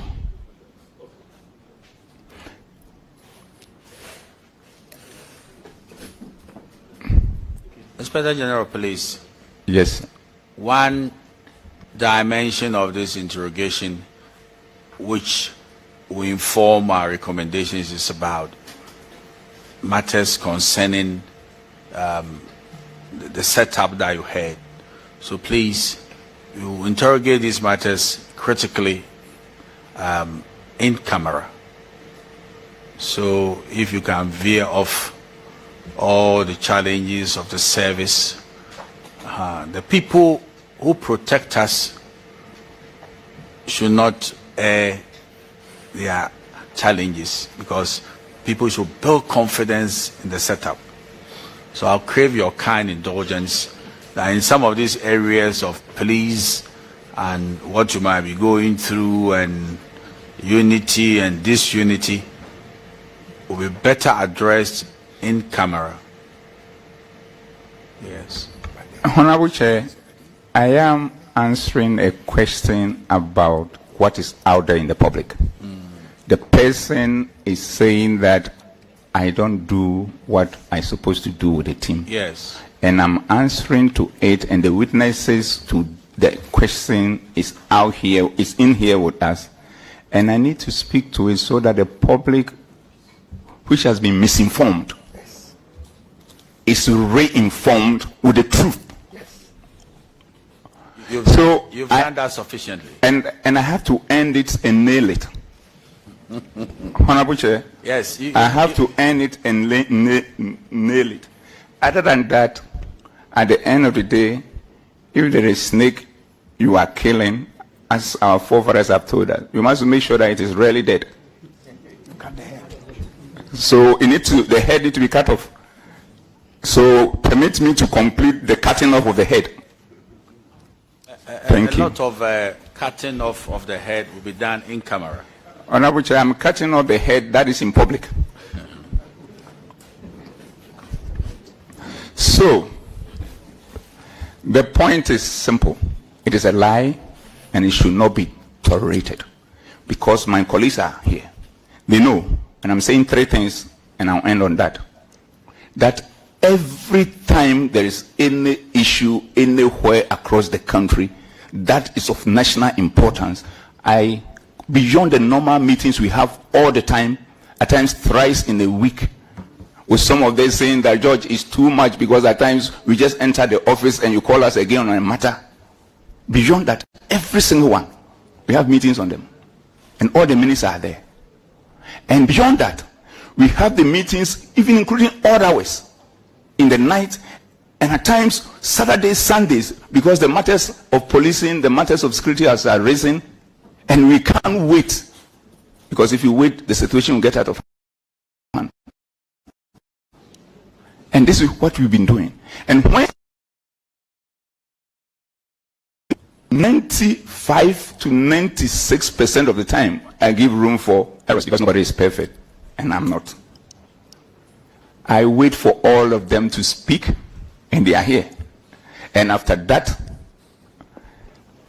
they call me magnetic mind. I would then summarize all the position of each one of them, itemize them, and at times I ask them, how many should we have?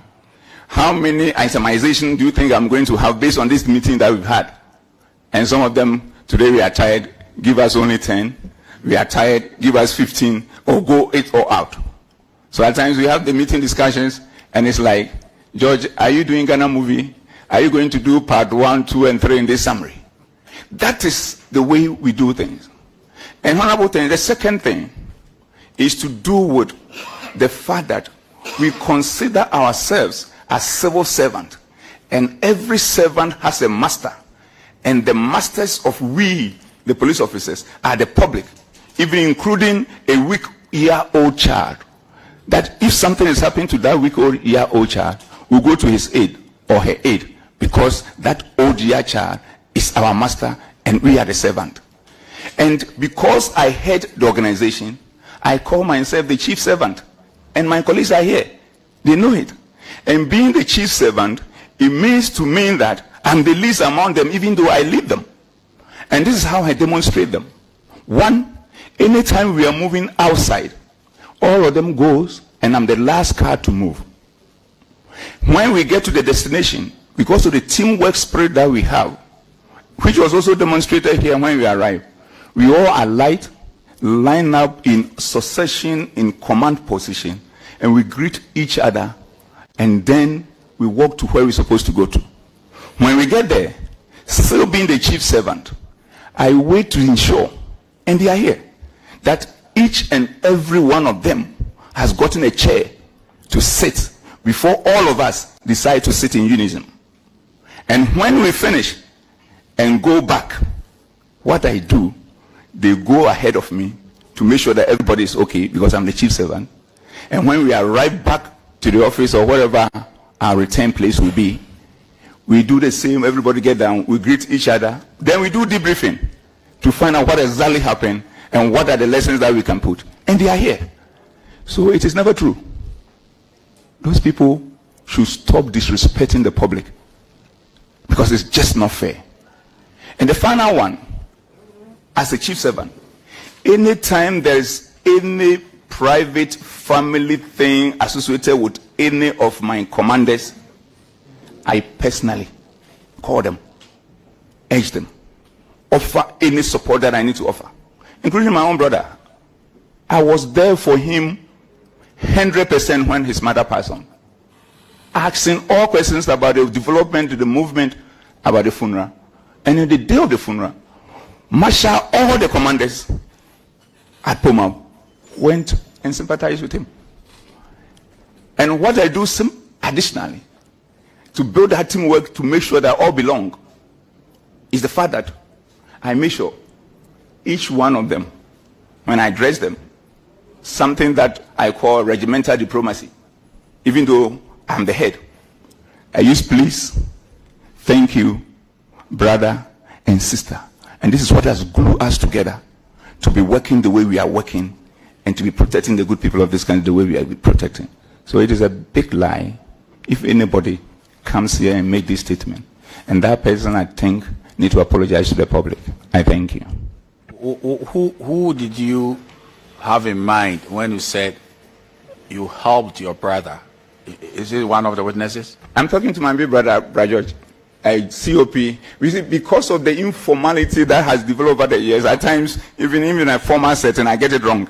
So it's about my big brother, COP, Alex George Benson. Okay, so the records will capture that. Yeah, okay.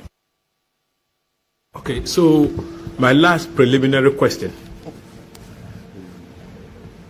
You see, IGP,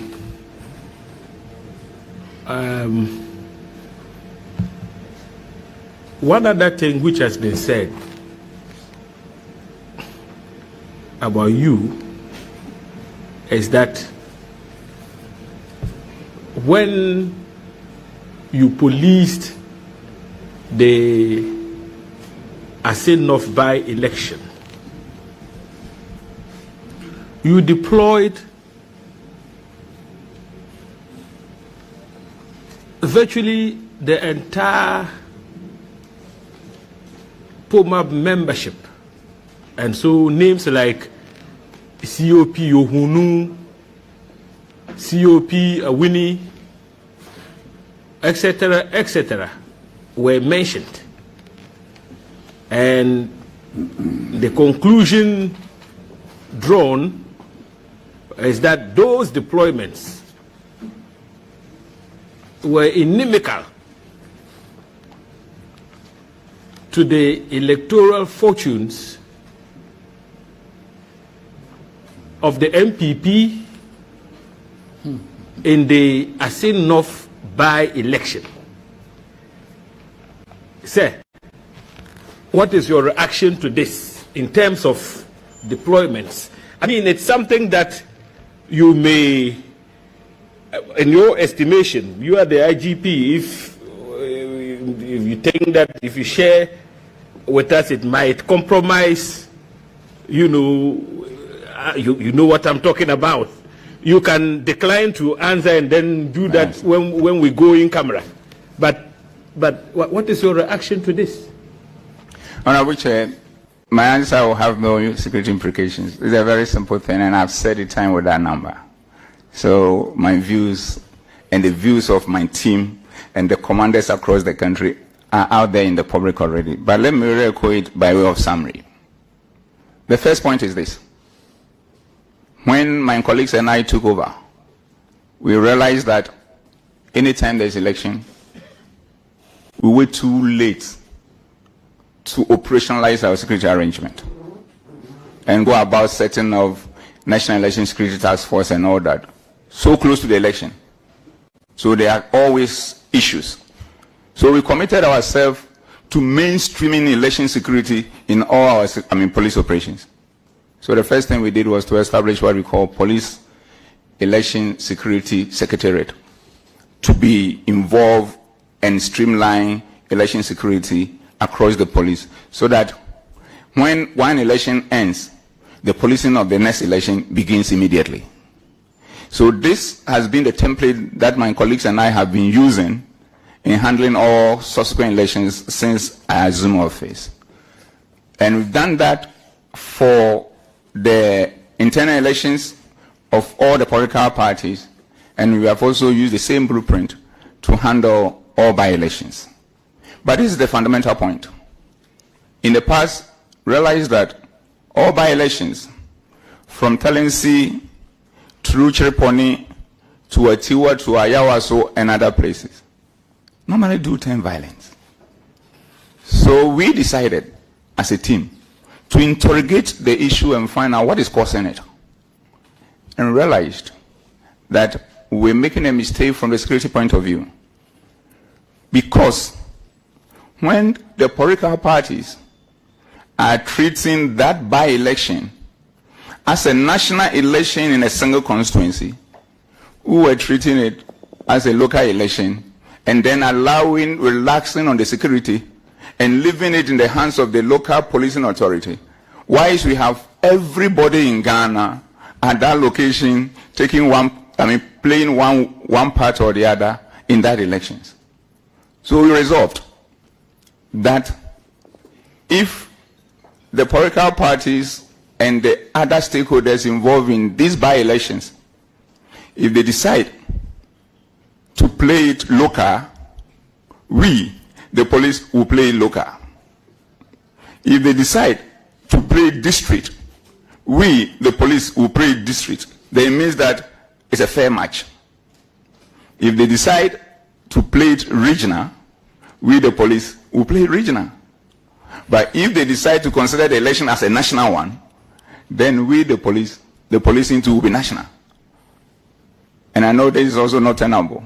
And on the lighter side, if they decide to play it international, we also will do it international. So it is that inform the deployment, because the whole Ghana is at that constituency. So the whole police must also be at that constituency. And that is what has helped us. That's all the by-elections that has been done using this model has not resulted in any violence. And that's why I want to end it. I thank you, Honorable Chair. Chairman, I yield for now. Okay. Yes. Honorable Yabuama, if you can commence your interrogations. Chairman, I believe these are preliminary matters. Yes. Not going into... No, not going into serious adduction of evidence here. Very well.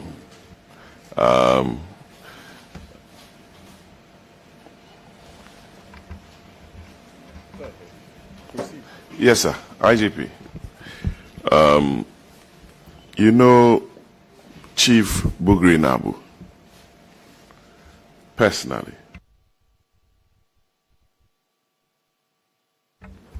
Honorable Chair, I know Chief Bugri Nabu, and my knowledge of him is like the knowledge that I have for most people that I come across, and like the knowledge I have for virtually everybody at the committee level, and also so many Ghanaians out there.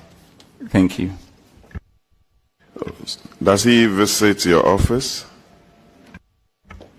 Honorable Chair, it's not that I'm aware.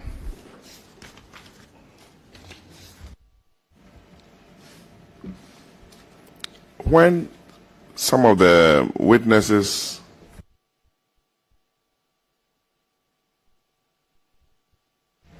Inspector General of Police, when he asked you this question, that does he visit your office, you said not that you are aware of.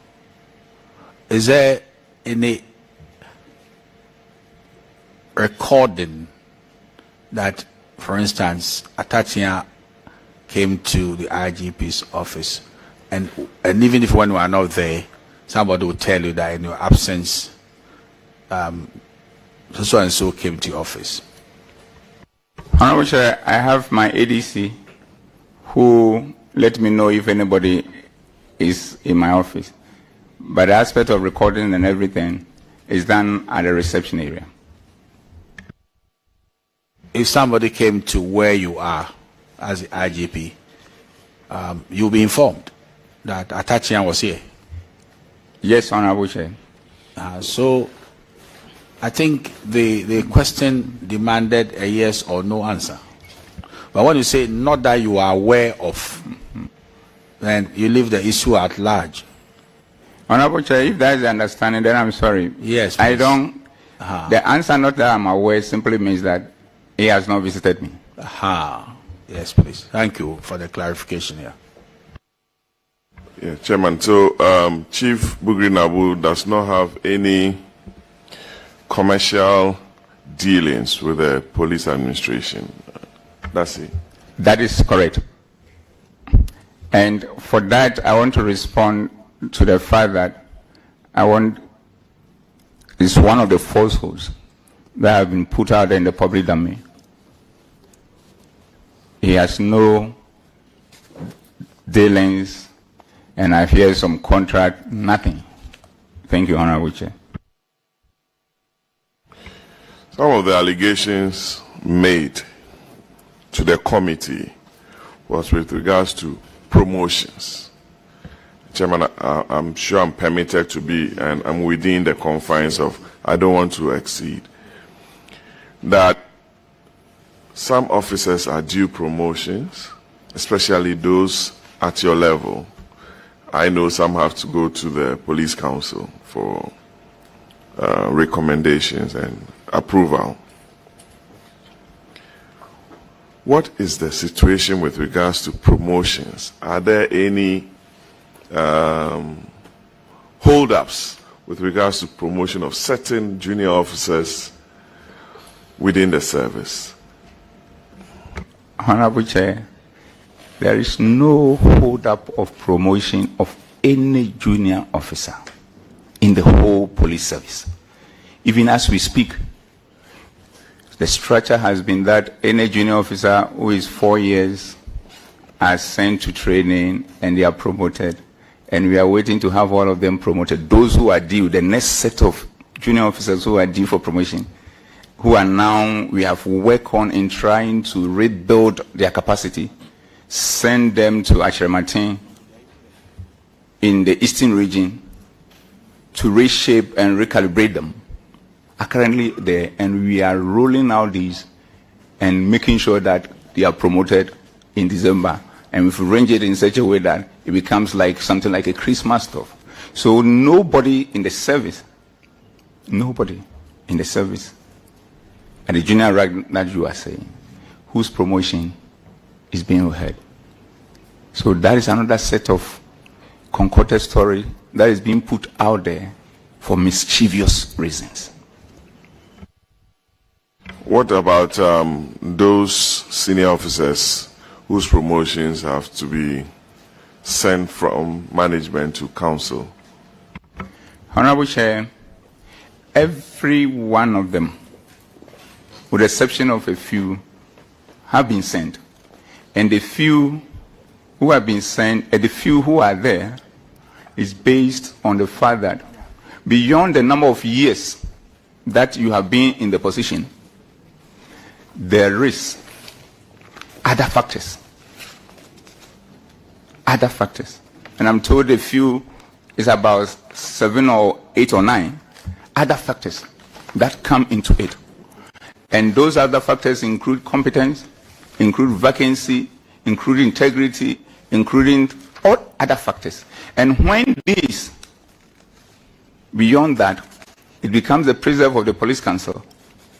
And from that level, who make recommendations to His Excellency Mr. President, and for that to be effected.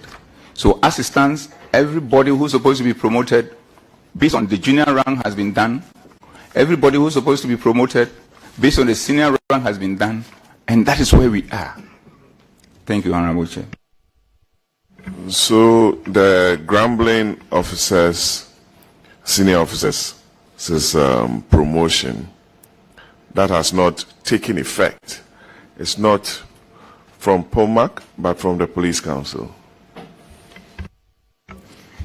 Your Excellency, Honorable Chair, that is the position because they are the people to promote.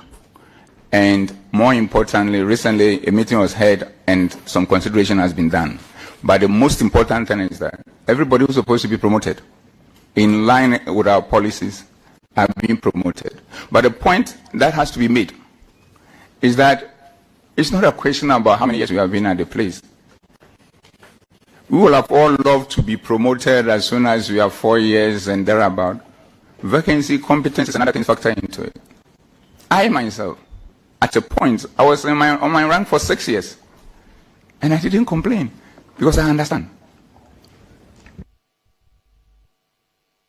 Is that a practice that you can be at your rank for 6 years? Because we have your promotions here. And that I can tell the committee that between 97 and 2003, that's about 6 years. You're also a subtenant. But it's also on record that from ASP in 1996 to DSP, I don't have the date here, but to superintendent was just about 2 years or less than that. Honorable Chair, in my introductory remark, I did alluded to that, and I did say, chartered as an accountant, you were jumped from one position to superintendent of police. Is that policy still in place? Are those who have, for those who have upgraded themselves academically? Honorable Chair, that policy, as far as I'm concerned, with the passage of Constitutional Instrument CI 76 2012, that policy, from my reading of that CI 76 2012, is no more in operation.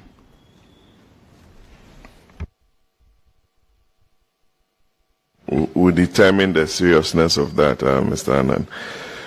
Anand. We were also told that some junior officers have been jumped or triple jumped by your good self without having gone through the merits, and it became an issue for us to interrogate. Can you speak to that, please? Honorable Chair, the important thing is that these promotions, which is in line with our regulations in terms of special recommendation, nobody has been jumped 3 times. But the most important thing is this. These are matters that are discussed by Police Council and approved. So if a decision for their work, and if the challenge is not beyond them, or if the challenge then go beyond them, then drawing to the attention of the relevant commissioner and the schedule and handle. So now that you've brought to my attention, I'll go and look at it. If the commander there has not been able to look at it, I'll go and look at it, and in my usual self, work with my colleagues and see what that issue is. There seem to be a lot of units under your administration. Inspection unit, visibility, and recently we heard of the special Dampari unit. Do you have any special Dampari unit for purposes of special operations who are untouchable, who don't report to anybody and to the Inspector General of Police? And we are told some of them have beard, some wear earrings, and not properly attired, and a lot more. Is there any unit within the service like that? Honorable Chair, first of all, there is no unit called Special Dampari Unit. It's a figment of people's imagination. And I think the point must be made. The second point is that there is a police intelligence directorate which complements police operations. And what has happened in the past is that we were having challenges when it comes to these operations, and we needed to top up with our intelligence, and the intelligence were at only the national level. So my colleagues and I, once again, worked together, and we decided to decentralize that unit such that each of the 25 policing commands will have their own intelligence unit that shape intelligence gathering to inform the operations of the region. So all those units are under the various regional commanders, and then they also work in tandem with the National Director General in charge of intelligence. They don't report to me. Thank you. Not to personalize matters. You want to come in? Okay. Oh, Aji. The concluding part of your response is where I want to, proceed from. You said they don't report to you. Now, part of the allegations against you is that that unit in question reports only to you. They don't take instructions from your commanders. I think that was part of the testimony before the committee when previous witnesses appeared. So, sir, what's your reaction to that? Honorable Chair, like I said, they are a unit that has been institutionalized with the commanders and a chain of command up to the national level with a Director General in charge. But when you go to the regions, it's like CID, which will work with the regional commander as one of his subordinates, and when it comes to criminal investigations, and yet they also work in tandem with the Director General CID. This is the same framework that has been used for the establishment and decentralization of the intelligence component of the police service. In the past, it's like intelligence were things that we needed to keep improving as an institution and also work across other security agencies and the intelligence component, and to make sure that this country continues to be at peace with itself. So the units are institutionalized. The units are with the regional commanders, and at the national level they have a Director General who is in charge of them, and who from time to time give us a briefing on our daily meetings, on our weekly meetings, and when we also have emergency meetings on matters of concern, and we get it done. There is nothing like anybody or a group of people out of the normal chain of command reporting to Dampara on anything. It is a lie. IG, what is your administration's relationship with the military high command? We were given an impression that all wasn't well with the police administration and the military high command. Honorable Chair, this is another lie just to paint you black, or typically calling a dog a bag neck and hanging. We have an excellent relationship with all the heads of the security agencies. And it's so excellent that at the end of the day, the cordiality goes beyond official work. The beauty of it is this. Constitutionally, each and every of the agencies has their role to play. And we know where we also need to work together in what I term institutional teamwork and get things done for this country. So we urge these people to stop trying to put our heads against each other. It's shameful. It's not good for this country. And you cannot do this. You should stop it. They can use any other thing to get anything that they want, but they shouldn't use that. They should be patriotic. Because that's the only place we have called home, Ghana. So in their quest to achieve their selfish interest, they shouldn't create confusion. So Honorable Chair, that is what it is. And I know that's how it sits.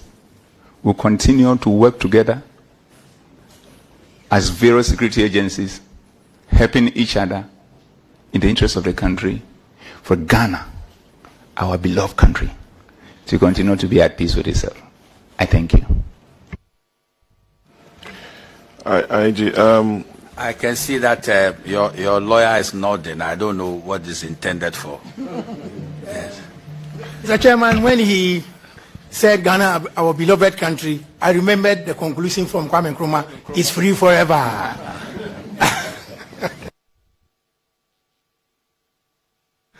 Thank you. IG, you once served as the ADC to former President Mills, and COP Mensah also once served as the ADC to Vice President Akkar. Would you want to comment on that role, especially when some of the witnesses, or from our information, try to use that as a weapon against your office, in my humble view? Thank you, Honorable Chair. Honorable Chair, I'm happy you spoke to that fact. And I want to take this opportunity to urge all my colleagues in all the non-partisan institutions to keep the sanctity of that institution and stop trying to impute politics into it in a manner that will compromise its responsibility, and especially in my case, the police service, in the maintenance of law and order. And I'm happy you did mention the fact that my big brother, George, served as an ADC during President Rawlings and Vice President Akkar's time. Before him was another big brother of mine, the former Inspector General of Police, Mr. David Asante Apietu, who also served as the ADC during President Rawlings and Vice President Akkar's regime. Then after that, ASP,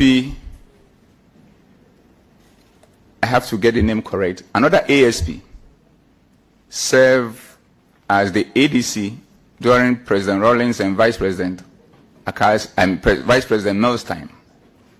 Then in the course of his tenure, I was also called upon to go and serve as an ADC to His Excellency, the Vice President, Professor Mills. And I was there for a year and about 6 or 7 months. And I was asked to be replaced because I have become a chartered accountant, and I was going to be promoted to the rank of subtenant based on my academic qualification. So I cannot continue to serve as an ADC. So I was replaced by, that time, I'm not sure whether he was an ASP or DSP, and may his soul rest in peace, another brother of mine, Frank Kofi. So from there, all the other regimes, we have had police officers by our arrangement serving as ADC to Vice President. And you will be there, you will be called, it's a call to duty, you can't stop it. But beyond that,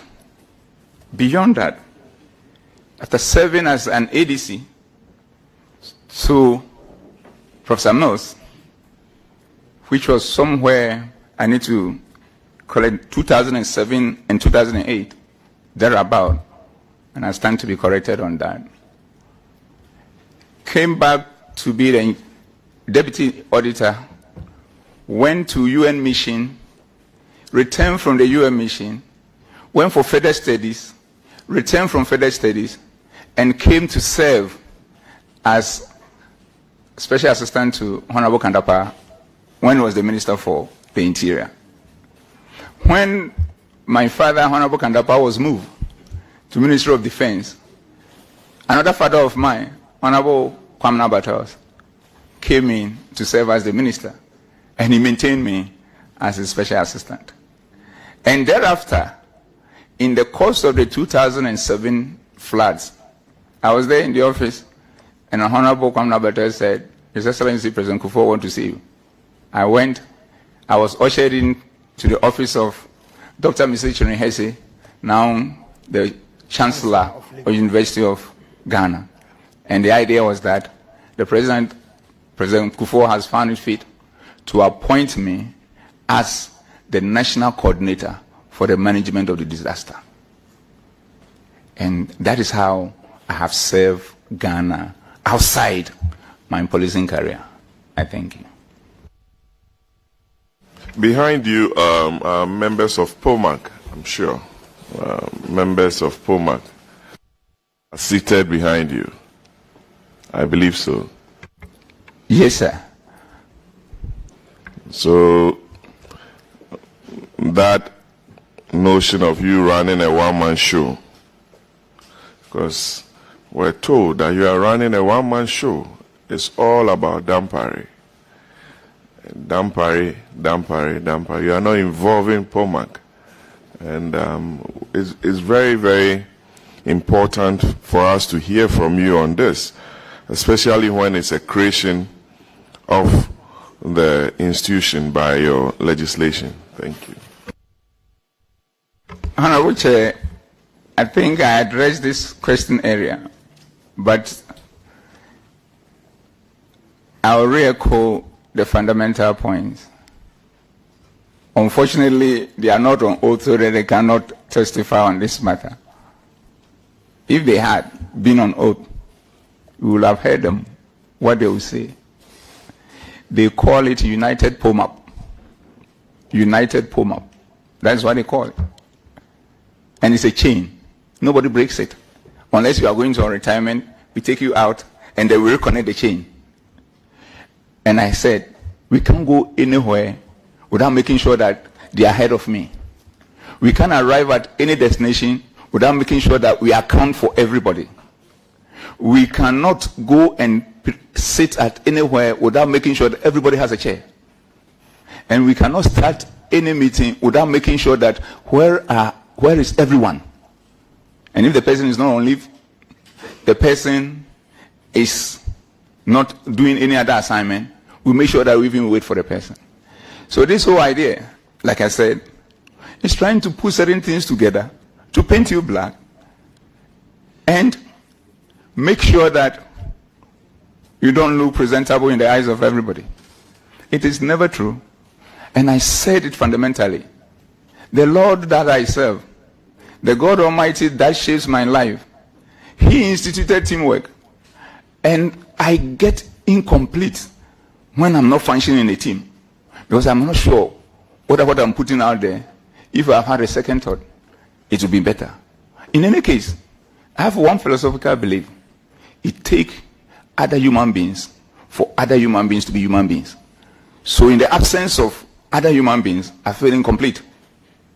And knowing that it's an institution and not a sole proprietorship, and even a sole proprietorship, you still have to work with people.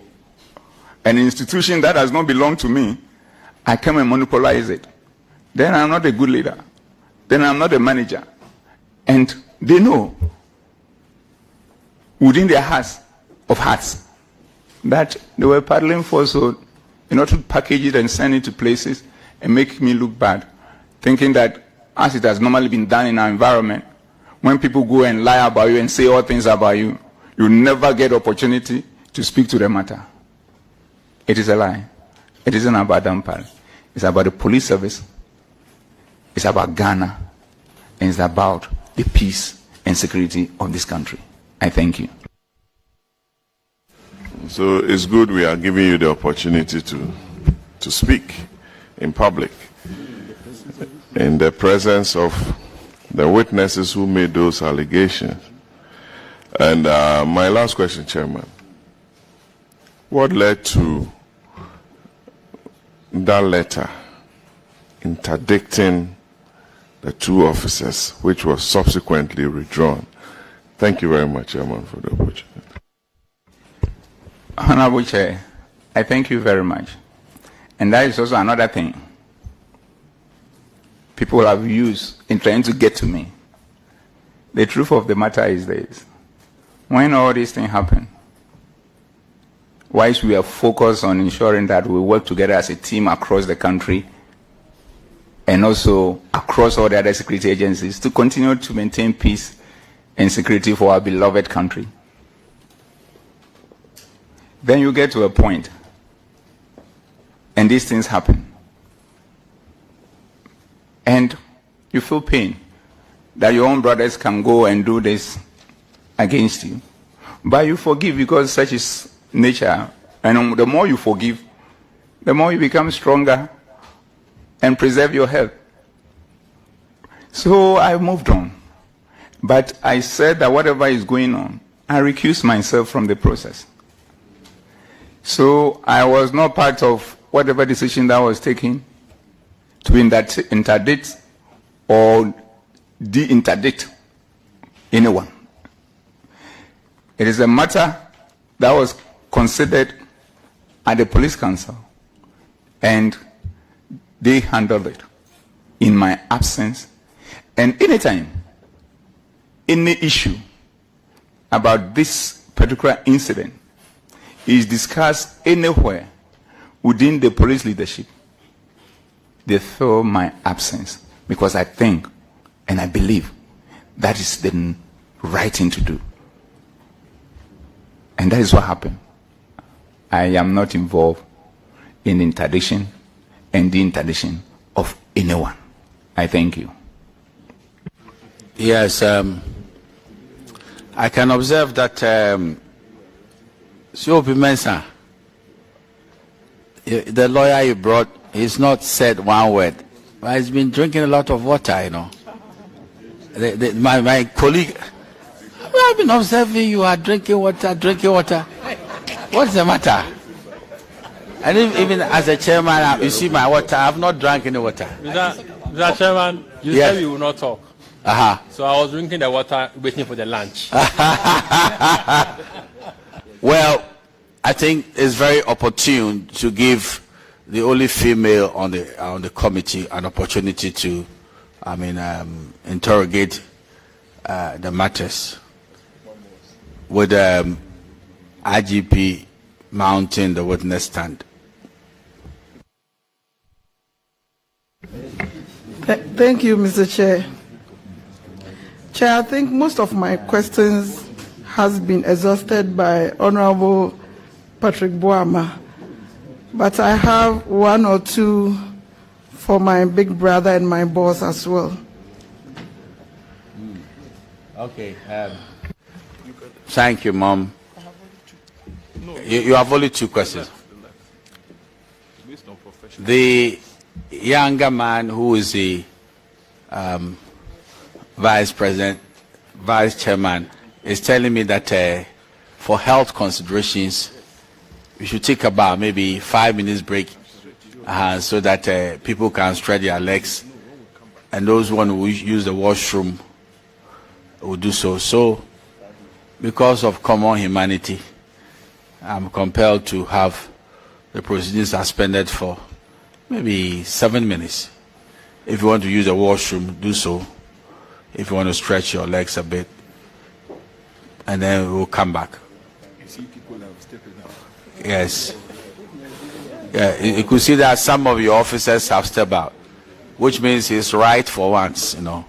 Someone prophesied that.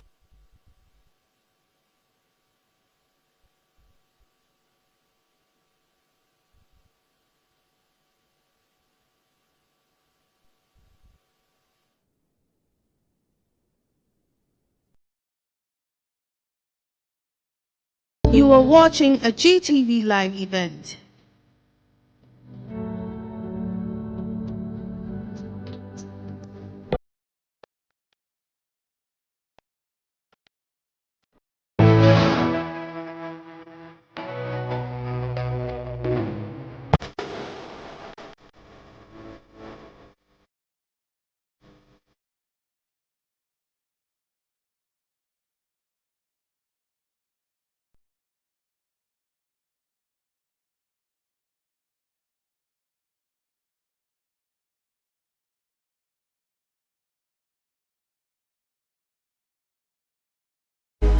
In a world where reckless driving is rampant, one TV show dares to capture it all. Get ready for the adrenaline-pumping spectacle right here on Road Driving on Camera. Stay alive. In my mind, stay alive.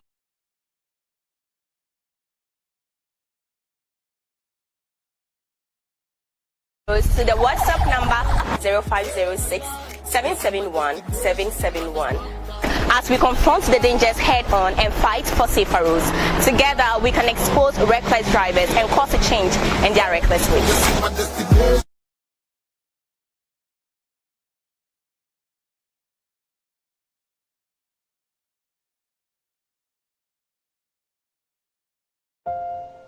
I get a lot of it when you leave me home alone, but it's never enough. I'm just happy loving you. Nothing makes me more beautiful than being with you and in your arms. I find great peace and comfort. That's your explanation? That's the best you could come up with? Wow. Short and precise. Well, since you've made it so easy for me to understand, Joe, let me do the same for you. It's over! Short and precise! Is that good enough for you, Joe? Choose your words carefully. Did you tell her it was me for the last time? No, I didn't. Bloodlines, showing every Saturday at 8:30 p.m. and a repeat broadcast on Sunday at 10 p.m. only on GTV. Maybe you've been on the Karimu journey, or maybe you're just joining, but this is a new season of the celebrated quiz show, Karimu. While the contestants answer, they win various sums of money and compete for the ultimate scholarship prize of a whopping 5,000 cedis. Karimu is fun and enlightening. It's educative, stimulating, and rewarding. From the preliminaries to the semi-finals and finals, the students answer hundreds of questions from memory and by showing off their map reading skills. And wait, we have a surprise for season 3, where adults will also compete and donate the money to the awards. Karimu, everybody is a winner. You can watch Karimu on Saturdays at 10 a.m. on GTV.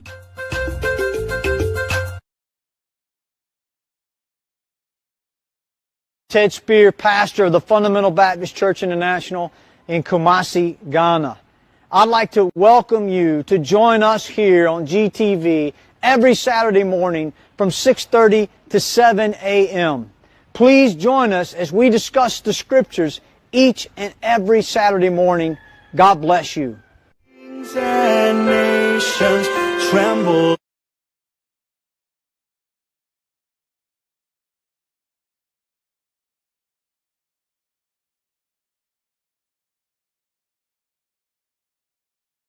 I want to take you guys back into time, all right?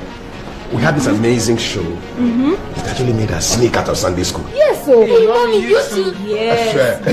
It was a journey like no other, a tale of friendship, of bravery, of unimaginable excitement. It was Journey to the West. Marriage of a gentleman and a lady. The perfect match. Your Majesty, I beg you, allow me to have my travel permit returned and leave for the West. If I had a chance like this, I'd be more than happy. If it were you, the princess would run the other way. You're so ugly. I think I'm ugly, except the master. We're all pretty ugly. It was an unforgettable adventure. So we used to follow these characters. There was this courageous monk called Shifu. Yes, and he had these loyal companions. Yes, the Monkey King. Yes. So mischievous. And then you had this pig, Baje, very noble, and then there was Sandy as well. Yeah, it was great. Wow. Yes, they journeyed through wild mountains and ventured into lands unseen by ordinary eyes. They faced foes that would give you chills, and they formed bonds as unbreakable as the stars above. You know what? Those were not just entertaining stories. They also taught us about strength and courage. Really, Mommy? Yes, my love. Daddy, it sounds amazing. Tell us more. Sure, you know, Journey to the West isn't just a TV series. It's a journey of self-discovery, a lesson in humility, and a celebration of the power of unity. It's also a treasure trove of Chinese culture and mythology brought to life with heartwarming storytelling and stunning visuals that captivated us when we were your age. Wow. Are you ready to embark on this enchanting journey together? Yes, Daddy. Put me in, guys. Rediscover the magic of Journey to the West.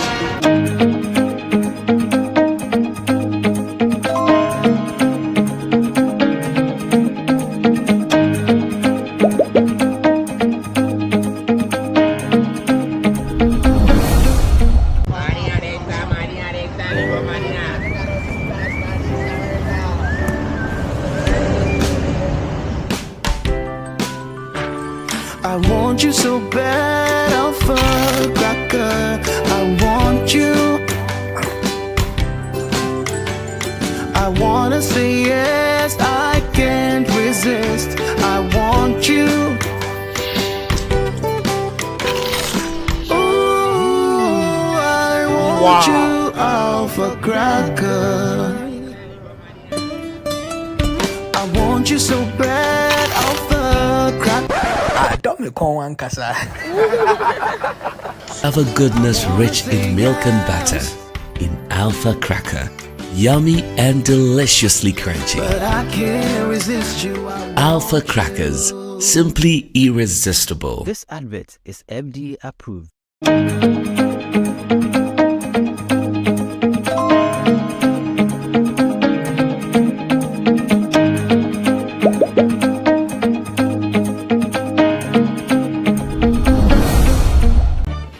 Yes, he's in the service and he's in the legal directory.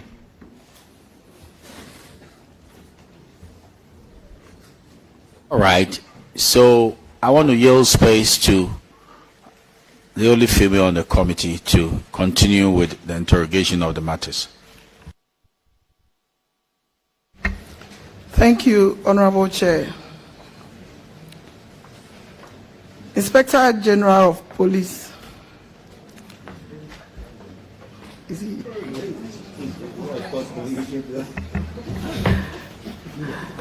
IG, when you were answering the question posed to you by this committee, you said you know Chief Bugri Nabu to the extent that everyone knows him. Please, can you kindly tell this committee to which extent?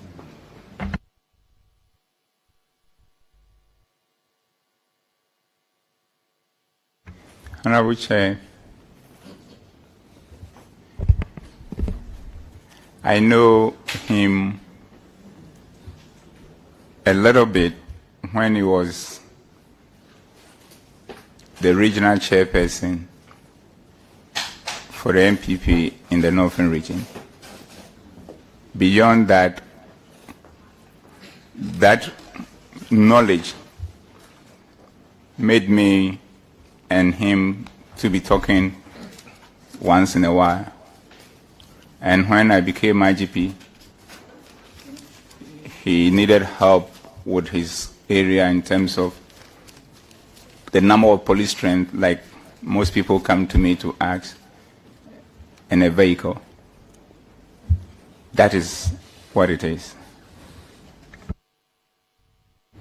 Thank you, IG. If that is so, please can you tell this committee whether you've met him one-on-one before? And if that is so, when was the last time you met Chief Bugri Nabu? Thank you. Honorable Chair, I can say I might have met him one or twice to the best of my recollection. And the last time I met him, if by my rough calculation, to be more than 8 months or thereabout.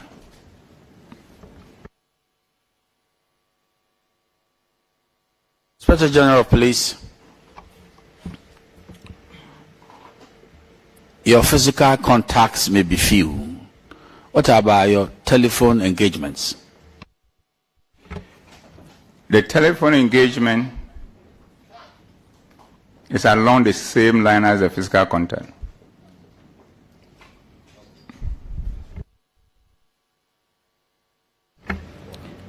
My lord. IG, I think what I'm curious about, the whole world is also curious about. From the preamble you built earlier on before you answered your questions, indicates the witnesses were a very good friend to you. At the time of this recording, can you tell this committee the relationship between you and the witnesses? Thank you.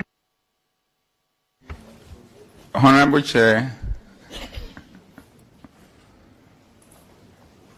the relationship has not changed. It has always been the same. And as you saw when we break, in spite of the fact I'm the Inspector General of Police, he's my big brother. I went to him and shook his hand, asked him how he's doing, asked him how a person I've always called as a mother is doing, and we have a very quick chat. That is what it is. And in the same vein, even my junior brothers, who I expected them to come to me, I have to walk to them. And also to tell them that it has been a while. And we have a chat. And my own kid brother wants to hug me, and I allow him to hug me. So that is how deep and how human-centered I am, because it takes other human beings for me to be a complete human being. Thank you. IG, I know you have a script, and Chief Bugri Nabu told this committee he did the recording all by himself. He went to the extent of telling the committee where he purchased the gadgets for the recording. I therefore want to find out, how do you feel when your colleagues accuse you of masterminding the recordings and to the extent of doctoring that recordings? The tape, sorry.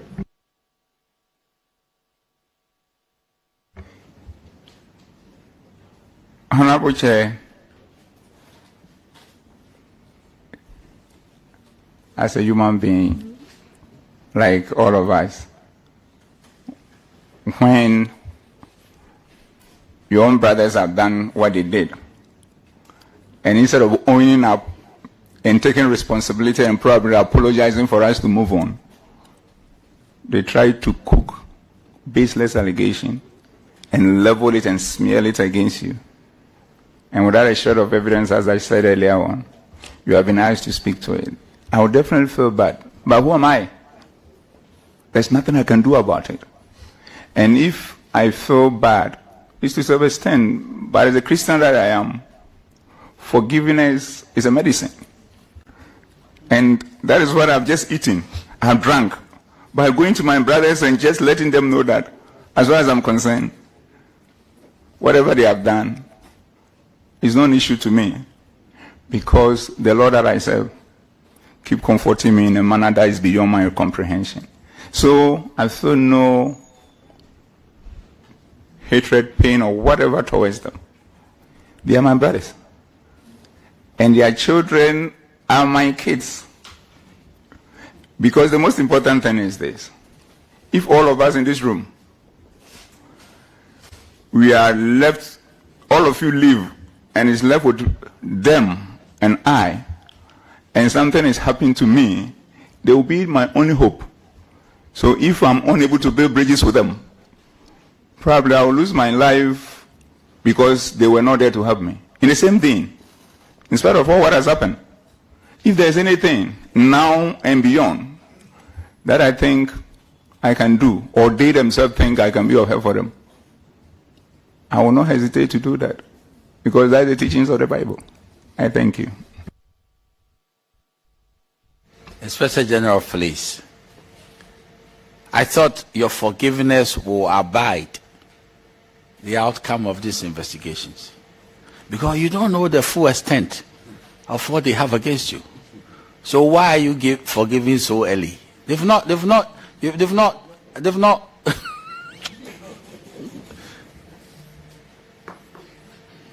Counsel. Oh, you want to overrule me?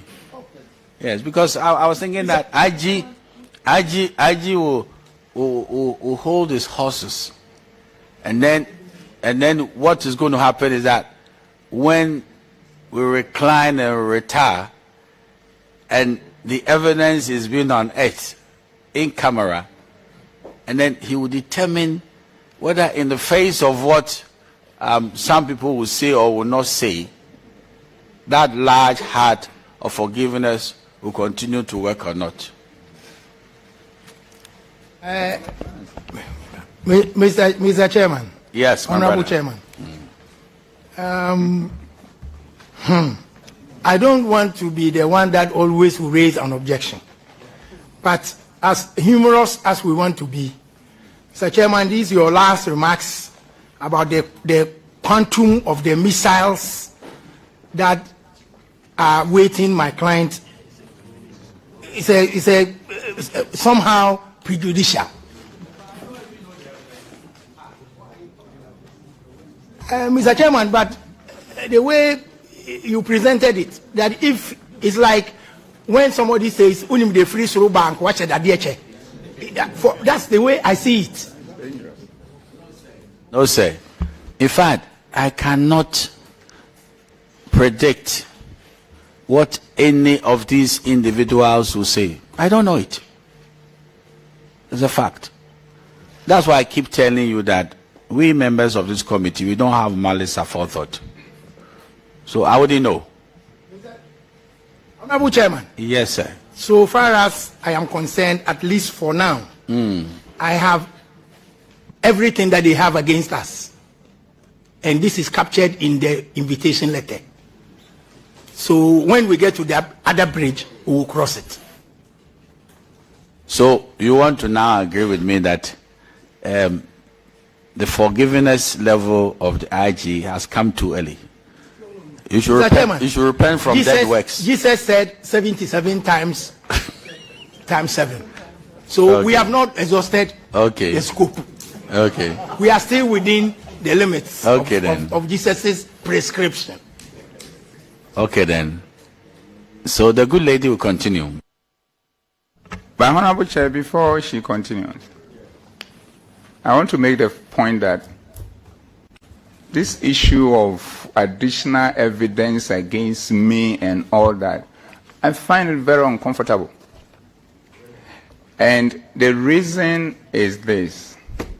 We have all the issues and all the tapes here. And at the end of the day, I have been asked to speak to these issues, and I'm speaking to them. So at any point, if there's any other thing that comes up, wherever they want to be, I will speak to it. But I feel very uncomfortable when statements are made as if there is some hidden thing somewhere that will be thrown at me for me to regret, and therefore I should suspend my forgiveness to them. The second point, Honorable Chair, is as far as I'm concerned, with the clearness of conscience and with my belief in God, I know there is nothing anywhere against me. And if there is anything like that, then those who have put it together, they should think twice. But whatever it is, I stand by my forgiveness to them, and I will not change, because that is what the Lord God that I serve has made me to understand. I thank you. Yes, I was only poking fun. I didn't intend that under this table there's a bomb that is about to be released against the IGP. And I keep telling my colleague, those who know me, they know me very well. There's nothing hidden.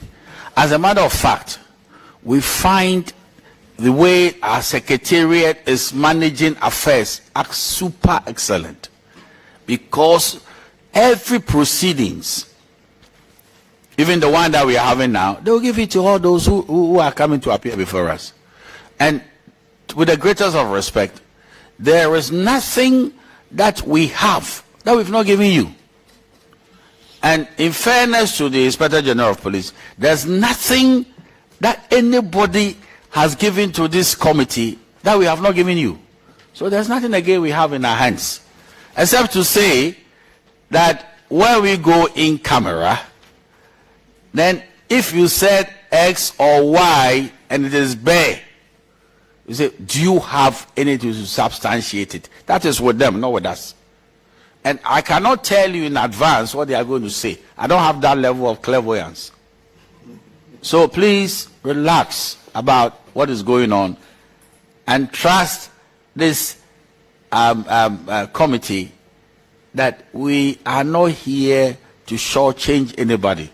There's nobody who is powerful enough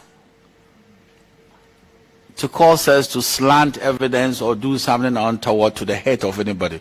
Well, after all, we know where you people are, your careers, your families, and the rest. We are very sensitive to what is going on. We wish above all things that we never formed this committee, but it's happened. So, Inspector General of Police and your lawyer, who is my subject, you know, he's not made that confession to you. Yes, it's traditional overlord is me, and because of, I mean, I don't know whether it's legal fees or whatever, it's forgotten. So it's going to be good, and it's going to be very truthful. There'll be no malice aforethought. I pray you. I was only joking that, oh, you are too quick to forgive, you know. That's what I was saying. It's not there's nothing we have that won't give it to you. So nobody takes you by surprise. It is not even fair to take anybody by surprise. This committee won't do that. So the yes, please, we need to make a very important acknowledgement that we have the deputy opposition leader in the person of minority leader. Oh, I should use the word minority. Well, okay. We are 50-50. So we went past that word long time ago. Ah, there is nothing like that. I'm a minority, okay, deputy minority leader. Yeah, okay. We want to welcome in our midst a leader of the House, Honorable Ama Kofi-Boa. Yes, a very, very good friend of mine. And he's the gentleman who made the statement, Aji. So take a good look at him now.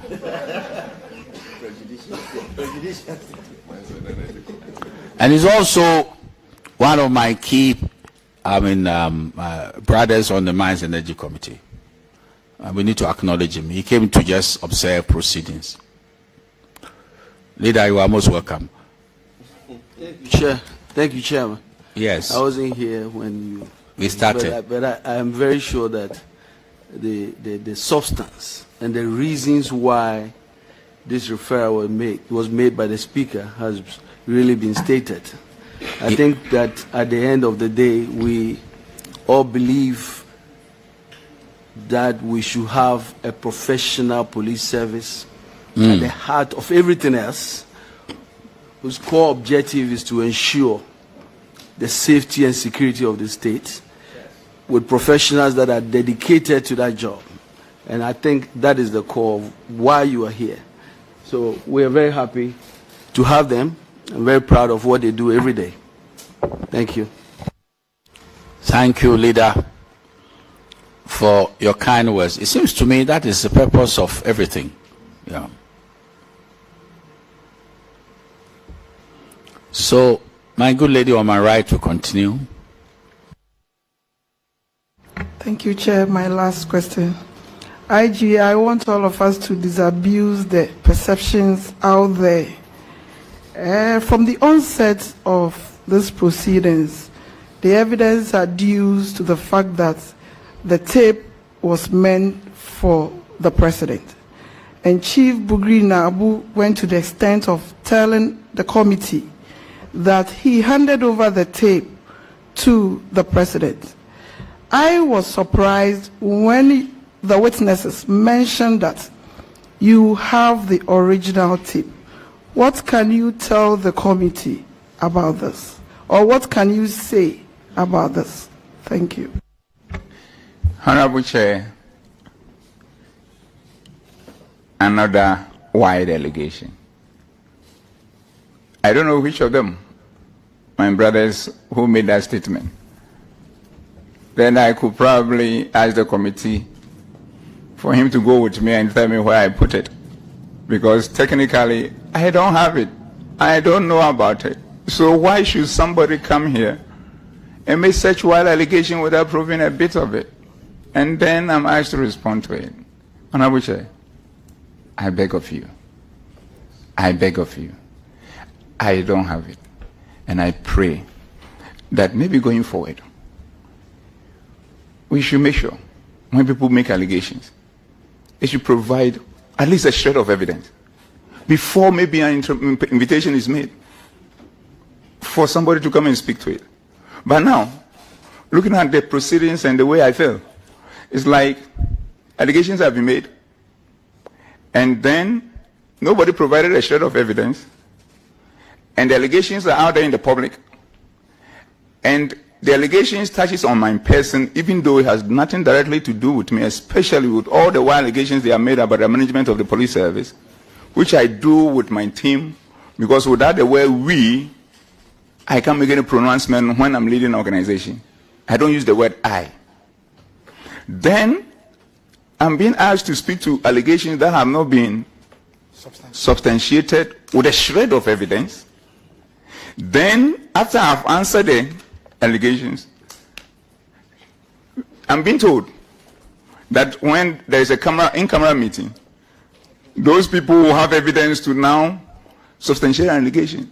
Then why couldn't we have waited for them to provide all those sort of allegations, even though belated? Evidence, even though belated.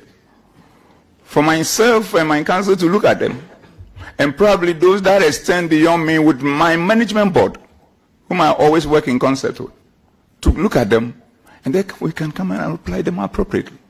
But now, allegation unsubstantiated, I'm speaking to it, and my feeling is that that is the bit of it that will be for the public, but the rare game has been put is what they now have again against me. And yet we have also been told that it's not the police service which is on trial here, because we have police institutional structures to deal with anybody who has a complaint, which I know they don't have, except that the shame that have come upon them. They are trying to twist it and divert attention. And we allowed them to go on that fishing expedition, acting as octopuses in their quest to find something by whatever means to affect my person and my integrity. Honorable Chair, I think we need to look at this carefully, because that is not fair. Having said that, I don't have anything. I don't know about it. And they should stop it. I thank you. Excuse me. Inspector General of Police, with the greatest of respect, the allegation started at plenary.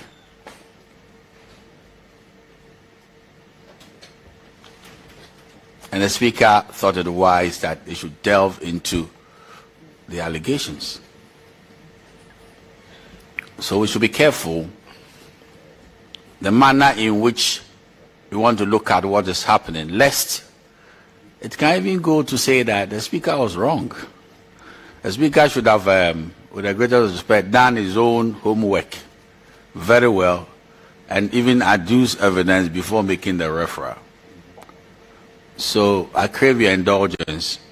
It might not be palatable, but what I know, and most people know, that the so-called allegations were on the video, on the audio tape. You will call it allegations, fine. And those allegations had penetrated the realm called Ghana. It's gone viral. And some people have spoken to those matters. You are doing the same. If they cannot substantiate what they are saying, you are blessed. That's the end of the matter. But we've also been warned that we should be careful that we don't wash our dirty linen in public. So this is a very excuse me, the strategic interrogation we are trying to do. Not that we didn't have a sense of doing a good job by saying that bring the substance of the matter first before we start the interrogation. Because what we had to start off with is the basic raw material, which is a video. What are we going to do about it? The audio, I'm sorry. So please, it's a sense of how you say it, but the sense of Parliament is different. Because if you are not careful, then you want to even indict the referrer from the Speaker. The Speaker is not considering what we call substantive matters. You know, the Speaker is a conveyor belt of allegations. That will be the import if you push your argument too far. But let's leave it. But today, I'm sure everybody in Ghana will see that this committee has been very fair to the IGP. I have to tell you to your face. Because a window of opportunity was given to the IGP to state his position. We've not asked you for evidence, have we? We've not asked you to give us any evidence. They did the same. But the evidence, if any, will be in camera. So we don't know where we've gone wrong in this matter. But I am of the humble view that we'll give the devil his due. If there is no evidence, trust this committee to state it forcibly. That the individuals here, they were on a frolic of their own. The whole thing is actuated by malice. They do not have any evidential support. It will be part of our findings of fact. But how can we do the findings of fact if we don't now invite them? Would you be able to substantiate what is on the tape? This is what we are trying to do.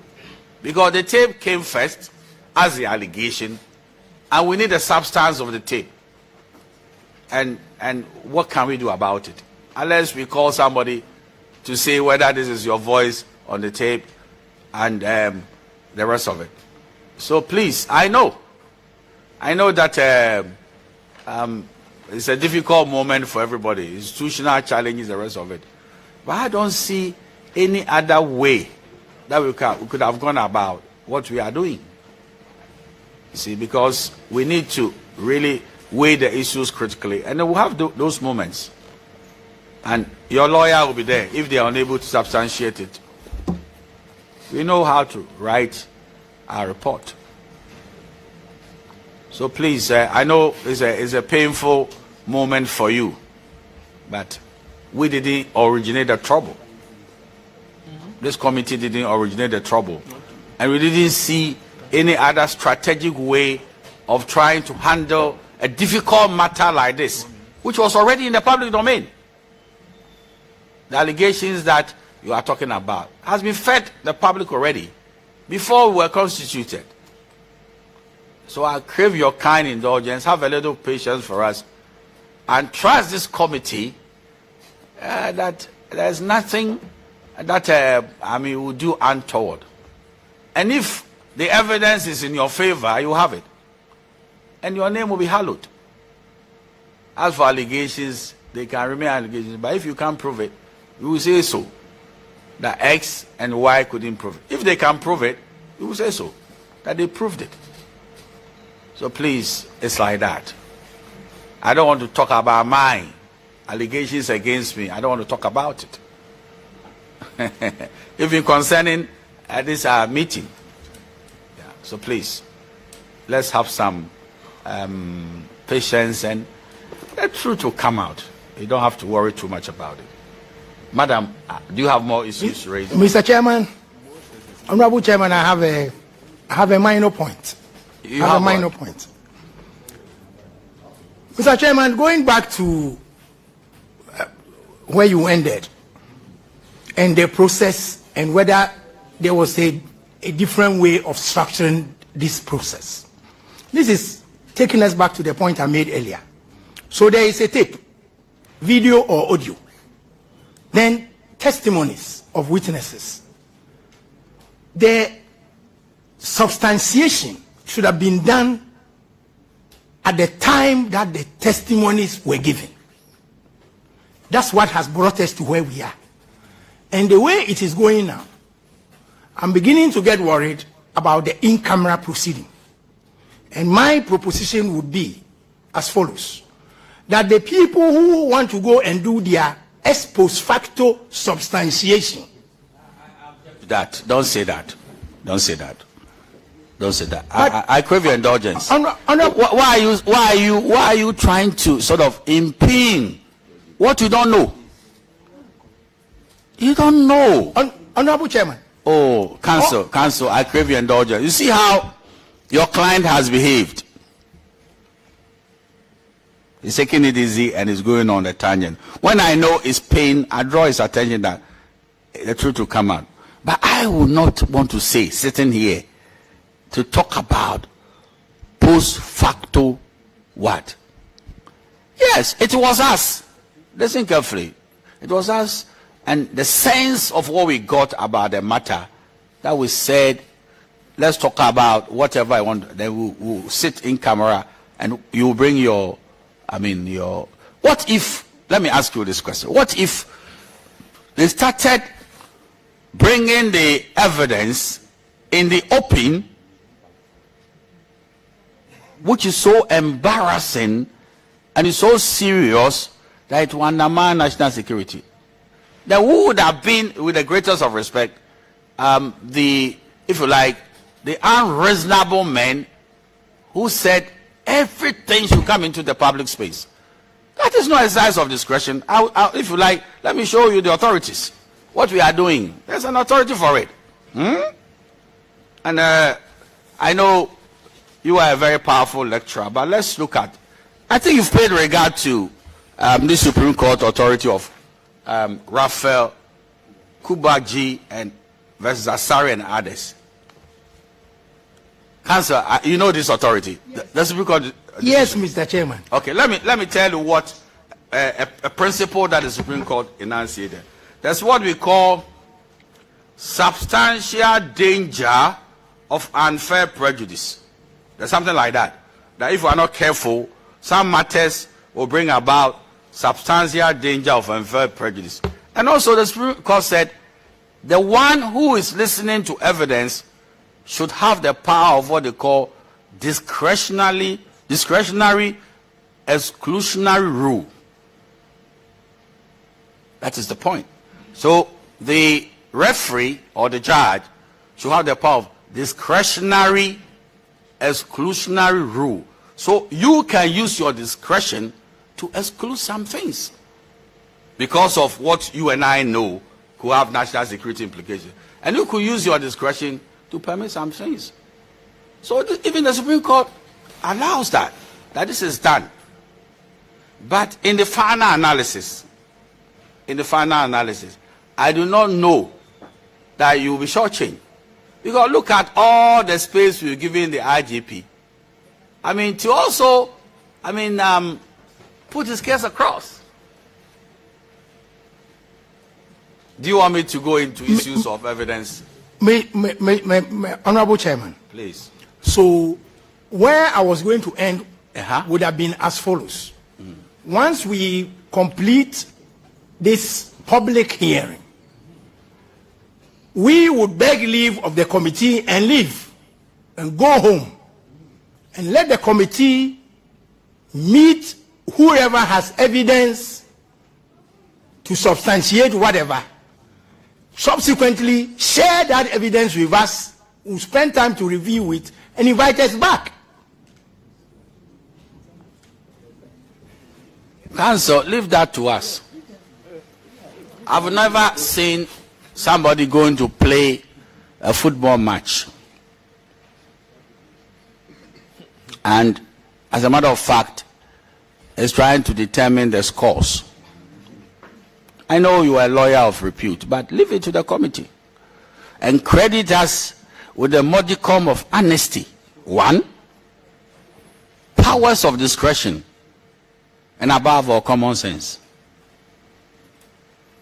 Trust me, and I want to say so, and all the members here, Patrick Boama is not cheap.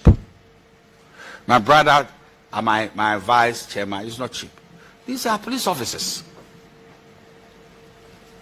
What will be the credit to us to mess up your client, the head of the police service, and by extension the entire service? All these matters, we've been educated about it, and we will tell you how we're going to run these matters. In fact, we need to also do serious consultations as well, because even in our meeting, I don't have to tell you everything. Before we met you, some issues have come up.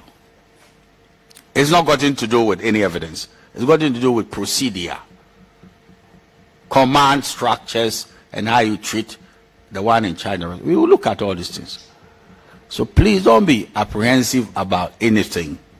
What you are going to get from this committee is that the IGP and any other witness will never be shortchanged by this committee. I want to state that forcefully, because people are calling me about it. I have to be very sensitive about what you are doing. There's nobody here that will use this platform to discredit. You won't do it. To cancel, I mean... Chairman, thank you. Well, thank you. Be rest assured. Leader, you want to leave here? Okay. Well, let me thank you very much, and let me thank the committee for the work so far. And let me take the opportunity to let the police service know the police service is not on trial. And I was very clear in my mind when I stood up on the floor of Parliament to basically call on the Speaker. And all the reason I did that was because I heard voices of professional police officers supposedly said things that were unbelievable, that I thought should not be said. And I said to myself that, is this true? If this is true and it permeates in the police service, we need to know and address it in recommendations so that we can be sure that we have professional police service that will protect the interests of this country, especially when it comes to the stability of this country and our democracy, which is really renewed every 4 years in elections. And so, to the proud police officers that are dedicated and professionals, that are honest, that are doing the right thing, there's nothing to worry about. Precisely. And so, I want to thank you. The police service is on trial. Good people of the police service are not on trial. People who are in the police service, who are turning it into a political football, are those who we want to fish out. And that's the mandate of this committee. Thank you. Well said. Now, unknown to me, and in the background, is the Deputy Interior Minister, Honorable Nana Eya. I'm sorry, we were hiding, so we didn't see you. Yes, as an MP, this is your rightful place. I'm sorry about it, yeah. Where is the Honorable Deputy Minister? Oh, please, why don't you come and take your rightful place? As a member of Parliament. You are okay here. But solidarity to the Inspector General of Police, or you came to observe proceedings?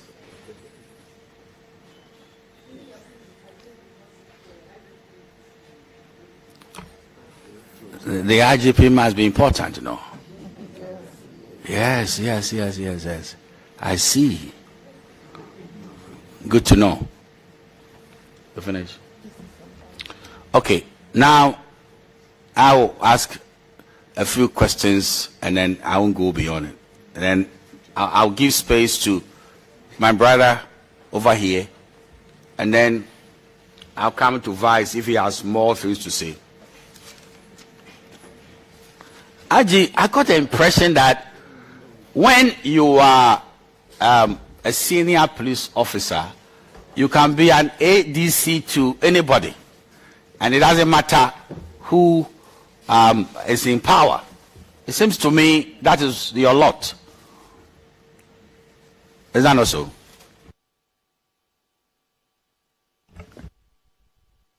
Honorable Chair, the most important thing is this. We are police officers who have sworn an oath to do the job of policing. And wherever you are assigned, you have no choice and you don't complain. I got the impression you were with Professor, my lecturer in company law, one of the best lecturers I've met, of blessed memory, Professor John Evans Atamels. You know, when he was vice president, you were the aide camp, were you? Honorable Chair, I think I've addressed this question a couple of times and did indicate that I was an ADC. Good. So, yes, and I get the flow. I get the flow. I'm not confused at all. And also, you also helped now the National Security Minister as a special assistant. The same man. Yes, I did. And when he left the place, Honorable Kwame Nabatels came, also an MPP man, and then you were there to assist. Yes, I did. Okay, fine. Now, there is something very interesting, and it is that you have been dealing with the former president, former President John Mahama, and you've been I nearly said you've been flirting, no? You've been engaging consistently. Is there any truth in that? And what is the content of your engagement? Honorable Chair, that is incorrect. Another set of allegations, just another set of allegations, just as it is, to make it look that I'm a policeman who is doing politics. I am not. I'm a professional police officer, and I don't do such things. So it is falsehood. Unless maybe they have something to prove that.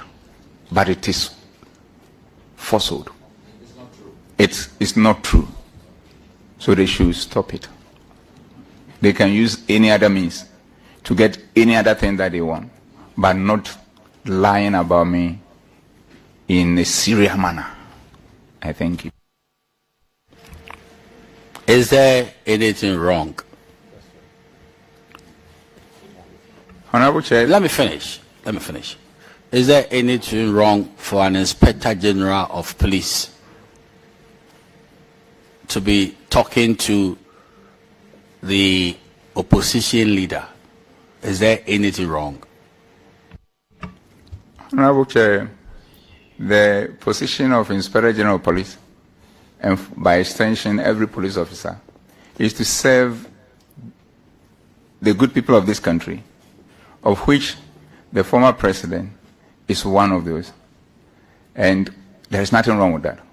But there is a distinction between something that has happened and something that has not happened, and people want to create it in order to make their case look good, so as to for them to get what they want, because they know that type of information sells, and that is shameful. Do you visit ex-president Dramani Mahama? Do you visit him? Honorable Chair, I don't visit His Excellency the Vice and the former president. I don't. Does he visit you? Honorable Chair, the former president does not visit me. Will you rebuff his visits, and why? Honorable Chair, like I said, I am a professional police officer. We are servants of the people, including His Excellency, the former President. And in my earlier submission, I did say, even including a child of a week old, as long as there is a service from policing point of view to be provided, whoever is involved, I have a constitutional duty and responsibility to get it done. And that is what it is. Good. There is would I be right to say that, I mean, in terms of rank, you are a subordinate of the IGP? Okay, fine. There is a member of Parliament here, and he's a member of the committee, and you are subordinate. And he says that he has some questions for you. I've told him that you should be careful that all the rules about the command structure and service inquiry and police council, you shouldn't write a book this afternoon. So please, honorable member, before you is your superior. Honorable Chair. Sorry. Yes. No, I'm not. You described my colleague as he's a retired superintendent of police. Oh, okay. He left the service honorably, and so now there are no strings attached whatsoever. Oh, okay. If you put him in that pigeonhole, you are mentioning service inquiry, and so it means that he could actually become the subject of an inquiry if he doesn't comport himself well in the presence of the IGP. We need to clear the air that my colleague is a retired officer, just as Honorable Ophelia is. She is also a retired police woman. She is no longer subject to the discipline of the service. Okay. So we need to highlight some of these things so that we are guided. I can see the IGP's lawyer is laughing now because he knows that if these people were serving police officers, they wouldn't be sitting here. I forgive your trespasses. I forgive your trespasses. So, Honorable, the IG is before you. Yeah. Thank you very much, Honorable Chairman. I think that the Ghana Police Service is very proud to have members coming from that angle sitting in Parliament, because there are some technical issues that anytime we find ourselves in committees like this, we provide some level of expertise. And that is why even the chairman himself is confused. He thinks that having served as a police officer before, if I sit as a member of Parliament and the Inspector General of Police is before me to ask questions, I will be a bit intimidated because he used to be my boss. That is not the case. What is the case is that the IGP is happy to find some of his sons in other jurisdictions doing fantastically well and still making the police proud wherever we find ourselves. Mr. Chairman, I want to take the opportunity to let the IGP know, as you've said it and I need to re-echo, the Ghana Police Service is not on trial. Very good. No. Yes. The Inspector General of Police is not an accused person. No. What we are doing, strictly according to our mandate, is to ensure, the bigger picture is that we should ensure that we have a better Ghana Police Service. A police service that is professional, a police service that respects the laws of this country, and a police service that can work well for us to go and sleep well. So if you head that institution, anytime we find you, we'll revere you, praying that you appreciate the fact that you are appointed to discharge a particular function. And in this broad country where you have your role to play, it is our prayer that you do it well, such that one day when you retire, as your colleagues are all gone, I work with Mr. Paul Tawiakoe, I've worked with Mr. Ahmed Al-Hassan, I have worked with Mr. David Asante-Apitu. So just be aware that one day you will also be gone. But when you are gone, what will be your legacy? The question. IG, all these things we are talking about is all about your leadership style and what is your vision. So my first question is, what is your vision as Inspector General of Ghana Police Service?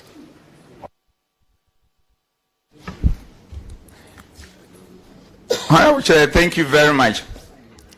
The first point I have to make is that even though it has been handled, even if my colleagues were to be in the service, they will still have the privilege of asking me questions and asking them, because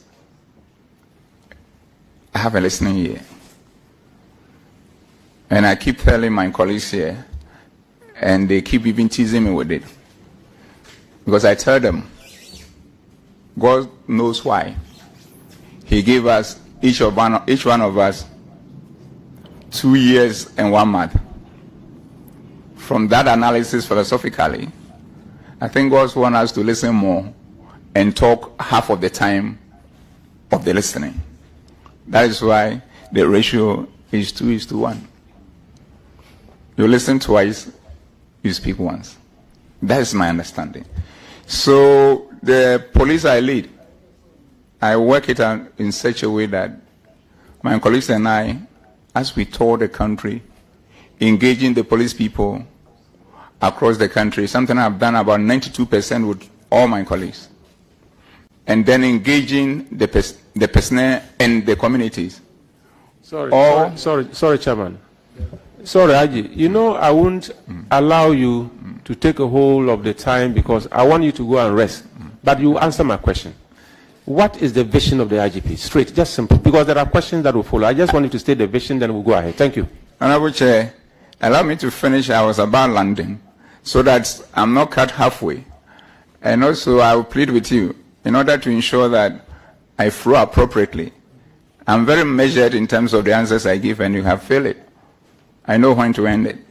So the important point is that this engagement gives me the privilege to hear more and work with our colleagues to use it to improve it. And even that, as I speak to you, is the part of the vision that I came onto the position with.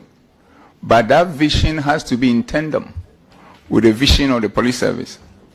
And that is my vision. My personal vision is my commitment to work in concert with my leaders, my officers at the national level, at the regional level, at the divisional level, at the district level, at the station level, to turn the corner in terms of policing in this country. And like I said, to make the police the best institution in the country and a reference point for Africa and beyond. And this also sits well with the broad vision of the police service, which is to become a world-class police service capable of delivering a planned, democratic, protective, and peaceful services up to the standard of international best practice. So when we get to the standard of international best practice, then definitely there is every indication that we become a best institution that people can use us as a reference point when they want to set standards. So that is what it is. I thank you, Mr. Chair. Thank you very much. IG, on your appointment, you were seen by many as the constable's IGP, the sergeant's IGP. In other words, the other ranks IGP. Because you've been a constable before. You've been a sergeant before. You were seen as the senior police officer's IGP because you've traveled from ASP to where you are now. You were seen as the academics IGP. You hold a PhD. You were seen as a professional. And in fact, many of the professionals see you as one of them. And they believe that if you fail, you will not be forgiven. You have promotion speedily. In less than 7 years, you move from constable to superintendent. And that was academic. I am referring you to regulation, the Police Service Regulation 2012. If I read Regulation 37.7, it says, that's CR 76. An officer who attains higher academic qualification is not entitled to promotion by reason only of that academic qualification. IG, this is the lacuna in this instrument from 2012 up to date. It's more than 10 years. People have gone to school, they've completed. But the law says you cannot be promoted by virtue of just having that academic certificate alone. having benefited from academic promotions yourself, do you think it is time to look at this provision again? Honorable Chair,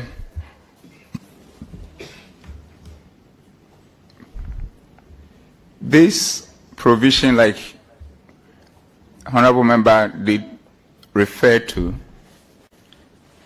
has been in existence since 2012, and if I'm not mistaken, October of that year.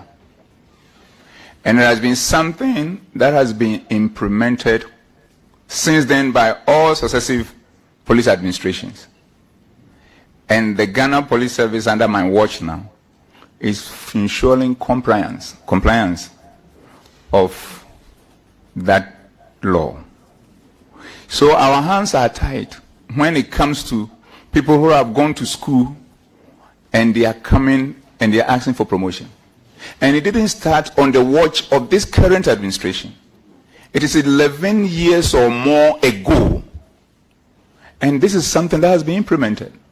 But unfortunately, it is being circulated around and making it feel that as if the current administration that I lead, we have denied people their promotion because they have gone to school.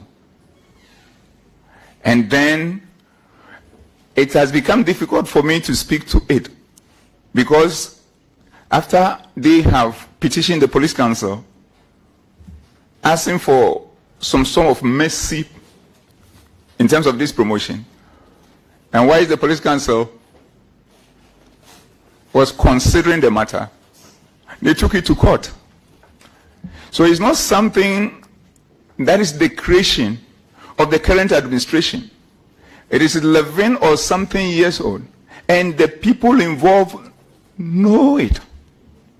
But they present the matter out there and make it look like it is the current administration which has come to invent something to deny their promotion. That is not a good thing, that you allow your selfish interest to overshadow the reputation of an institution and an individual and a team leading it now. So in terms of the attempt to change it, Honorable Chair, the law is as it is. We cannot involve ourselves as an administration in illegality as those who came before us did not involve themselves in that illegality. So if there is anything to be done about it, that would be the suggestion you are looking at.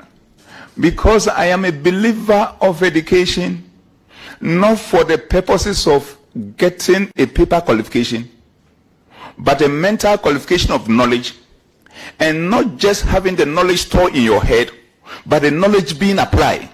Because this is only then knowledge become power. It's not its accumulation without application. So, Honorable Chair, until the matter is determined in court, it will be difficult for me to speak to the possible amendment or otherwise of that regulation. I thank you.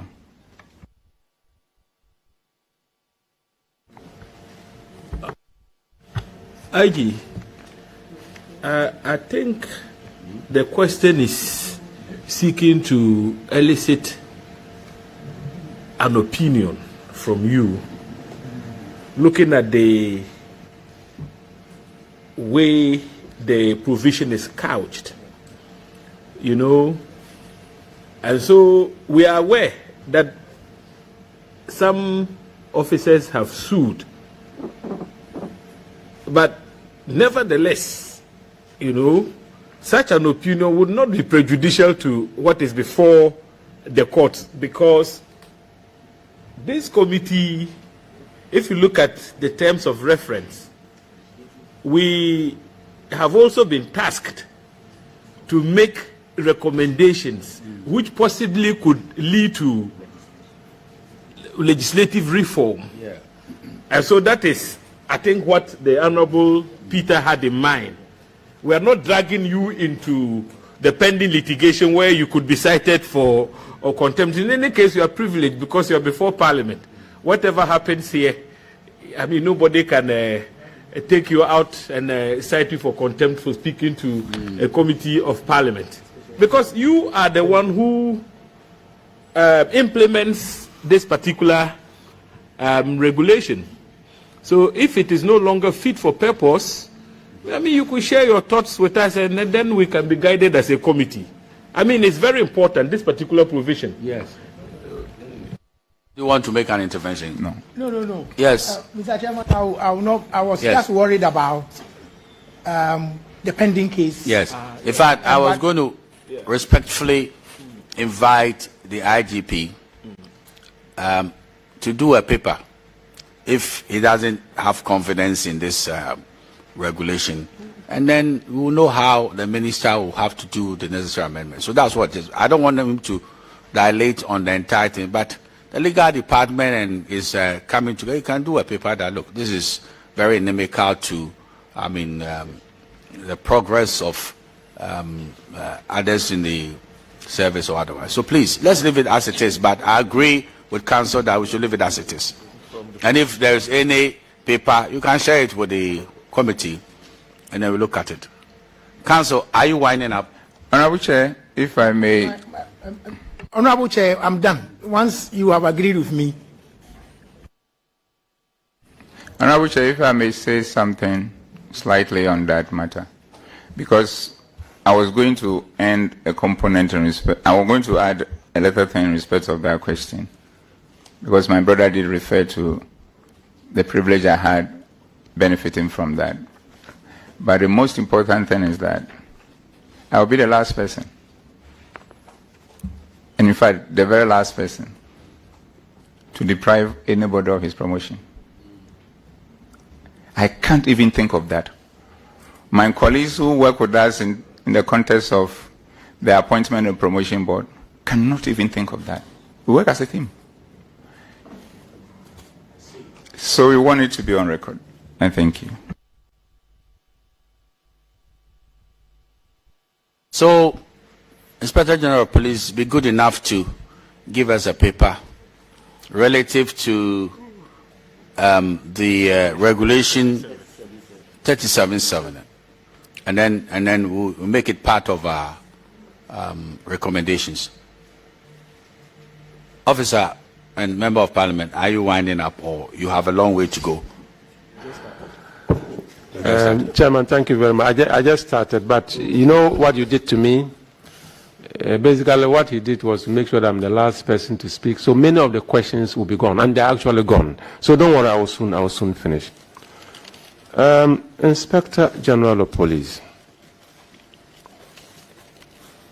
you and I know that when you go on parade and they say stand at ease, it is a leadership drill that is being taught even at that basic level. As you open your legs wide, one leg is on the police public, your other leg is on the general public. And when you stand well, you are relaxed. That is why we say you are at ease.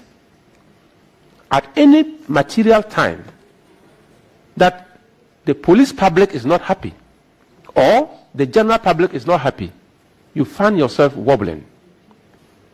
Commissioner Mensah says, in his opinion, you are the worst IGP in his 31-year-old career. That is his opinion. And he cited things like even assessing crime statistics these days by the public is difficult. Police public relations officers across the regions have all been shut up. They don't speak again. You are here with us, and it's an opportunity. For me, I think there's an opportunity for you to tell Ghanaians.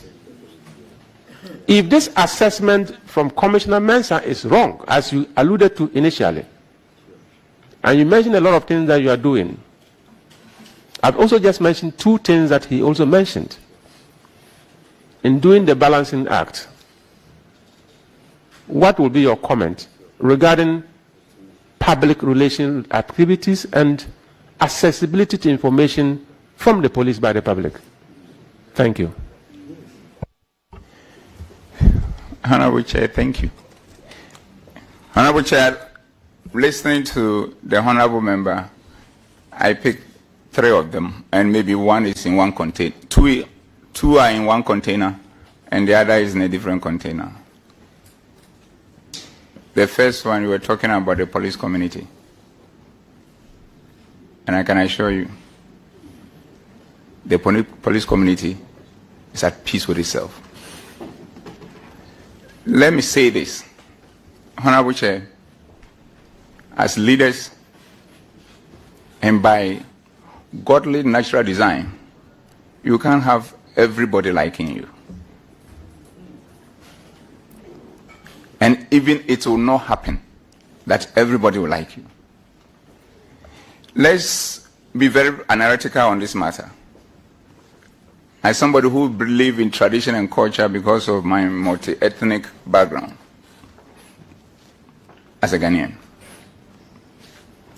everywhere you want to install a chief or a busuapeni, not everybody will agree on a candidate. Yet at the end of the day, we get a candidate, and the rest who may not like that candidate, the leader and the leadership have to find a way of pulling everybody together. Even if you want to be very divine, let's go to the religious field, where God Almighty superintend in terms of who should be his rep in this world in connecting to us as his creation. Even in there, when a leader of a church is being appointed, they go through a process where some people may choose somebody and then others also may choose. But at the end of the day, the one who marshals the maximum number is become. And not everybody did that for him. And Honorable Chair, permit me to use your individual self in terms of your constituency election to become members of Parliament. Nobody voted and got 100% before coming here. And even in some cases, nobody even got 50%, especially when you have multiple candidates. So some people may be members of Parliament with about 40% or thereabout, representing a constituency made up of 100% of people. That is what it is. So in the same context within the police service, as Inspector General of Police, working with my colleagues, we as a team, we can't get everybody appreciating what we do. But this is what we do differently. Because we have what I call mindfulness mindset. We are aware of this and we try to get everybody along, in respect of whether the person likes or does not. And I've demonstrated it. These are my brothers. In spite of all what is happening, at the break, I walk to them. We have the chat. Means getting along. We may have differences, but that should not stop us from working together. So this is what we've done, pulling everybody together and having majority, a very substantial majority of the police community being so happy and falling in love with us because we won their hearts and minds in terms of what we do. And I give you about 3 of them. First, and I started this when I was the Director General Welfare. I toured almost everywhere in the country, visiting police people who are indisposed and they are in their homes. Some years, nobody has visited them.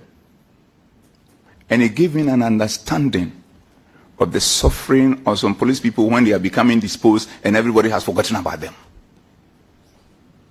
So through that, we work on mechanisms and brought them to the picture and provided them with all the support that they need. It's something that I have continued when I became the Inspector General of Police.